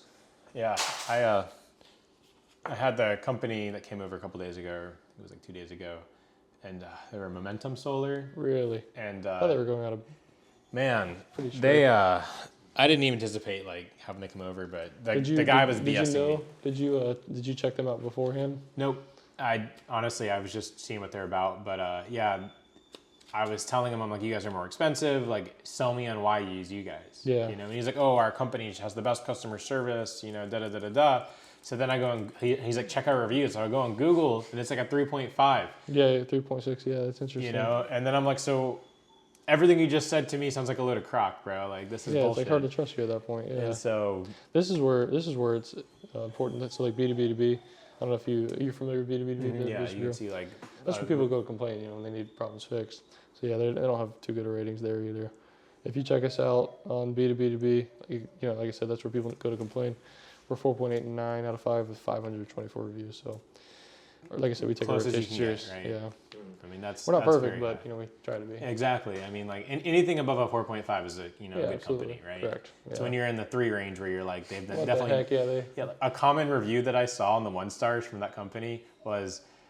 After like you wrote the review, they like edited it and put an update. This company reached out to me and offered me a $25 gift card to delete or change my review. Wow. And there was multiple reviews saying that. And I told the guy sitting here, and I'm like, bro, you reading this? He's like, yeah. And I'm like, that's literally terrible business practices. Yeah, like, what are you doing, bro? That's crazy. That's insane. No, it's so I mean, you look at it like, especially with solar, like it's already it's already something that it's a process, and it's like, if you have a bad experience with this and you go tell other people, you go put it online, tell other people, you're gonna hurt our future business. You know, so like it's more important for you to be happy and have a good experience than anything else. You know, so that's interesting. But so that's a little bit about our company. Let's see here. I'll pull up your design real quick. How long have you been with? 3 years. 3 years? Mm-hmm. Yeah, I can tell you, you know what you're doing. Yeah, I enjoy it, man. It's fun. It's fighting a good fight against Tico. You know, you're my friend now, but you're also my enemy if you're with Tico. Yeah, I do the transmission side. Oh, yeah, okay, it's okay. So it's okay. You can slide under the radar. I'll see a truck. But I have Tico. the pricey poles. That's right. The poles on transmission, they run from anywhere from like 10K to 50,000 per pole. Wow. And so. Oh, they kicked me out. Dadgummit. It's pretty pricey. It's okay, baby. She's in there crying. Yeah. She or he? What? She or he? She. She. Yeah, she's a whiner. Can I trouble you for some water? Yeah, I got you. Appreciate you.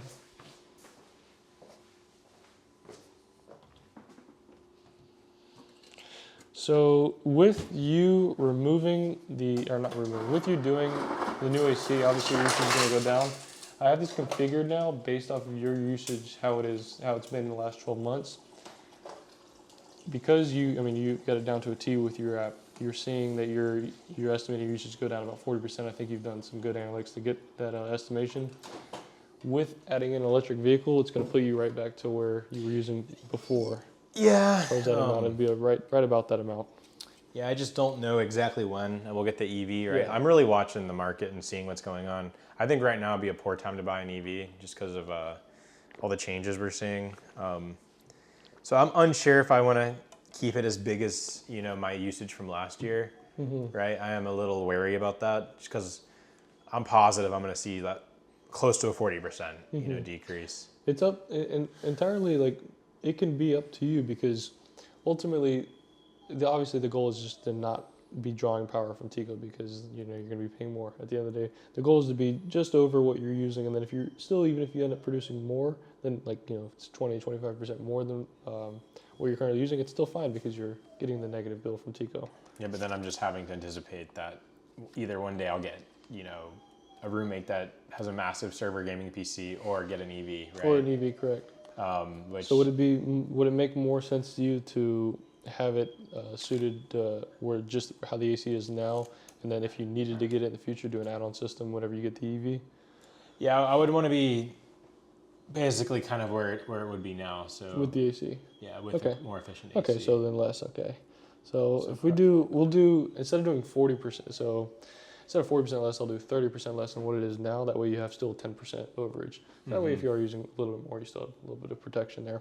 It's always good because that way, in case you're using a little more, you're still protected. It doesn't make a difference to me, just so you know. Like, I don't care if it's less or more. It doesn't make a difference. I just, based off of. I anticipate also getting new windows this year. So this room right here behind you guys is super inefficient. Just because it's single pane throughout this whole house, and there's that massive single pane glass door, that shitty glass door, and then a window next to that. Really? And so I want to replace all the windows in the house with hurricane proof, hoping that'll reduce my premium. My insurance went up 110% last year, so I went from $1,900 to $4,100. Yep. And so I'm trying really to fight them. I don't want to move to Citizens, but yeah, Citizens is not a bad option though. Yeah, I just don't want to go there. Don't want to go down to the bottom of the barrel just yeah. And so I'm trying to see what I can get. I mean, doing the roof, they came down $1,100, but that was on my policy from last year, so they gave me a credit of $400. It's prorated on the number of months. So I don't know what it's going to be when it reassesses come April. I would hope it would be exactly what they took minus $1,100, the same as last year, but I doubt it. So 30% less. So right now, if you add up all of your usage. Yeah, so the way I would calculate it would be taking the peak summer months, like that 6-month period, and then take 30% from those months. Don't take anything else, because during winter, I barely run the AC. I barely ran it last year, especially last year. So just from the peak months? Just from the peak months, take off 30% from those months and then reassess it as a whole. Okay. You follow what I'm saying? Yeah, absolutely. That's a smart way to do it. You make my job pretty simple.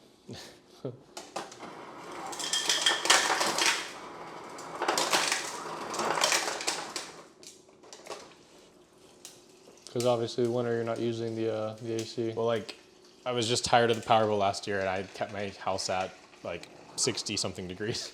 I don't mind it. Other people minded it, but I didn't. I don't mind. You said you have a roommate now? No, right now I live alone. I had a girlfriend who that was my life partner, and things didn't work out for the best, I guess, recently, like 2 months ago, 3 months ago. Everything happens for a reason. Yeah, so yeah, now I live alone, which I'm like kind of getting a little lonely. I'm thinking about picking up a roommate. My last roommate, you know, I had my girlfriend living here, and then I had a roommate at one time. Give me a really bad taste in my mouth for roommates. He was actually he was a friend from Orlando too, which was my first mistake. You never know till you live with somebody. Right. Yeah, and so it's just like I lived with his friend, and his friend was terrible. This is back in college, and like we would always talk shit about his friend. Bro, your friend never cleaned up anything. He's I hated that guy. Da da da da da. So I was thinking that he'd be different, you know, because I mean he equally shared the disdain for you know that guy, and so he moves in and everything's good for the first month, and then like slowly like shit's getting dirty, and I'm like noticing a smell coming from his room. Yeah. And then like sometimes he'd come home at like 3 a.m. and he'd just pass out in his car like right in my driveway. There was one time I like walk outside to go to work at 7 o'clock and I see him pulled up on my driveway at an angle with the door open, just like hung out slumped. And like then one day like 3 or 4 months in, he just ghosts me. Really? So yeah, and doesn't hit me up at all. I'm texting him, and all of his stuff's still here. And I'm like, bro, you got to get your stuff out of here. No reply, not paying rent. I'm like, what the heck? So weird. And so it pissed me off, but eventually I got him to pay me some money. Then I moved all of his crap out because I didn't want to deal with the toxicity of me throwing it all away. And yeah. I don't want to make enemies with anybody, but not a good experience. And I think my first mistake was renting it to like a friend that I wasn't super familiar with. Yeah. Like if I was doing another friend, I'd have to be like close to a best friend where I'm like fully like trusting of a person.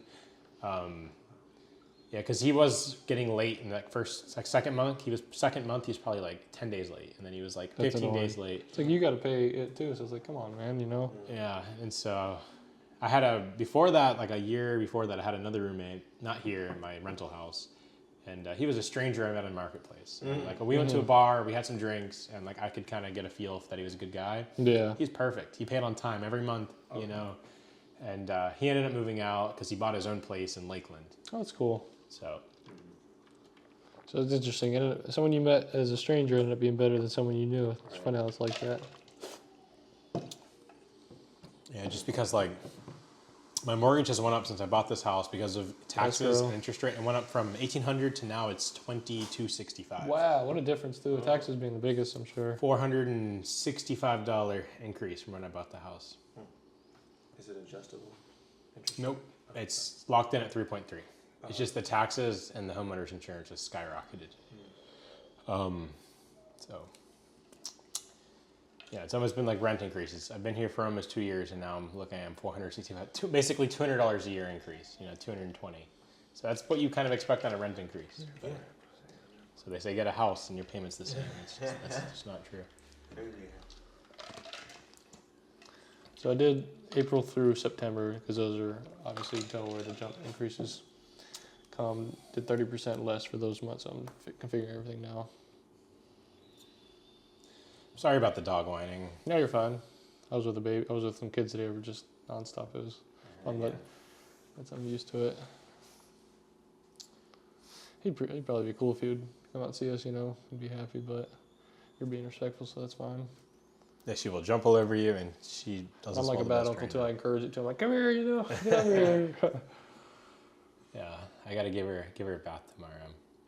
Been pushing it off for too long. I'm the same way. I have a golden doodle myself, and literally it's like every 3 weeks it seems like you gotta give him a bath. And I have to probably I've been doing it every 3 weeks, but she just rolls around so much where it gets worse. Like I think I'm at week 2 now, and it's like she smells bad, and like what the heck already? She's getting older. She's around 4 now, and so she's getting like dandruff and itchy. So like she constantly has to itch. Maybe like every 10 minutes she's biting herself or itching now. And so I need to start putting this prescription shampoo that I got for her, hoping that's working. I just gotta bathe her more. It says do it 4 times a week, and I'm like, ugh, she hates taking a bath. And so like, it's just kind of a hassle on my end. But, you just use the hose or something? Yeah, I just take her out in the front yard and hose her. I used to do the bathtub, but I kept clogging my drains, so I was tired of that. But she probably just doesn't want to stand under the hose though. Yeah, I have to put her collar on and just step on the leash. And I feel bad because she's like trying to get away from me, but I'm like, Kayla, this is for your own good. I'm helping you here. So she doesn't understand. But she just hates cold water. Oh yeah. I think I traumatized her when she was a pup. I was giving her a bath, and I had just like a shower head, and it was like high pressure, and and she hated that, and I think that's like scared her from water because she's like half lab, and labs normally love water. Yeah, she has yeah. webbed feet and everything. She Really? hates swimming. Hates it. She'll Really? go in like to here. She won't get like anywhere where she's like submerged. So yeah, maybe I traumatized her when she was a pup with the shower. But Maybe. it's been a kind of a good thing and a bad thing. Good thing is like if I take her out in the woods biking, which I do pretty often, I don't have to worry about her jumping into the water and getting all dirty. Bad thing is when I do want her to be swimming, you know, or if I'm kayaking or just like going out in the water myself, she doesn't come out there. She just barks at me because she's like, "Come here, get out of there!" Like, Yeah. But Where do you go biking? Lettuce Lake? so Lettuce Lake, I don't know if do they have bike trails there? I don't know. Lettuce Lake's kind of small. I just got a bike, so I'm looking for places to go bike. You have a mountain bike? It's a cruiser, but I probably could still go on some light dirt trail. Yeah, so places I go, you probably would not want to take a cruiser. However, there's some great trails that are for cruiser bikes, or just like road bikes. You call them.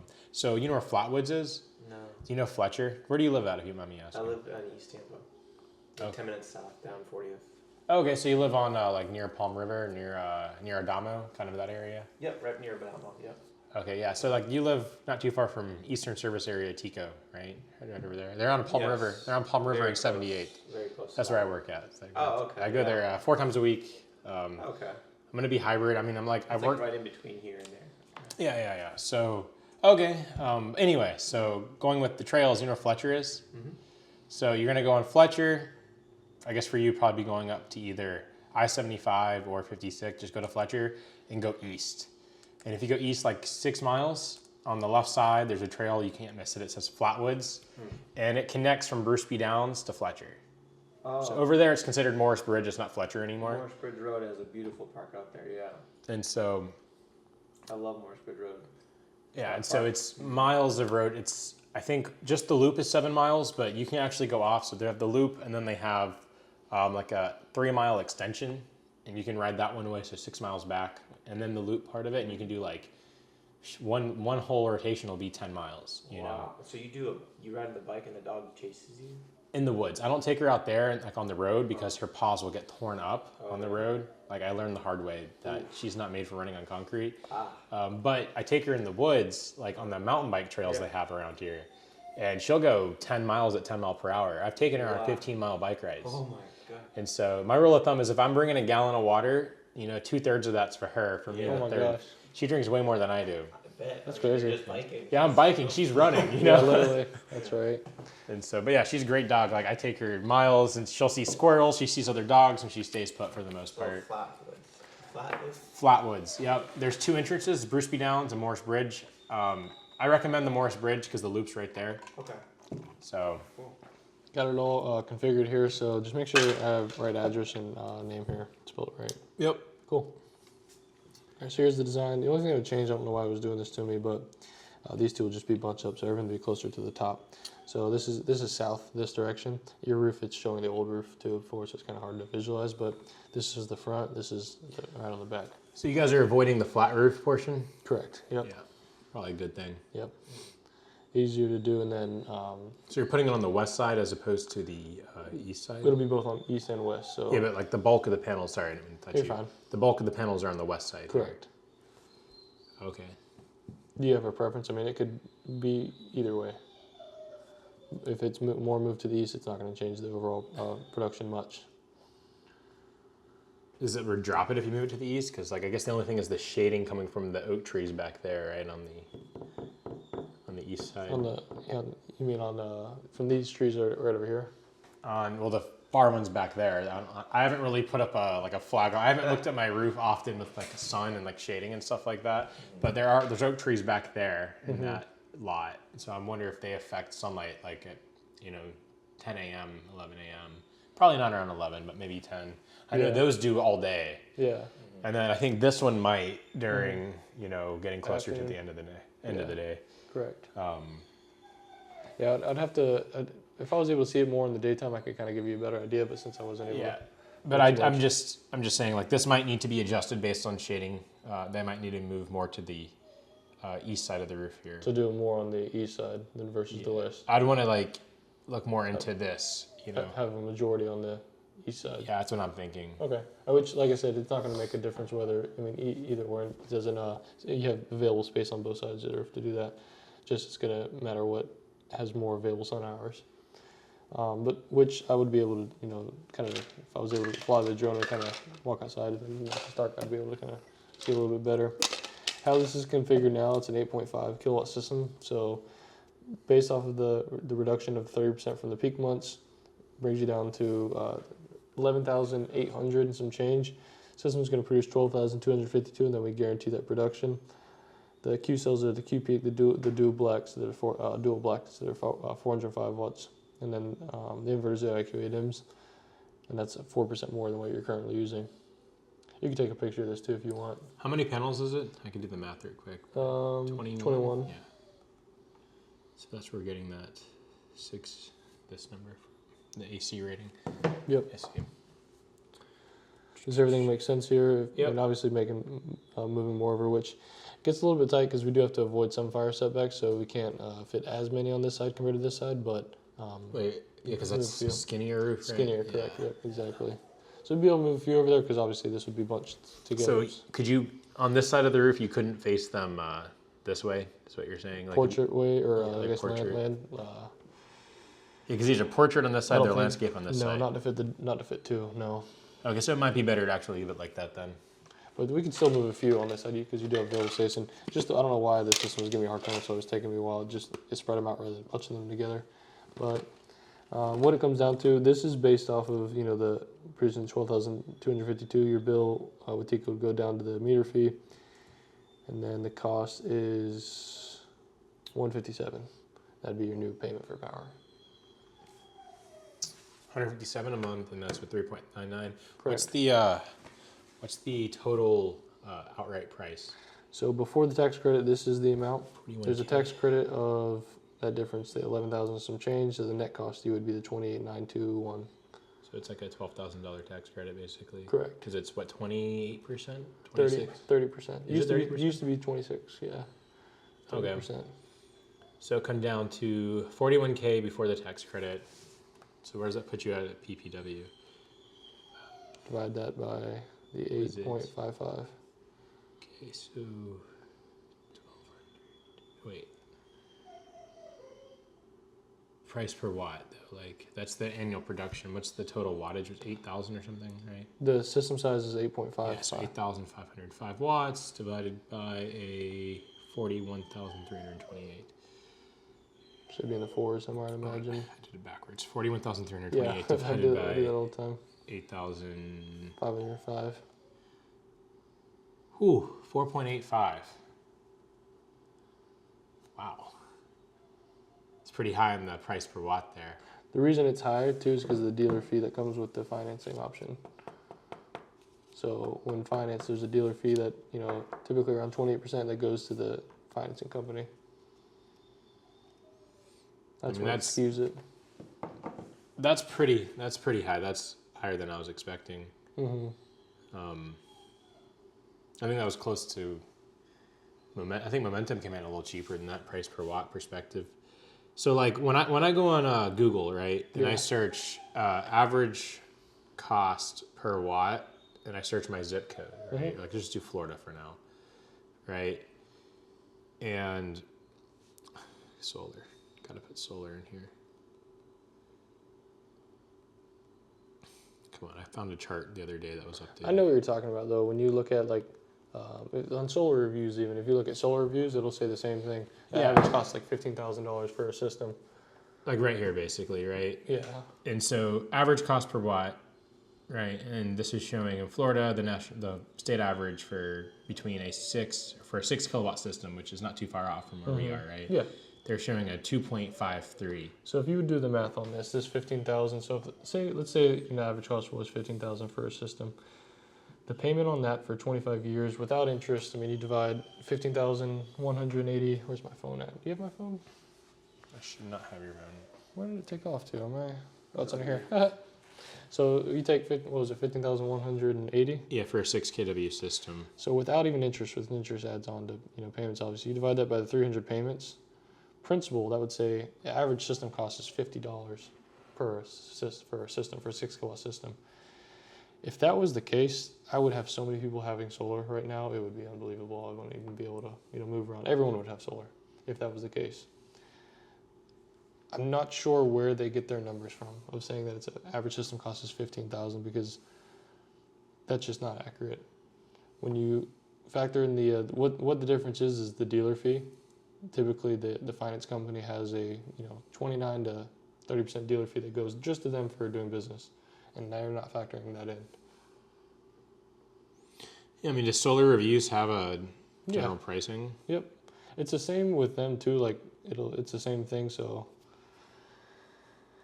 let's see. Like if you click on affordable solar, we'll go even directly to us. It'll say our average price for a system somewhere in here. Let's see.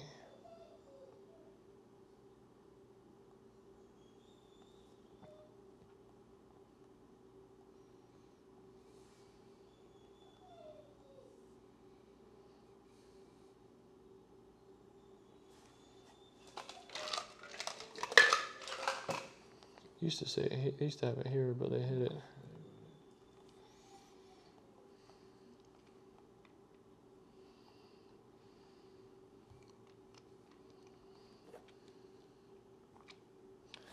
Not gonna go through this, but Solar Reviews used to say the same thing, where it would say average system cost around 15,000 to 18,000. But when you do the math on it, like realistic, when you look at it, even if you went up to 8, 9, 10, 15 kilowatts, or a 10 kilowatt system, which is closer to like what an average kilowatt system size is. And I could show you multiple, we could go to let's see here.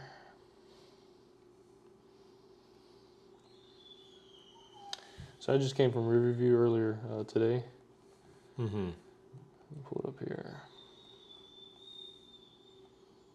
They had a slightly bigger system. They had similar to what you're using now, but obviously we had to configure yours with less production or less usage.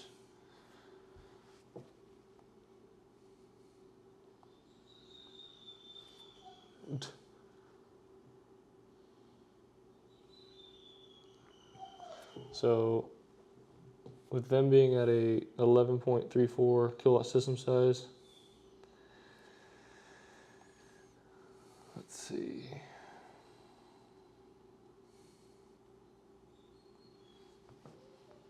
Yeah, it's just like everything I'm reading right from Reddit and stuff like that is saying most installers are, kind of around the $3, low $3 even, right? And so, I mean, I get you guys are very high reviewed and stuff like that. Well, it's not that. I mean, you could go, I'd encourage you too, if you want to go through the process, you could go shop around, go shop the price compared to anyone else. And if you were able to find a better price than, what we're able to do, then I'll make sure we beat it too at the same time. You're going to run into the same, scenario because everyone uses the same finance companies. I don't know if Ben got to explain too much to you, but so we're a brokerage. We use Tesla. We have Sunrun as one of our companies. We have Solar Max. We have West Bay Energy, another company. There's multiple companies that do installations. The reason I choose affordable, one is their pricing is good. They use good equipment, but also the work that they do is what's most important. They get the job done. They get it done right. But ultimately, like if you were to shop around and go get price quotes from multiple other companies, you're going to see the same thing across the board. Yeah, so this guy's saying less than a year ago he paid $270 per watt, but it might have been cash price. He said paid cash. He says that. Yes. Yeah. I mean. So what is your cash price? I mean, I'm probably don't have the funds right now after spending $30K on my roof to do a cash price on this, but I'm just curious what you guys come to on a cash price perspective. Let's see.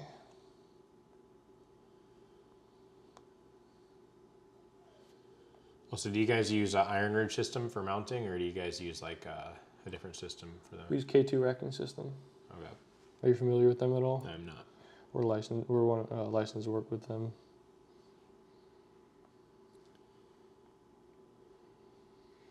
Let's see here.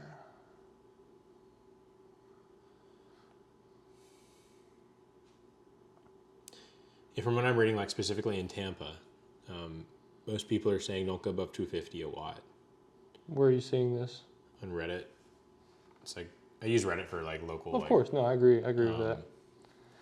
So cash price on it's $27,216 before the tax credit, and it's a 3.2. Wow, PPW. those dealer fees are no joke. Yep.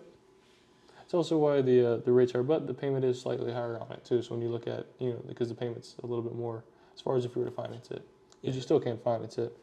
So what does that bring it to? So 27, you said 27 what? 27. 216. 216. And that was an 8505 Yep. system. Should be a 3.2. Yeah, $3.02 per watt. Right. It's still a little high.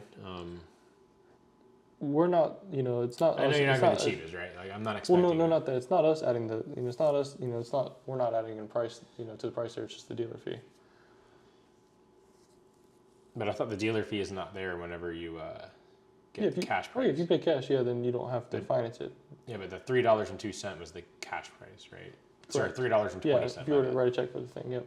So Now, it's still a little high on that end, is basically what I'm trying to say. Like, okay, even gotcha. that's like, from what I'm reading on Reddit, from what people are saying, with IQ8 system, which I would only be looking for an Enphase system, right? Yep. Just because like you get the 25-year warranty, it's better than having a string system. You have MPPTs on every single panel as opposed to a string is like, you get like 4 per inverter, right? And so it's definitely it's more advantageous in any way you look at a system. It should be microinverters. Yeah, 100%. But yeah, from like what I'm reading here, like most people are getting it like less than.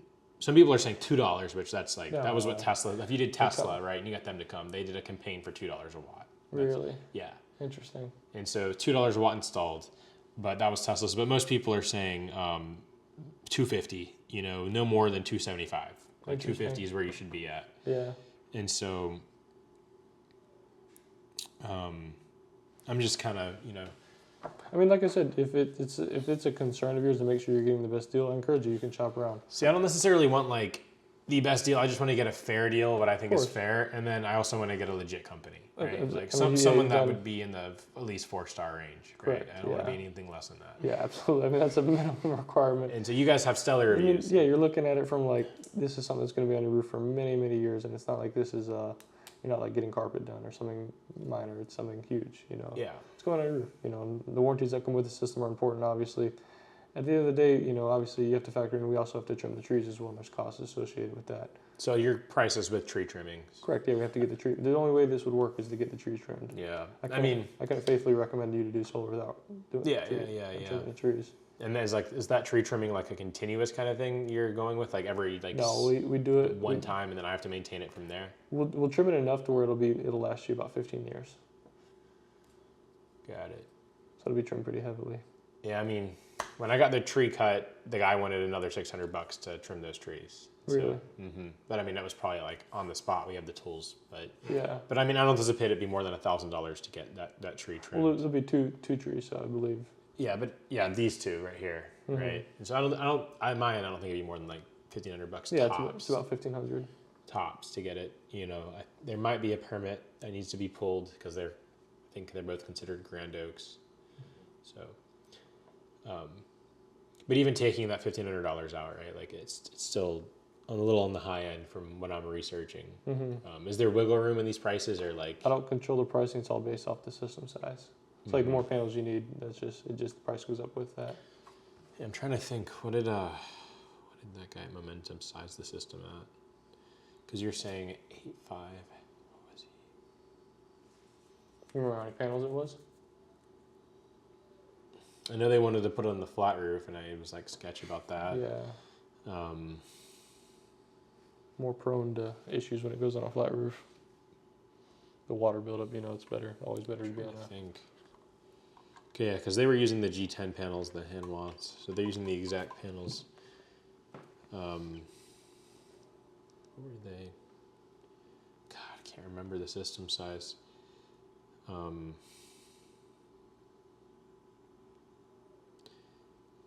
I do remember it now. It was 11.2.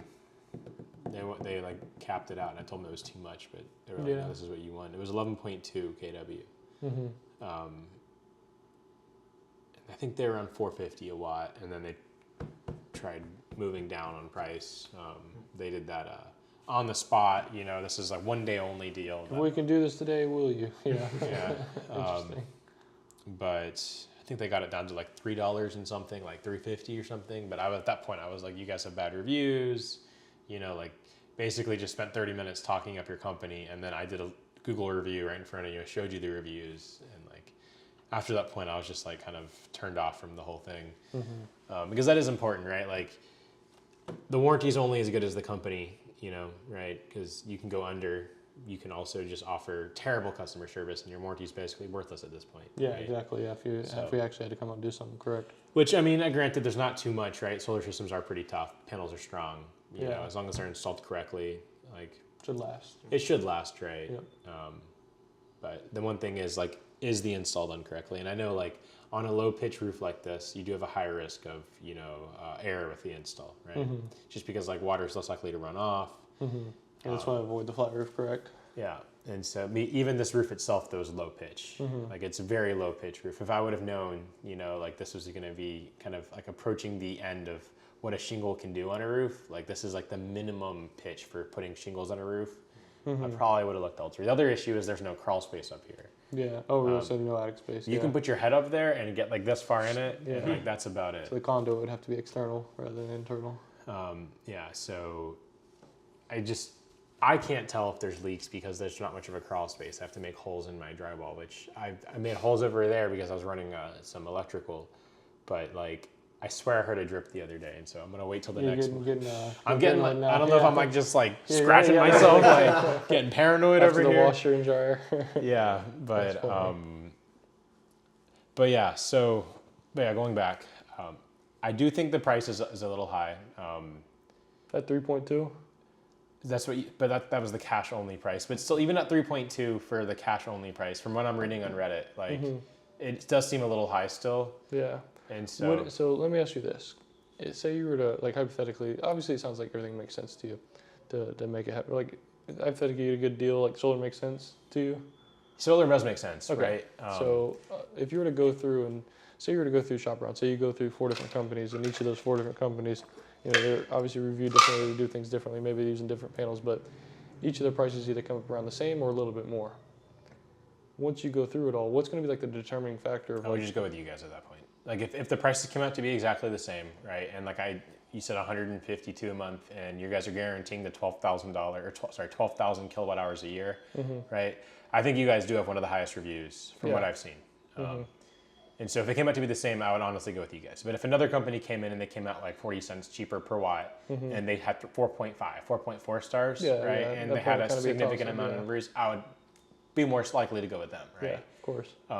But if it came out to be the same, I mean, I do think you guys are one of the highest reviewed companies. And I can, as long as I've done this, like I know you will go and look around, and you have people sit down at the table, do the same thing, go through similar things that I'm talking about with you, and you'll ultimately come to the same conclusion that each of the prices will come out to what I'm showing you. So then, like, are these people just on Reddit, like, finding, like... I'm not sure, to be honest. Like, if I was to go and sit down with my mom tomorrow, the best price I could probably ever do, if I went to my manager, I'm like, hey, this is family, what can we make happen? Maybe three, potentially. Yeah. And that would be, like, us doing something where we have to, like, write them a check to, like, pay for the difference. But... Yeah, I mean... Tell you what, if I could go back in time, I mean, it's spilt milk. I would have bundled. To get the 30% for the roof, yeah, that would be. Which, as I looked into it, it's a legal gray area, right? Because if you read the way the law is written, it's only for the. Yeah, you know it, right? It's only for the structural support, which a roof covering is not technically considered structural support. But it's a legal gray area, and it works. I called an accountant about it. It's perfect. It's like the perfect storm. Yeah, so I freaked up there. I thought this was going to be 17K or like 20K tops, but the fact that it was 30, it's like, holy shit. You know, I could have bought the system outright, you know, and had money to go home with, you know, if you consider the tax credit, 100%. Right? And it's, so like now I'm tired of spending so much money cash, right? What's crazy too is like, I'm shocked by the price of the plywood. That's insane to me, $225 or however much it was, but needing that many too is crazy. Yeah, 59 boards, and then it was 700 linear I've never heard feet. I've done so many roofs, never heard of 59 boards. I'm almost positive what they did was, well, they made some mistakes, right? So like when I was negotiating the contract with them, I removed that lanai from the contract because I'm gonna tear that down this year and make a whole nice porch out there. I'm gonna repave the ground, then I'm gonna install aluminum panels overhead, and then I'm gonna put like nice screened in pillars and make it pretty nice back there because right now it's kind of shitty, plain and simple. And I negotiated the lanai out of that because the lanai is separate from my roof, the flat roof, and then it drops down to another flat roof. So that's the lanai here. And they're a bunch of Hispanic guys, which you can't blame them, like that cheaper labor and stuff. But I came home when they were showing me the boards, and I'm like, why is the roof missing from the lanai? And they're like, what? And so I had to call the owner, and he came out, and he's like, oh, we fricked up, dude. I'm so sorry. What we'll do is we'll replace the roof here for free.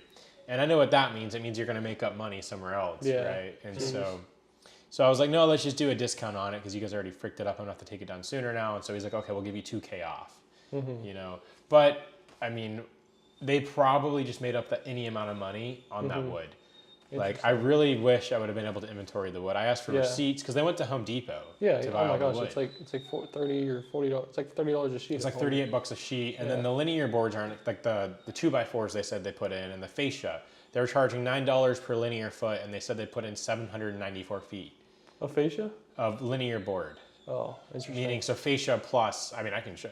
Fascia plus 2x4s and 2x6s that they claim to put in. But I'm pretty sure, like, they BS'd hard on that. Meaning, like, they probably put in half of what they claimed. Wow. And they just made up like thousands. But I can't prove it, right? Yeah, exactly. It's a matter of trust. It's all under the roof now. Shingles. And so I do think I got, you know, bent over a little bit there. A little swindled.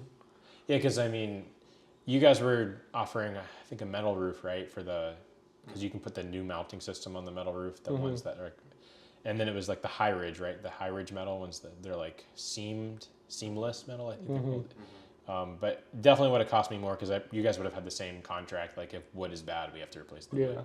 But I mean, it would have been better at that point just to put it in a fat loan, couple it with the solar, and then just pay it, right? Because you get 30% on it. Yeah. Ultimately, which is huge. There's no other way to get 30% of your roof paid for.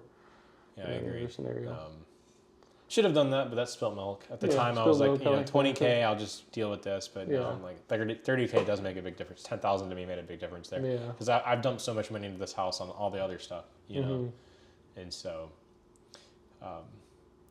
but yeah, so I mean, if that ends up being the case, like you were to go shop around, you see, you know, the prices are coming up around summer, which I'm almost certain they would. And like I said, if for some reason someone with a comparable size system using a decent company would come and show you a better price on, you know, what we're able to do, then like I said, I'd make sure it would be beaten.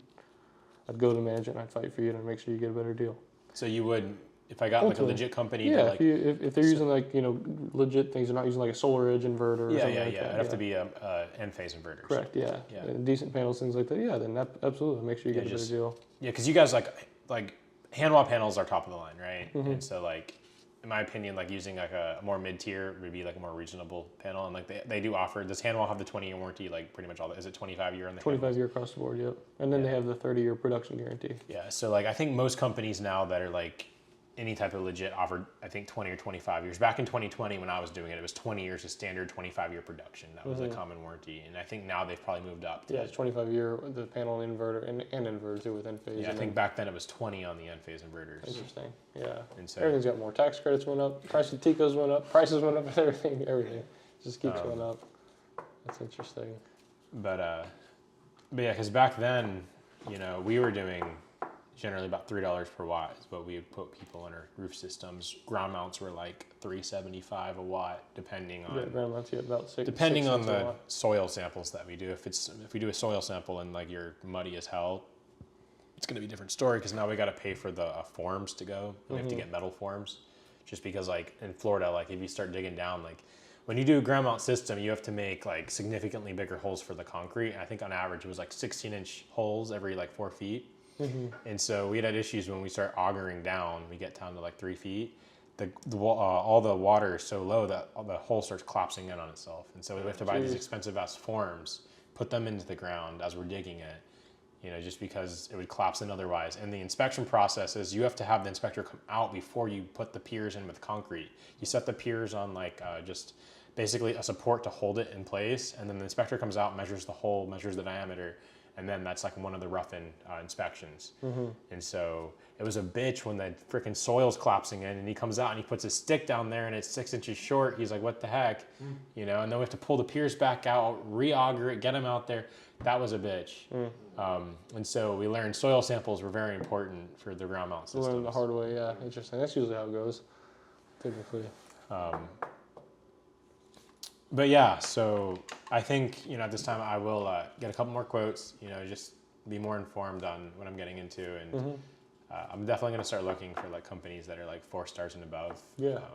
Just because like that is something that I do value is quality of install. Generally high rated companies will have better installers. And so, yeah, just because I just want to make sure I'm getting a fair value. Yeah, of course, absolutely. It's your due diligence as a consumer. Do I do the same thing if I was in your shoes? And that way you check around too. And like I said, I'm assuming you're going to come. You're going to see the same things. Then we can kind of, after you talk to a few people, we can revisit to see if it's something you want to move forward with. Yeah. So since that, what was it? 27? You said 27.5 or whatever for the cash price, and then 41. It almost makes sense for me to just find my own source of financing then. The way you would do it, and this is how I've done it with other people who it's more important to them to get the better deal, is you can finance. You can still, we have financing for the cash price, so it's an $899 that's on it because the dealer fee goes away and the interest rate's higher. Obviously, you know, you have that 18-month period whenever before the, you know, anything re-amortizes, you still get tax credit on the 27.5. Whenever interest rates go down, because they are going to go down, they're already starting to go down this year, they should be going down towards the end of this year a little bit more. Before anything re-amortizes, you just refinance it with an option that you can find, whether it's through your home or with a personal option, because interest rates will go down. I mean, I guess I could look into HELOCs too. I wonder what the interest rate of HELOCs are right now. It's usually the same as what it is with ours. I mean, the guy that I just helped out, he was in Lutz. It was the same scenario. He looked at his personal, so he finances with PenFed. I don't know if you heard of PenFed financing. It's just they do auto loans, they do mortgages, everything, and the personal loans are just higher than what it would be in his. HELOC was a little bit higher than what it is right now, so that's what he's going to do. Same scenario. As soon as the rates go down, and just refinance it because you can. There's no termination fee. There's no penalty fee for paying it off. Yeah, it just fucking sucks that I spent $30,000 for. Yeah, oh, God, and perfect to. Yeah, that's the way to do it. That was tough. Yeah. Especially like when, never mind, I'm tired of talking about it. I've been talking about it for weeks now with my friends and my parents and like, you know. I made you restart the story. But anyway, yeah, so yeah, I think it almost makes more sense for me to like take the higher interest rate because I'm saving right up. So much, yeah, 13,000. Yeah, 12, exactly. 13,000, yeah. And so like. That's what I typically recommend. It's just hard for me to explain that to people typically. And most people, the payment's slightly higher too. Everyone always wants a lower payment, so that's why. But yeah, so what would the payment, if we did the 8.99 at that $27,000, what would that payment look like? Is it also a 25-year financing? Or same, yep, it's the exact same. And it's a subsidiary of Truist. You probably heard the bank Truist, so it's the best bank that we have. Let's see. Is it also zero down, or have to put like 10,000 down? No, zero down. No, we're not like Tesla. So the high payment would be $228. So that would be, you know, if you were to take the 8,000 or so tax credit, if you take that money, that would be the high payment. Your payment with the system would be $159. So actually not too bad. But what was it with the other way? Dealer fee, like the higher price? I think it was $155. So yeah, why would I? I guess it is not that much. I must have changed the dealer fee on. Why would I not do that rate? No, it makes more sense, yeah. Is there still a dealer fee associated with that? Let me double check this. I'm just doing the math on my phone. I'm going to go through the website to make sure. Give me 1 second. Well, what was the question? You asked if there's a dealer fee on this?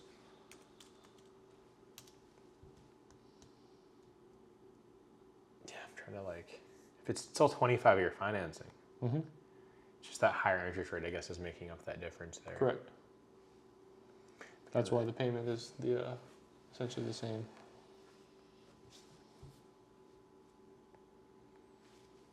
Yeah, but I could just pay it down quicker and save more money then. Exactly. Let's see.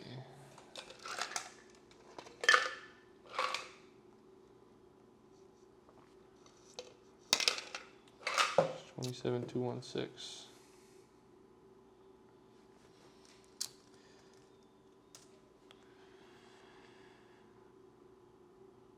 There it is. So it's 167. Yep. The math was a little bit off. So the difference. What'd you say it was? 167 with the no dealer fee option. And that's That's what a 25-year loan looks like at $899. $899 at To give $28,000. you an example too, so say, because I actually... Is it really? God, interest, man. So I have it, yeah, no, it is crazy.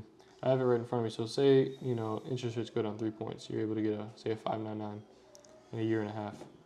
Your payment would go down to 120s, in the 120s. I mean, at that interest, I would just pay it off, you know, within a that year too, probably. Yeah. That's the other option too, so you save on Is interest. there any... Dave Ramsey would be very happy with that option. Is there any... Is there anything that's within the loan that prevents me from paying off early? No, there's no early termination fees, no penalty fees. Write a check, pay the whole thing off. There's no penalty. That amount is the amount you would pay. Yeah, and it does make more sense to go down that route because, like, with the other 100%. option, like if I pay it off early, I still have that fat dealer fee, that $12,000 dealer Correct. fee that I have to pay as well. Yeah. So. Yeah, but most people just don't have most people don't have the means to write a check, pay for the thing, you know. So that's why they opt for the other option.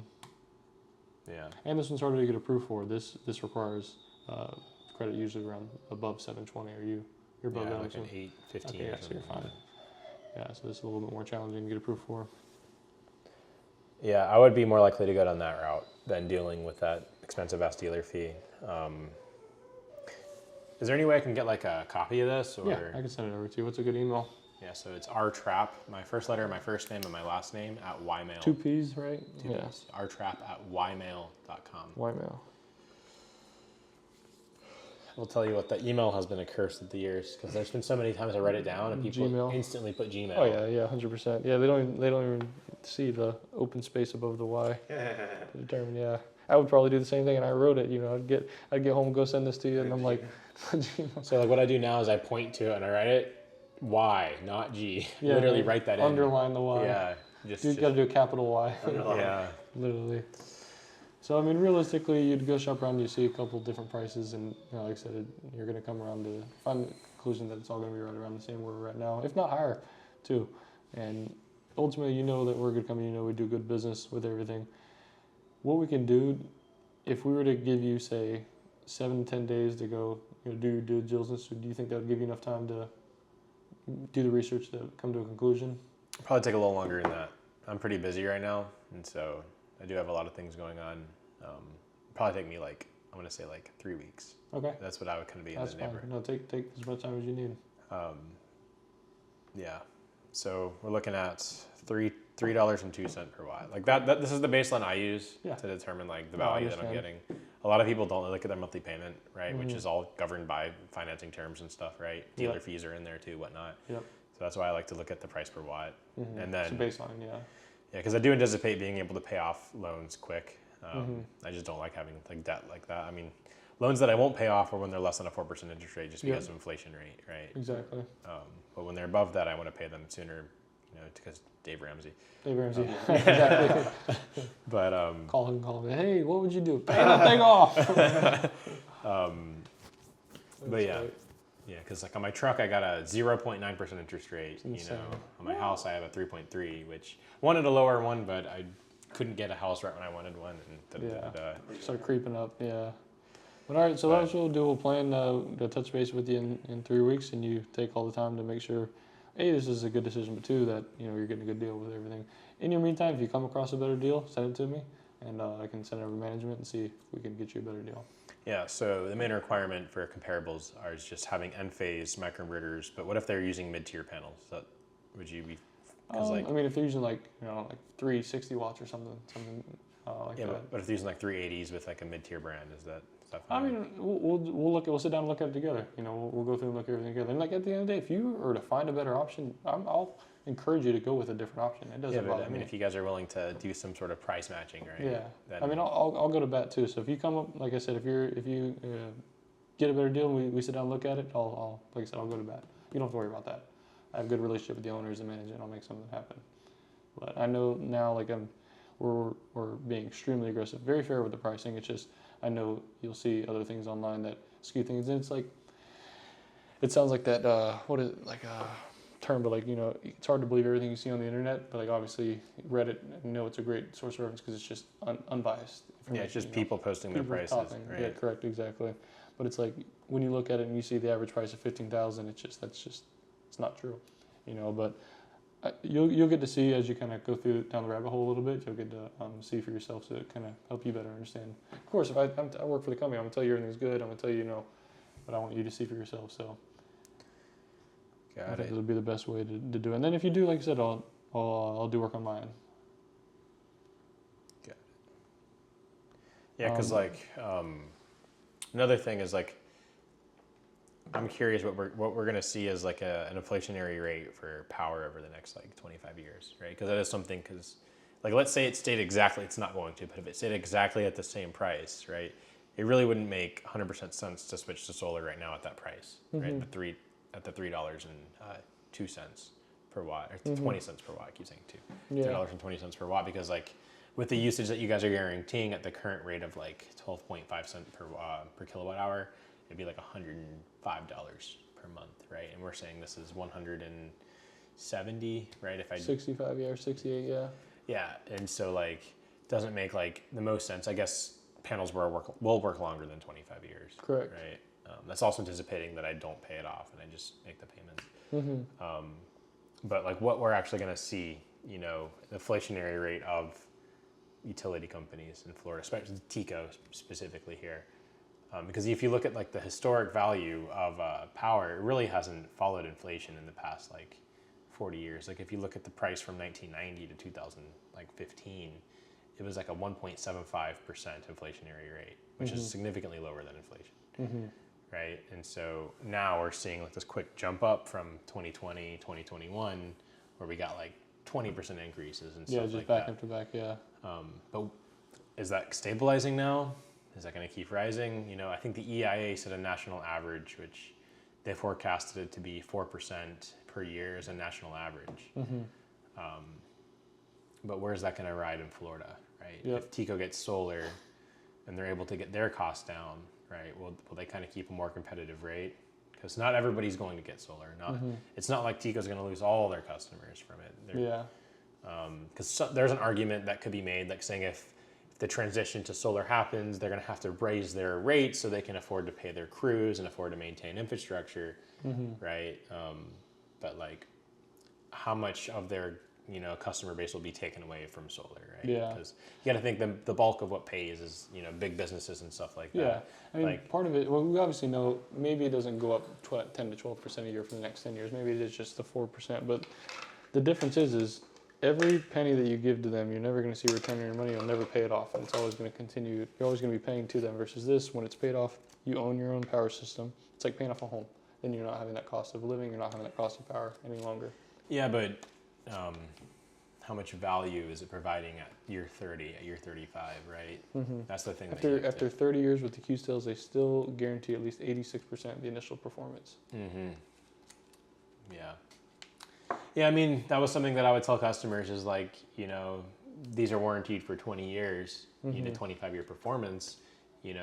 We have panels that were warranted for 5 years that were produced in the early 90s and late 80s that are still producing today, right? And so they're probably going to last longer than that. So. Yeah, they're built to last life of the home. It's like a truck too, has a 60,000 mile warranty or an 80,000 mile warranty. If you take care of it, maybe not with electric, but it's going to last 300,000 miles. Yeah. They're built to last. That's true. That is true. As long as you take care, you don't go there and take a hammer to it or anything. Yeah. I guess the other argument would be I don't know if I'm going to be even living in this house in 25 years, right? Because that argument is sound if you're living there, Because what is it? Zillow said the average house is it a 5% higher sale price if it has solar? Yeah, 4 to 6% is one study. The U.S. Berkeley National study was around 5,000 a kilowatt. But it all depends on the area. But minimum, the worst you'd ever see, you talk to appraisers, they're going to say 5%. But you have an appraiser that knows how to value a home because of solar. Because it's like when you're valuing a business, you look at how much revenue a business generates, and that's how they value what the business is worth. The same thing for home. If it's replacing, $200 bill, $200 over the course of 12 months is $2,400. Over the course of 10 years, it's $24,000 that it would hypothetically save the homeowner. So that's what it would look at as far as the value when the system's paid off, because you'd be paying it off in underwriting if you haven't already paid it off. If you were to sell when you sell the home. So as far as the tax credit, let's say I get other tax credits in mind? Because can you still bundle this into the 2023 taxes, or because when does that when can you, is it January 31st? You have 10 years to use it. So you have 10 years if you're not. Total of 10 years to collect it. Yeah. Okay. I mean, I should hit that. I mean, if I only have that, I would hit it this year. Right? Yeah. Yeah. It's just I do have my AC that I'm collecting taxes on. I think it's like a 20% on that, and then the windows have some sort of tax credit. Mm-hmm.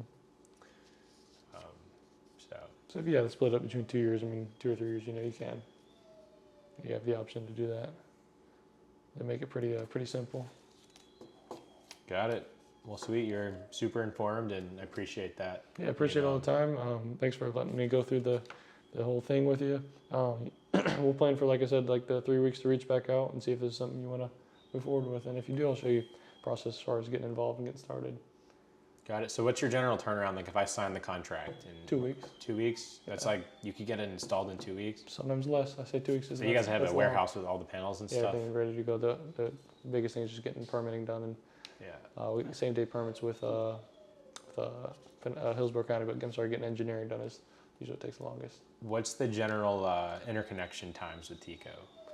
Typically for other people, 2 weeks. We know people internally, so we can get someone out here usually about the next week.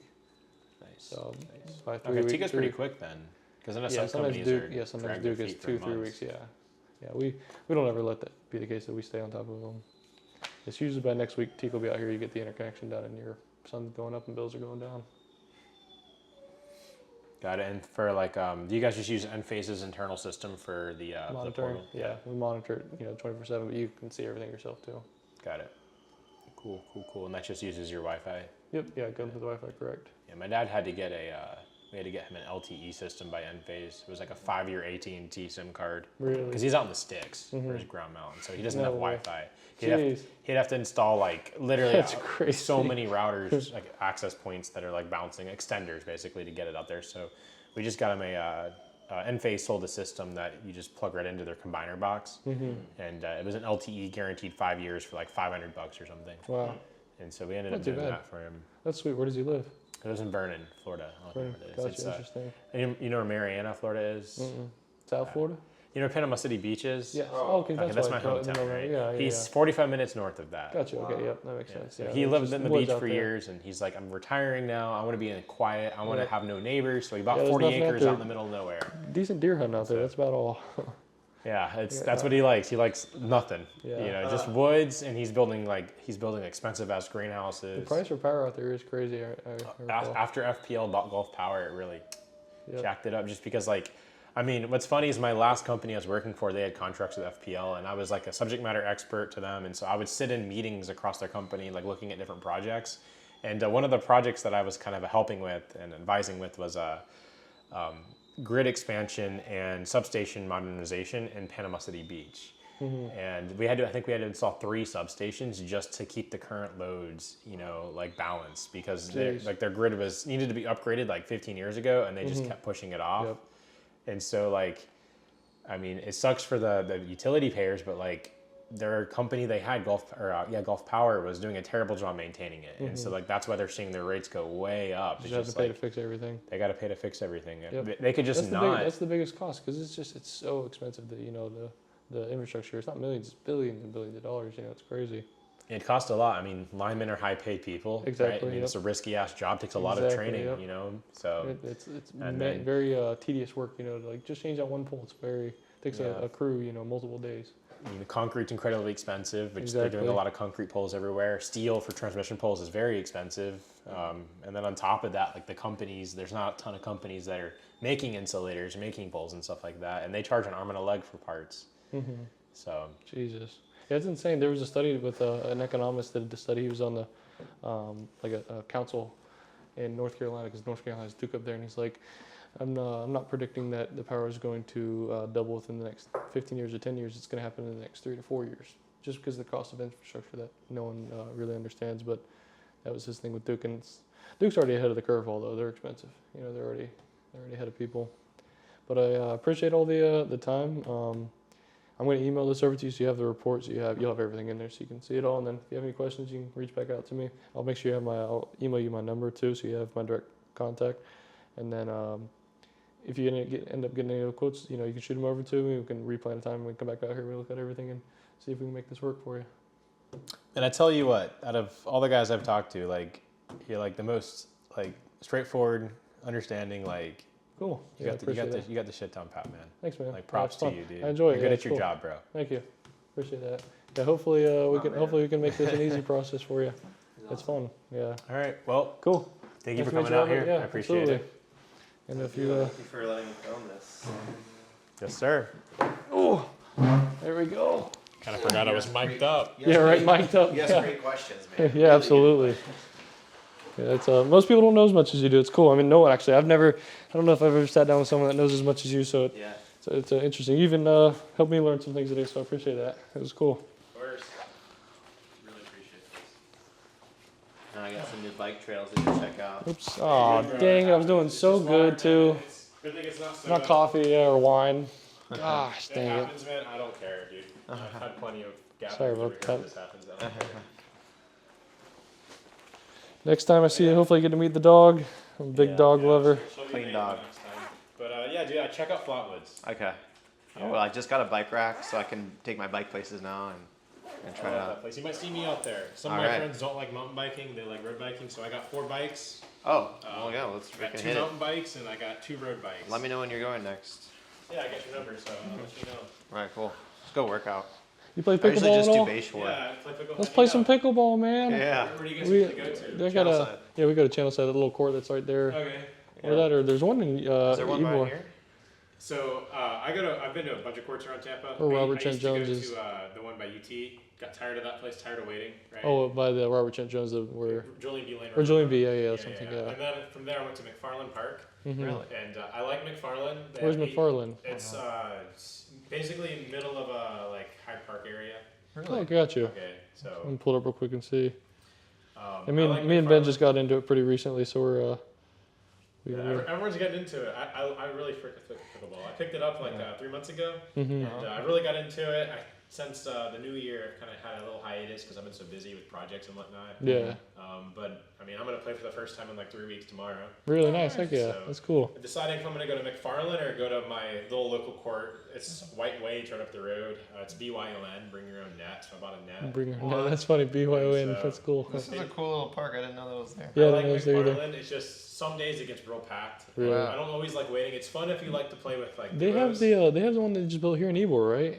Did you see that? They just built. I think The the whole indoor. park, right? It's Yeah. yeah, but isn't that $80 a month?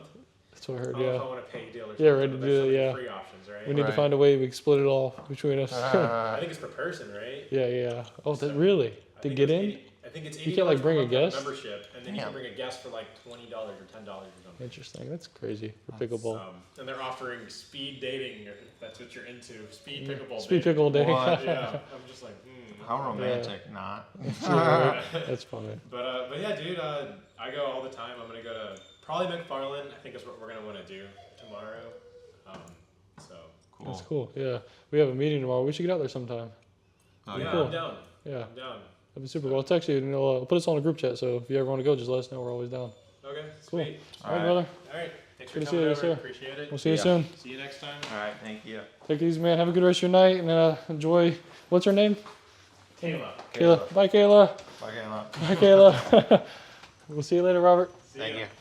So today's presentation is going to be on how I've learned to set more appointments. I kind of went through this before, so you've probably seen a little bit of this, but it's going to be about how I've learned to set a few more appointments. So the deal is with you guys today, just want to have your undivided attention for the next few minutes, and if I can help give you guys some knowledge that helps you get one more appointment, it'll lead to one more close.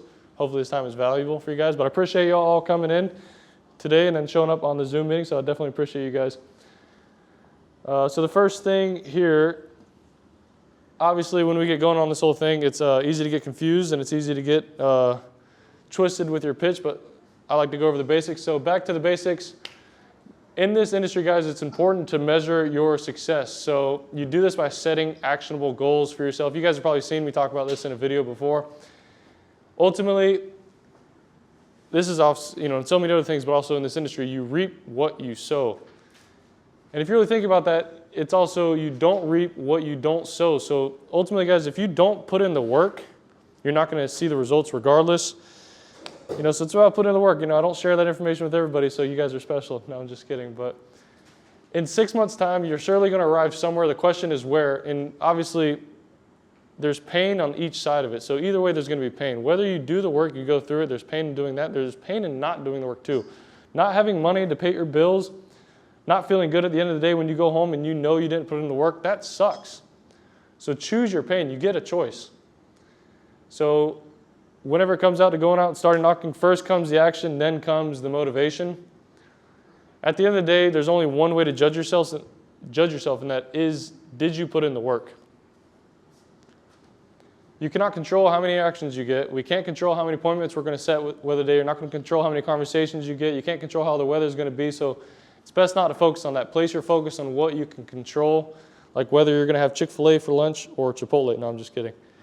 But reframe your mind. You got to get excited once you get a no. It gets you one step closer to a yes. So you got to train your mind to get excited. When someone says no, and people have seen me do this on the door, when someone says no, I'm like, yes, I'm glad they said no. It's getting me closer to the yes. I'm training my mind so the next time I go out and knock, when someone tells me no, I'm more excited to go do it. I'm having more fun with it because I'm excited when I get a no. So set a goal for how long you're going to work. This is what it comes down to. Whenever you're setting a goal for the day, like I said earlier, you can't control how many conversations you're going to have. Obviously, we all have goals for how much money we want to make. We all have goals for how many deals we want to get in a certain month. The way that you're going to get there is set a goal for how long you're going to work and set a goal for how many doors you're going to knock that day. That's going to lead to the more appointments, the more closes, and the more money in your pocket. Ultimately, I want to say to you guys, y'all have all done a phenomenal job with keeping yourselves accountable with how many doors you knock. Everyone here, too, y'all have done a phenomenal job with getting out this week and putting in more work, and everyone's seeing more results from it. So the next thing I want to talk about is genuinely caring about the prospect whenever you're interacting with them on the door. So it's important to measure your success. You do this by setting actionable goals for yourself. When you genuinely care about someone, you got to speak. You're speaking to them as your. You have to genuinely care about the people you speak to, and as most people are exceptionally good at sniffing out intention, it's instinctual. Everyone has that instinct. When you spend time listening to the people you interact with, it's going to build trust with them. The more you listen to them, the more they're going to believe you. And when it comes time to tell them everything about the product, they're going to listen to what you have to say. So at the end of the day, everything about solar makes sense. The client, they simply need to understand how it all works. And that's why trust is the biggest objection on the doors. And we've talked about building trust in some ways. You can do that. I'll get into more of that a little bit later. But if you guys have ever sat down with a referral or maybe someone you've known through work or something like that, whenever you're telling them everything about the product, they're extremely receptive to it, and they believe everything that you say. It's because they trust you. So this is a way that you can garner more trust, is by genuinely actually caring about the person that you're speaking to. When you've shown them that you genuinely care by listening, showing sympathy, and being authentically interested in what's going on in their lives, you're going to build and you're going to set more sticky appointments. I know, guys, I'm moving through this fast. I just have quite a bit I want to cover. So what I can do is I can send out this presentation afterwards so you all will have it as well. But I'm going to go through this fast as well, just so you guys get everything here. So a way for me that helps is, like, each person I interact with, I'm genuinely interested in them. Like, I'm genuinely curious. If someone tells me they're having a bad day, I'm going to ask why. What's going on? What happened? I'm not just going to say, okay, well, I'll be quick and go on with my presentation. I'm going to actually ask them what's going on. If someone tells me that they're sick, they're not feeling well, I will always ask them, how are you doing? How are you holding up? And that shows that I genuinely care about them. If you're on the door and you're like, okay, well, that's no problem, I'll be quick and I just got to get on my way, then you're not really showing any empathy for how they are feeling in a situation. They're not going to want to listen to you at the end of the day. I'm not saying go spend 20, 30 minutes on every single door, but you do have to care about these people you're speaking to. An easy way that you can do this is show that someone you genuinely care is giving someone a genuine compliment. And don't do it in the beginning. You don't walk up on a door and someone and say, hey, I love the way your landscaping is. Even though it might be a good compliment, you're going to come off as salesy, and you got to lower your sales resistance ultimately. It shows confidence when you can give a good compliment, and that's an easy way to win someone over.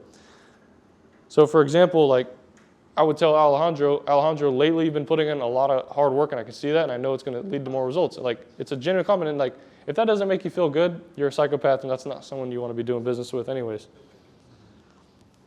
So this is something I learned later on, and when I figured this out, and Ben has done this for so long, it is so imperative. It helped me so much to understand, and I'm probably doing now, speaking too fast. You know, it's one of my flaws is I speak too fast when I'm on the door, and I didn't ever realize this until I heard myself speak from recording myself. So one crucial way you can quickly see exactly what you're doing wrong in your presentation on the door is to record yourself.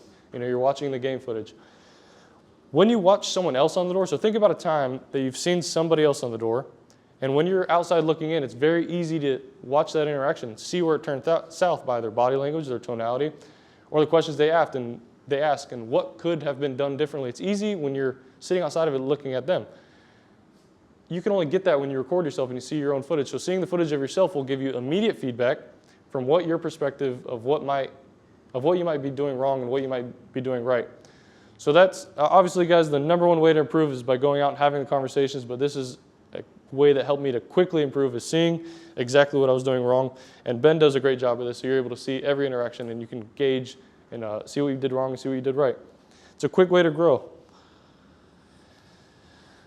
So one of the main things that really stop people that really, where you get that not interested when you're on the door is because people are they're not curious as to why you're at their door. They already feel like they know.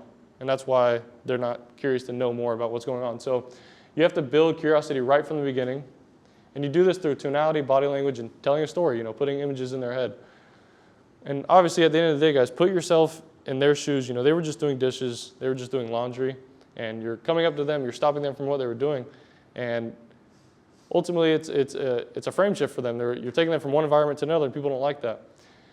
One time I was at Wawa, I've told this to other people before, but there was a time before that I was at Wawa. If you guys know me, I'm a super nice guy, so I was running late for an appointment. I was going to an appointment for Mike, and I was driving through Riverview traffic. If anybody has ever driven through Riverview traffic at 5 o'clock, it's not a fun time. It's the worst traffic, I think, in all of Tampa. And as I'm driving down to this appointment, I start to smell dog crap. The smell of dog crap, if you guys have ever smelled it, smells horrible. I'm like, what is going on? So I start looking around, and I look at my shoes when I'm driving, and I see that I have dog shit on my shoes. And that just has me even more mad on top of being late.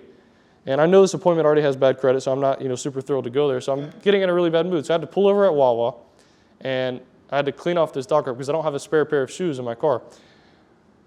So I'm sitting there, and I'm cleaning with little skinny napkins and water, and it's just not coming out. It's a horrible time. And I have the door cracked open. I see this little sweet 9-year-old girl. She's wearing pink. She looks like she's in the Girl Scouts. And she comes over with her wagon.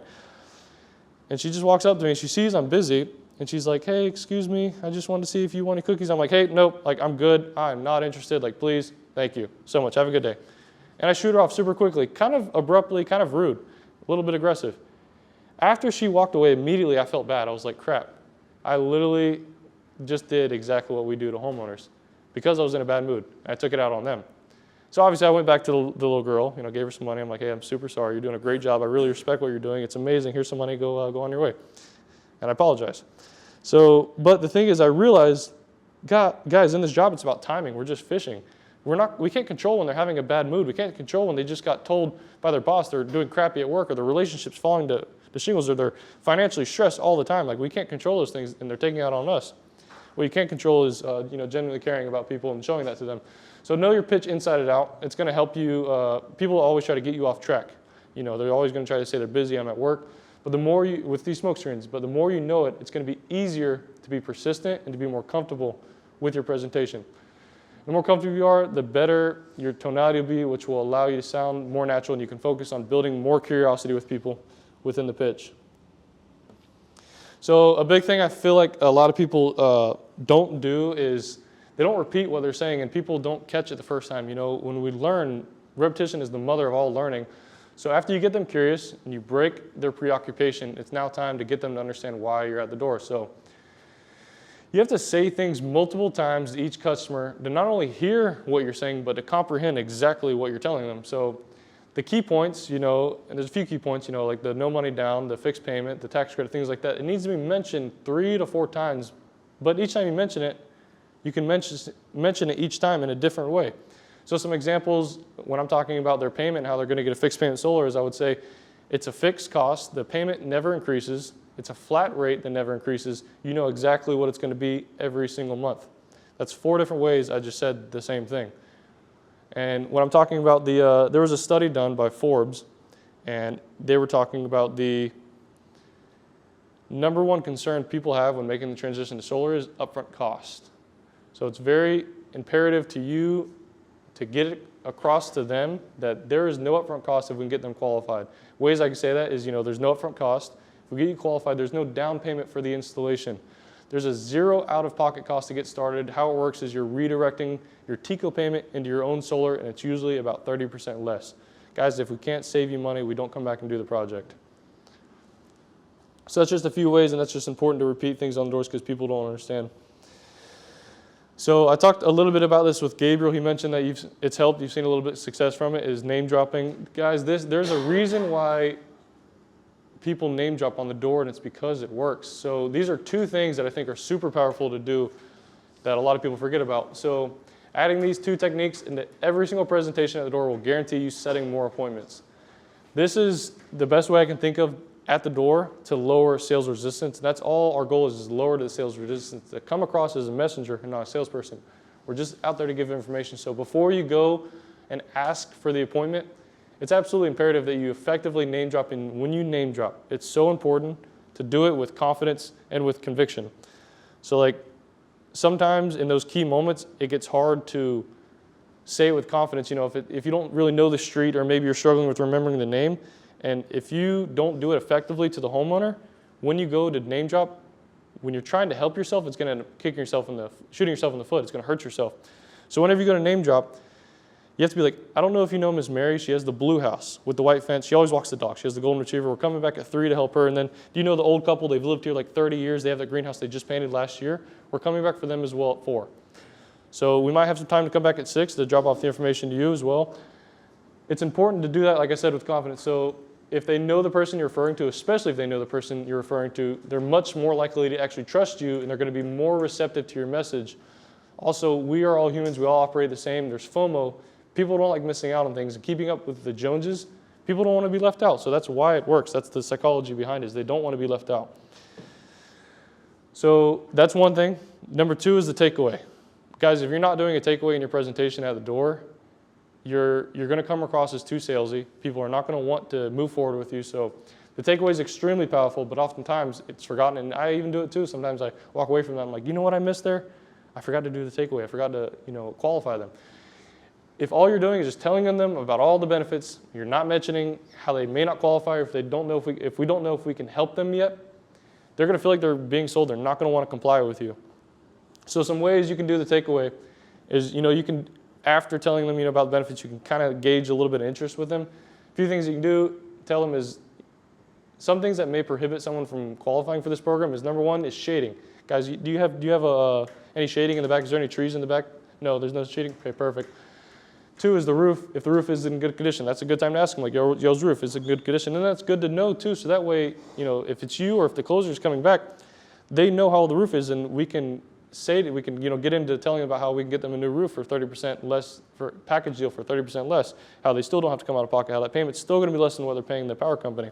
And 2 is, don't be afraid to bring up, have you guys ever missed any payments with TECO? That's something that sometimes, if you guys have missed any payments, it gets hard to qualify people for this program. Then you do have to have a credit score above 600. You telling those things, that's taking it away from them. That's not just coming across as salesy, that's making this a real process. Mike did this extremely well. I saw him last week. He had a guy that was just super not interested, wasn't having any part about it. And then Mike's like, to be honest, I don't even know if it can actually help you, but at least we can do is just check.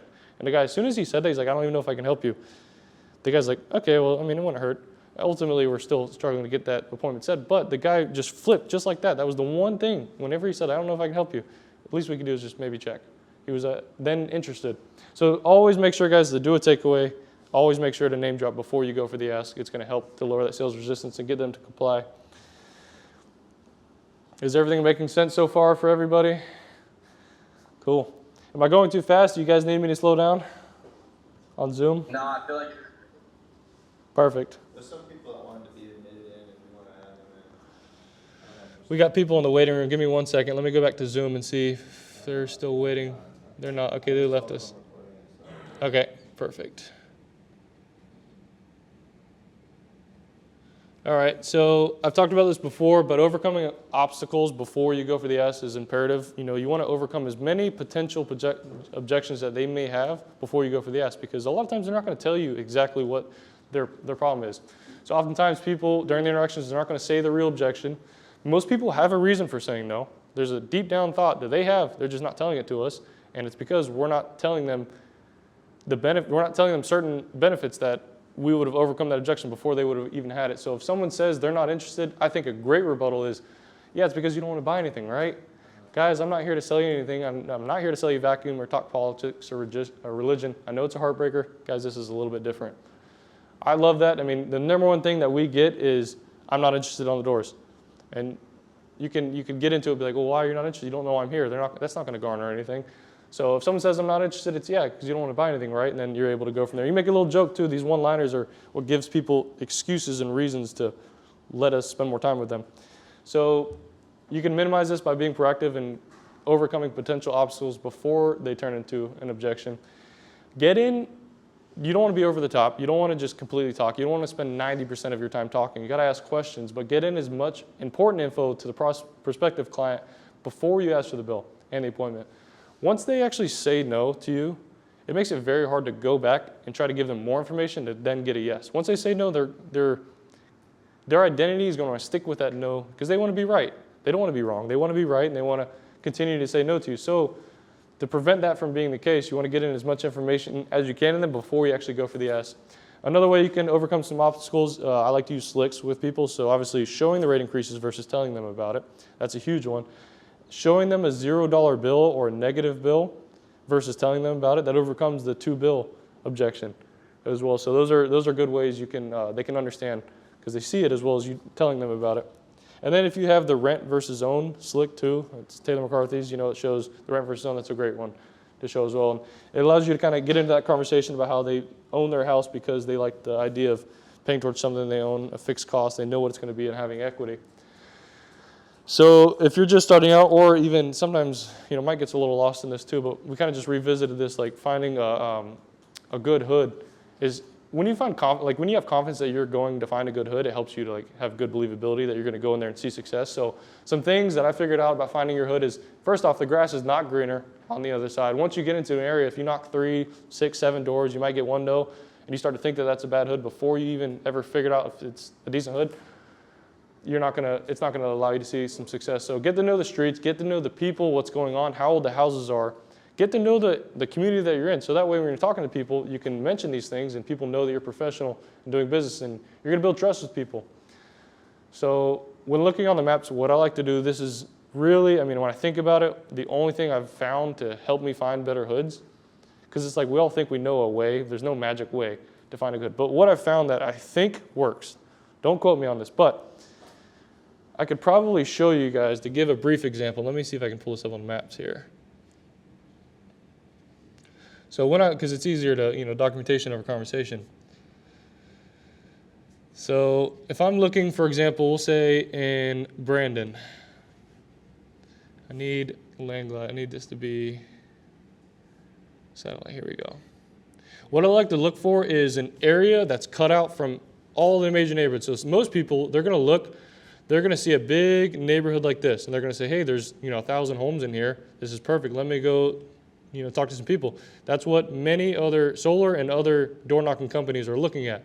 And what happens is people, other door knocking, things like windows or pest control, things like that, they'll drop off 4 or 5 people and they'll just run through that whole neighborhood because there's a lot of doors to go through. But for us, if it's just one person going out, I'm going to find the community that's like this, that has 20 homes in it, that's small.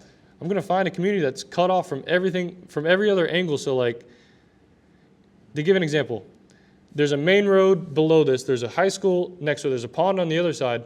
This is not a big community. When you go in here, most people don't see this as potential, but when I look at this, I see 40 homes in here, and out of those 40 homes, instead of maybe talking to 7 people, I'm guaranteeing you're going to talk to more people. You're going to talk to 15 to 20 versus the 7 that you would in a big community like this. So that's what I like to look for is communities that are cut out, that are blocked on other things by other sides, because most people don't look at those and see a lot of potential. But the thing is, why I look at those is because those are communities where the people haven't been spoken to. That's all we need. We just need people that haven't been spoken to, because if we can get across our message, solar makes sense. So also, seeing no soliciting signs, deed restricted signs to me is like a welcome sign. You know, if I see a no soliciting sign, I'm still knocking, I'm still going through it. And then another hack too, another thing I found to be super, super respectful people, good people to talk to is, if you can get into a gated community with like average size home, I'm not saying, you know, these giant mansions, but a gated community where, you know, if you're able to get into it, those people, they're never spoken to. So they're super receptive. They've never gotten the presentation of solar yet. So those are really good ones as well. The last thing here, just to wrap this whole thing up, is conviction. So, I mean, we talk a lot about it, but sales is just a transfer of energy. You're just transferring your energy and belief between a bridge of trust with the prospective client. The more you believe, the more they will. You're selling your enthusiasm. People buy from people that they like, and they're buying your enthusiasm. So you have to force yourself to believe so strongly that if you were to get on a call with someone in your family, and after being on the phone for 5 minutes, they're ready to go solar, it's simply because your enthusiasm. I don't know if you guys have ever seen, I was with Joseph yesterday, and he was talking about how he was at a conference with, he does this business conference, and a guy did a presentation on AI.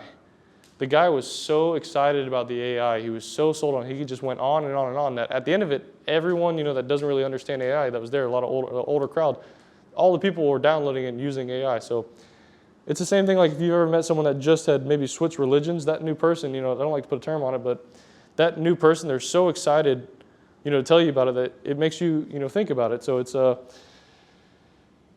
all we're doing is, selling our conviction. So you will not be able to sustain the success without this belief. Discipline is only going to take you so far when the going gets tough. And you have to believe that this is a career you can make hundreds of thousands of dollars as a sales rep. And all we do is have to get told no. So force yourself to believe this is the number one reason that you're going to succeed or fail. One last thing here, too, with you guys. So obviously, we don't have a lot of people here to do some back and forth, but one thing I want to ask of the people that are on Zoom and the people that are here, if you like, I could briefly go over how I do my close. If anybody wants to see it, I'm more than happy to do it, depending on if you guys want to or not. Does anybody on Zoom? Just like a general framework. Yeah, just the frame that I use. I'll show you the slicks that I use real quick, and just kind of how I go through the close with people, how I set it up. That would be great. We never get trained that.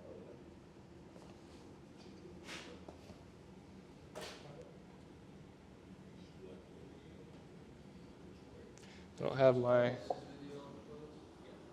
don't have my slicks in front of me, but so I can briefly go through it. I won't take too much time on it. There's times where I've had to do it in 10 minutes with people because people get in there like I don't have a lot of time. So I know how to crunch it down and get it to where I need it to be. So I think the first thing that I talk about with people is immediately when I sit down, obviously the first 5 minutes, I'm building a rapport when I get in with them. So I'm asking them how their day is going. I'm asking the easy question I love to go to is how long have you been in the house?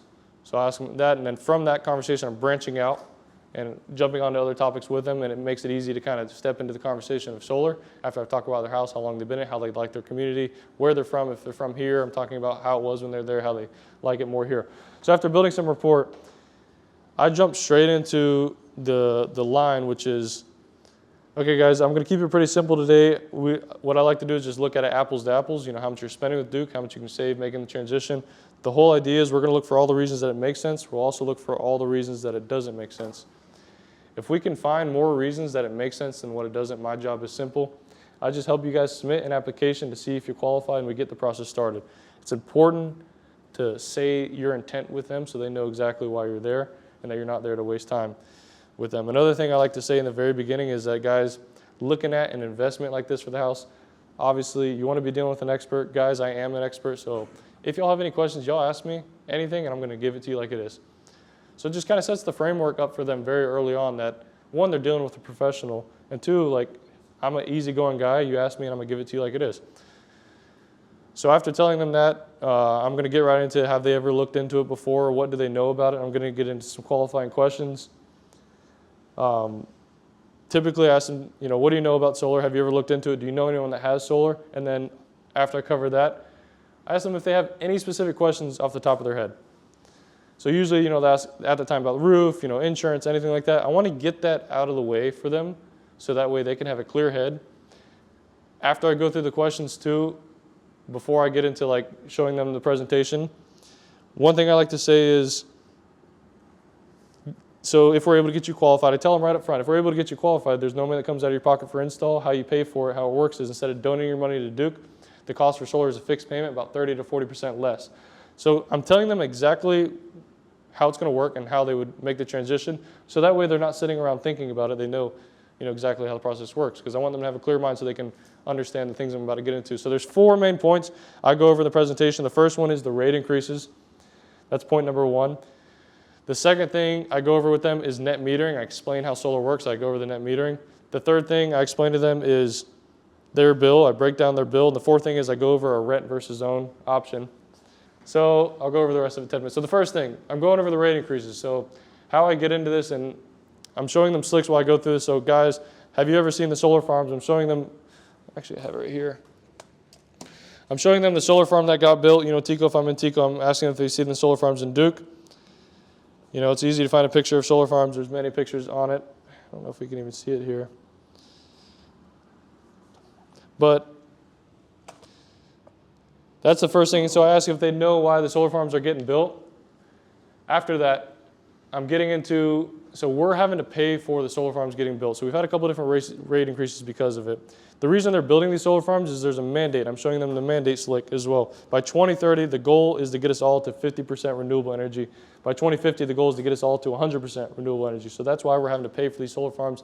Each of the electric companies are having to build them. It's not just Tico, it's not just Duke. They're all being forced to build these. The infrastructure is very expensive in order for them to build it, so they're passing those charges along to us. So with Tico, 2 years ago, we had a 19% rate hike. After that came a 9% in April. And I'm showing this as I go through. There's two slicks I use with that. Then we jump over to 2023. They cited the 3 main reasons for the rate increases are the solar farms being 1, the rising price of natural gas being 2. I asked them if they remember gas going up. Yes, everyone remembers gas getting expensive. The number 1, the way they produce electricity is by burning natural gas. And then the third thing we talk about is the infrastructure being expensive. So I'm justifying why the rates are going up so that way they can understand that they're going to continue to pay for these rate increases. So that being the third reason that the rates are increasing. And then after that, showing them a few different rate increases, I get into a line where I like to say, guys, you guys have probably been along longer than I have. You know when the government wants to make a change, they're going to do 1 of 2 things. They're either going to tax it or they're going to subsidize it. So I don't know if you guys used to smoke cigarettes back in the day. People would say yes or no. If you go back to the 60s, a large percent of the population used to smoke. And cigarettes are very cheap. The US government, they wanted people to stop smoking. So what they did was they first tried to put the cancer label on it and said, hey, this is bad for you. That didn't work. What they had to do was increase the price. They learned once you tax tobacco, you increase the price, that's what gets people to stop smoking. They're doing exactly the same thing with electricity. They're going to tax electricity. Unfortunately, they're subsidizing the other option, which is solar. Because guys, and I'm looping back around, remember, their goal is to get to the renewable energy mandate. How they're going to do that is by cutting the usage in half. How they're collectively going to get all the people to make the transition is by increasing the price, 50%. So that's about the rate increases. Then I move on to net metering. How I explain net metering is, guys, during the day, your system is going to produce more than what you're using. We like to make sure your system is not only going to produce 100%, but about 105 to 10%. During the day, you're going to be selling your power back to Duke or Tico, the grid. You're going to build up credits with them. At night, you're going to use those credits back. Duke or Tico, they operate like your piggy bank. They're like your battery for your power. So because Tico does that, because Duke does that, it allows you to go solar without having the need for a battery because Tico is keeping track of everything that goes in and out. And then I explain the net metering of how it's 1-to-1. I tell them a story about how it, not a story, but how it got eliminated, how the legislation got changed in the states of California, Arizona, and North Carolina, how the net metering got taken away. And this is very crucial to go through with people. The power companies got together, they changed the laws in the state, and they took away the net metering. So those people now in those states, in order to go solar, they have to have a battery system because they can't rely on selling their power back to the grid. I know I'm going through this pretty fast with you guys too, but just to get you guys, the concepts. So those people have to have a battery system. The thing about batteries, guys, they're very expensive. It adds to the cost. It makes it hard to see the savings. But Fortunately for you guys, once you go solar, that 1-to-1, same thing for the other states. The people that already have it, they're fine. There's a grandfathering clause that protects them. Same thing for Florida. Once you go solar, there's a grandfathering agreement. You're protected. They cannot change that 1-to-1 on you. It's very imperative for people to understand that. So that's the next thing. And then we break down the bill. We ask them, if you're on The Price is Right, you're asking, if Bob Barker's here, he's asking you the question, what do you think your average utility bill is between the highs of summer and the lows of winter? They're going to say, $250. I'm going to say, okay, guys, yeah, you're actually right. It's around $250, $260. I explain to them inflation. I'm showing them slicks on inflation. We talk about how inflation for the last 60 years has been around 4%. What 4% means for your utility bill is every 15 years, your utility bill is going to double. And then I get into talking about how inflation has been 8%. We revisit how the rates, it went up 19%. It went up 9% 2 years ago, then 10 and 11% last year. It's not happening at 4% anymore. It's happening at 10 to 12%. I break out the calculator. I show them their $250 bill at 8% annually. If you do 8% annually in 5 years, their $250 bill ballpark is going to be around $340. You go another 4 years, their $250 bill, what it was 4 years ago, in 8 years' time, it's going to double. So guys, it's not taking 15 years to see a double bill anymore. It's happening in half the time. And that's important for people to understand is the idea with solar is we lock it in as low as we can get it, and it stays fixed. So when your bill is going to double and everyone else is going to be paying these double bills in 5 to 7 years, your cost for power is going to remain the same. You know exactly what it's going to be every single month. And that's how I go about the bill. Then the last thing is the rent versus own. So I asked them, why they decided to buy this house if they just bought it recently or if they've ever rented in the past. And people always gripe and complain about renting in the past and how expensive everything is. And it's somewhere where we can all get on the same page. So how I get into it is, so obviously you guys have rented, obviously you guys have owned. There's a few problems with renting. The first issue with when you rent something is the no equity. Say if you were to be at this address the next 10 years and you were to pay all this money to a landlord, you're not going to see a return on your money. You'll get no equity back. That's the first problem with when you rent something. The second problem is inflation. When inflation gets bad, it hurts renters the most. That goes hand in hand with price changes. When you're renting, they will raise your rates every year. Especially here in Tampa or St. Pete, they've been raising everyone's rates annually, significantly. And then the last thing is no control. As long as if you're renting, you don't have control of the property. If you want to paint the house, add a new kitchen, you can't do it, you don't own it. And then I wrap it into the bill. So these 4 problems with renting, they're exactly what's going on with Duke. Every time you donate the $250 to Duke, you don't see a return on your money. You don't get shares with Duke. You don't get any equity. You give them the money, they give you the lights, that's the end of the relationship. The second thing is the inflation. When you are renting, you're hurt by inflation. When you own, you're becoming inflation proof. You're hedging against inflation. The third thing is the price is fixed. When you own, just like a mortgage on a house versus renting, your price, you know exactly what it's going to be every month. And then the fourth thing, the control thing. Guys, this is your decision. As long as you've been at this house, you will always have that option for power. You'll never have another option for power. If you want to shop around and find a better deal for your power, you can't. If you want to go choose between a different cell phone to find a better deal, Verizon, AT&T, there's T-Mobile. You can shop around and find a good price. With power, there is no other options. We're stuck with our power company. They are a monopoly. And then that's the 4 things I get over with them. And then it's very important at the end, just like they're doing the takeaway on the door, you go over the qualifications that's important to make this whole thing happen. You're talking about on the home, they have to have a good roof. They can't have too much shading. And then that's a good time to go look at the electrical panel if you haven't already. That's all on the home side of things. Those things all need to line up and to make this thing happen. And then on the owner side of things, you can't have any missed payments with TECO. Your name does have to be on the deed, and then you have to have credit. So I go over those things at the very end to make them start qualifying for me. I'm not just telling them all the benefits. They're going to also qualify for me. And then at the very end, I'm getting into the 5 common questions. I pull out this slick, what happens to my roof? What happens if I move? How much does it cost? Who owns it? What are the warranties? 5 or 6 questions. And I go through all those with them. You guys should know how to go through those. And then after I go through that, I'm showing them the design, all the numbers. And then as I go for the ask, after everything makes sense, guys, you can see how this makes sense to save money, right? My job's simple. I just help get you guys qualified. What we do is we set this up. I need to get the okay from TECO as well. We'll set this up to come back, usually around 2 to 3 days. If at that time, if you found anything I said to be untrue, if you don't like the idea of continuing to do this, if it's not something you want to move forward with, guys, we do not move forward with this project. We stop everything, but I do have to get you guys qualified. What's a good email? And I move right through it, assuming that they're going to do it. As I go through this process with them too, they're going to start to surface a little bit more objections. I'm going to get to surface anything else that they have objected to about moving forward with this.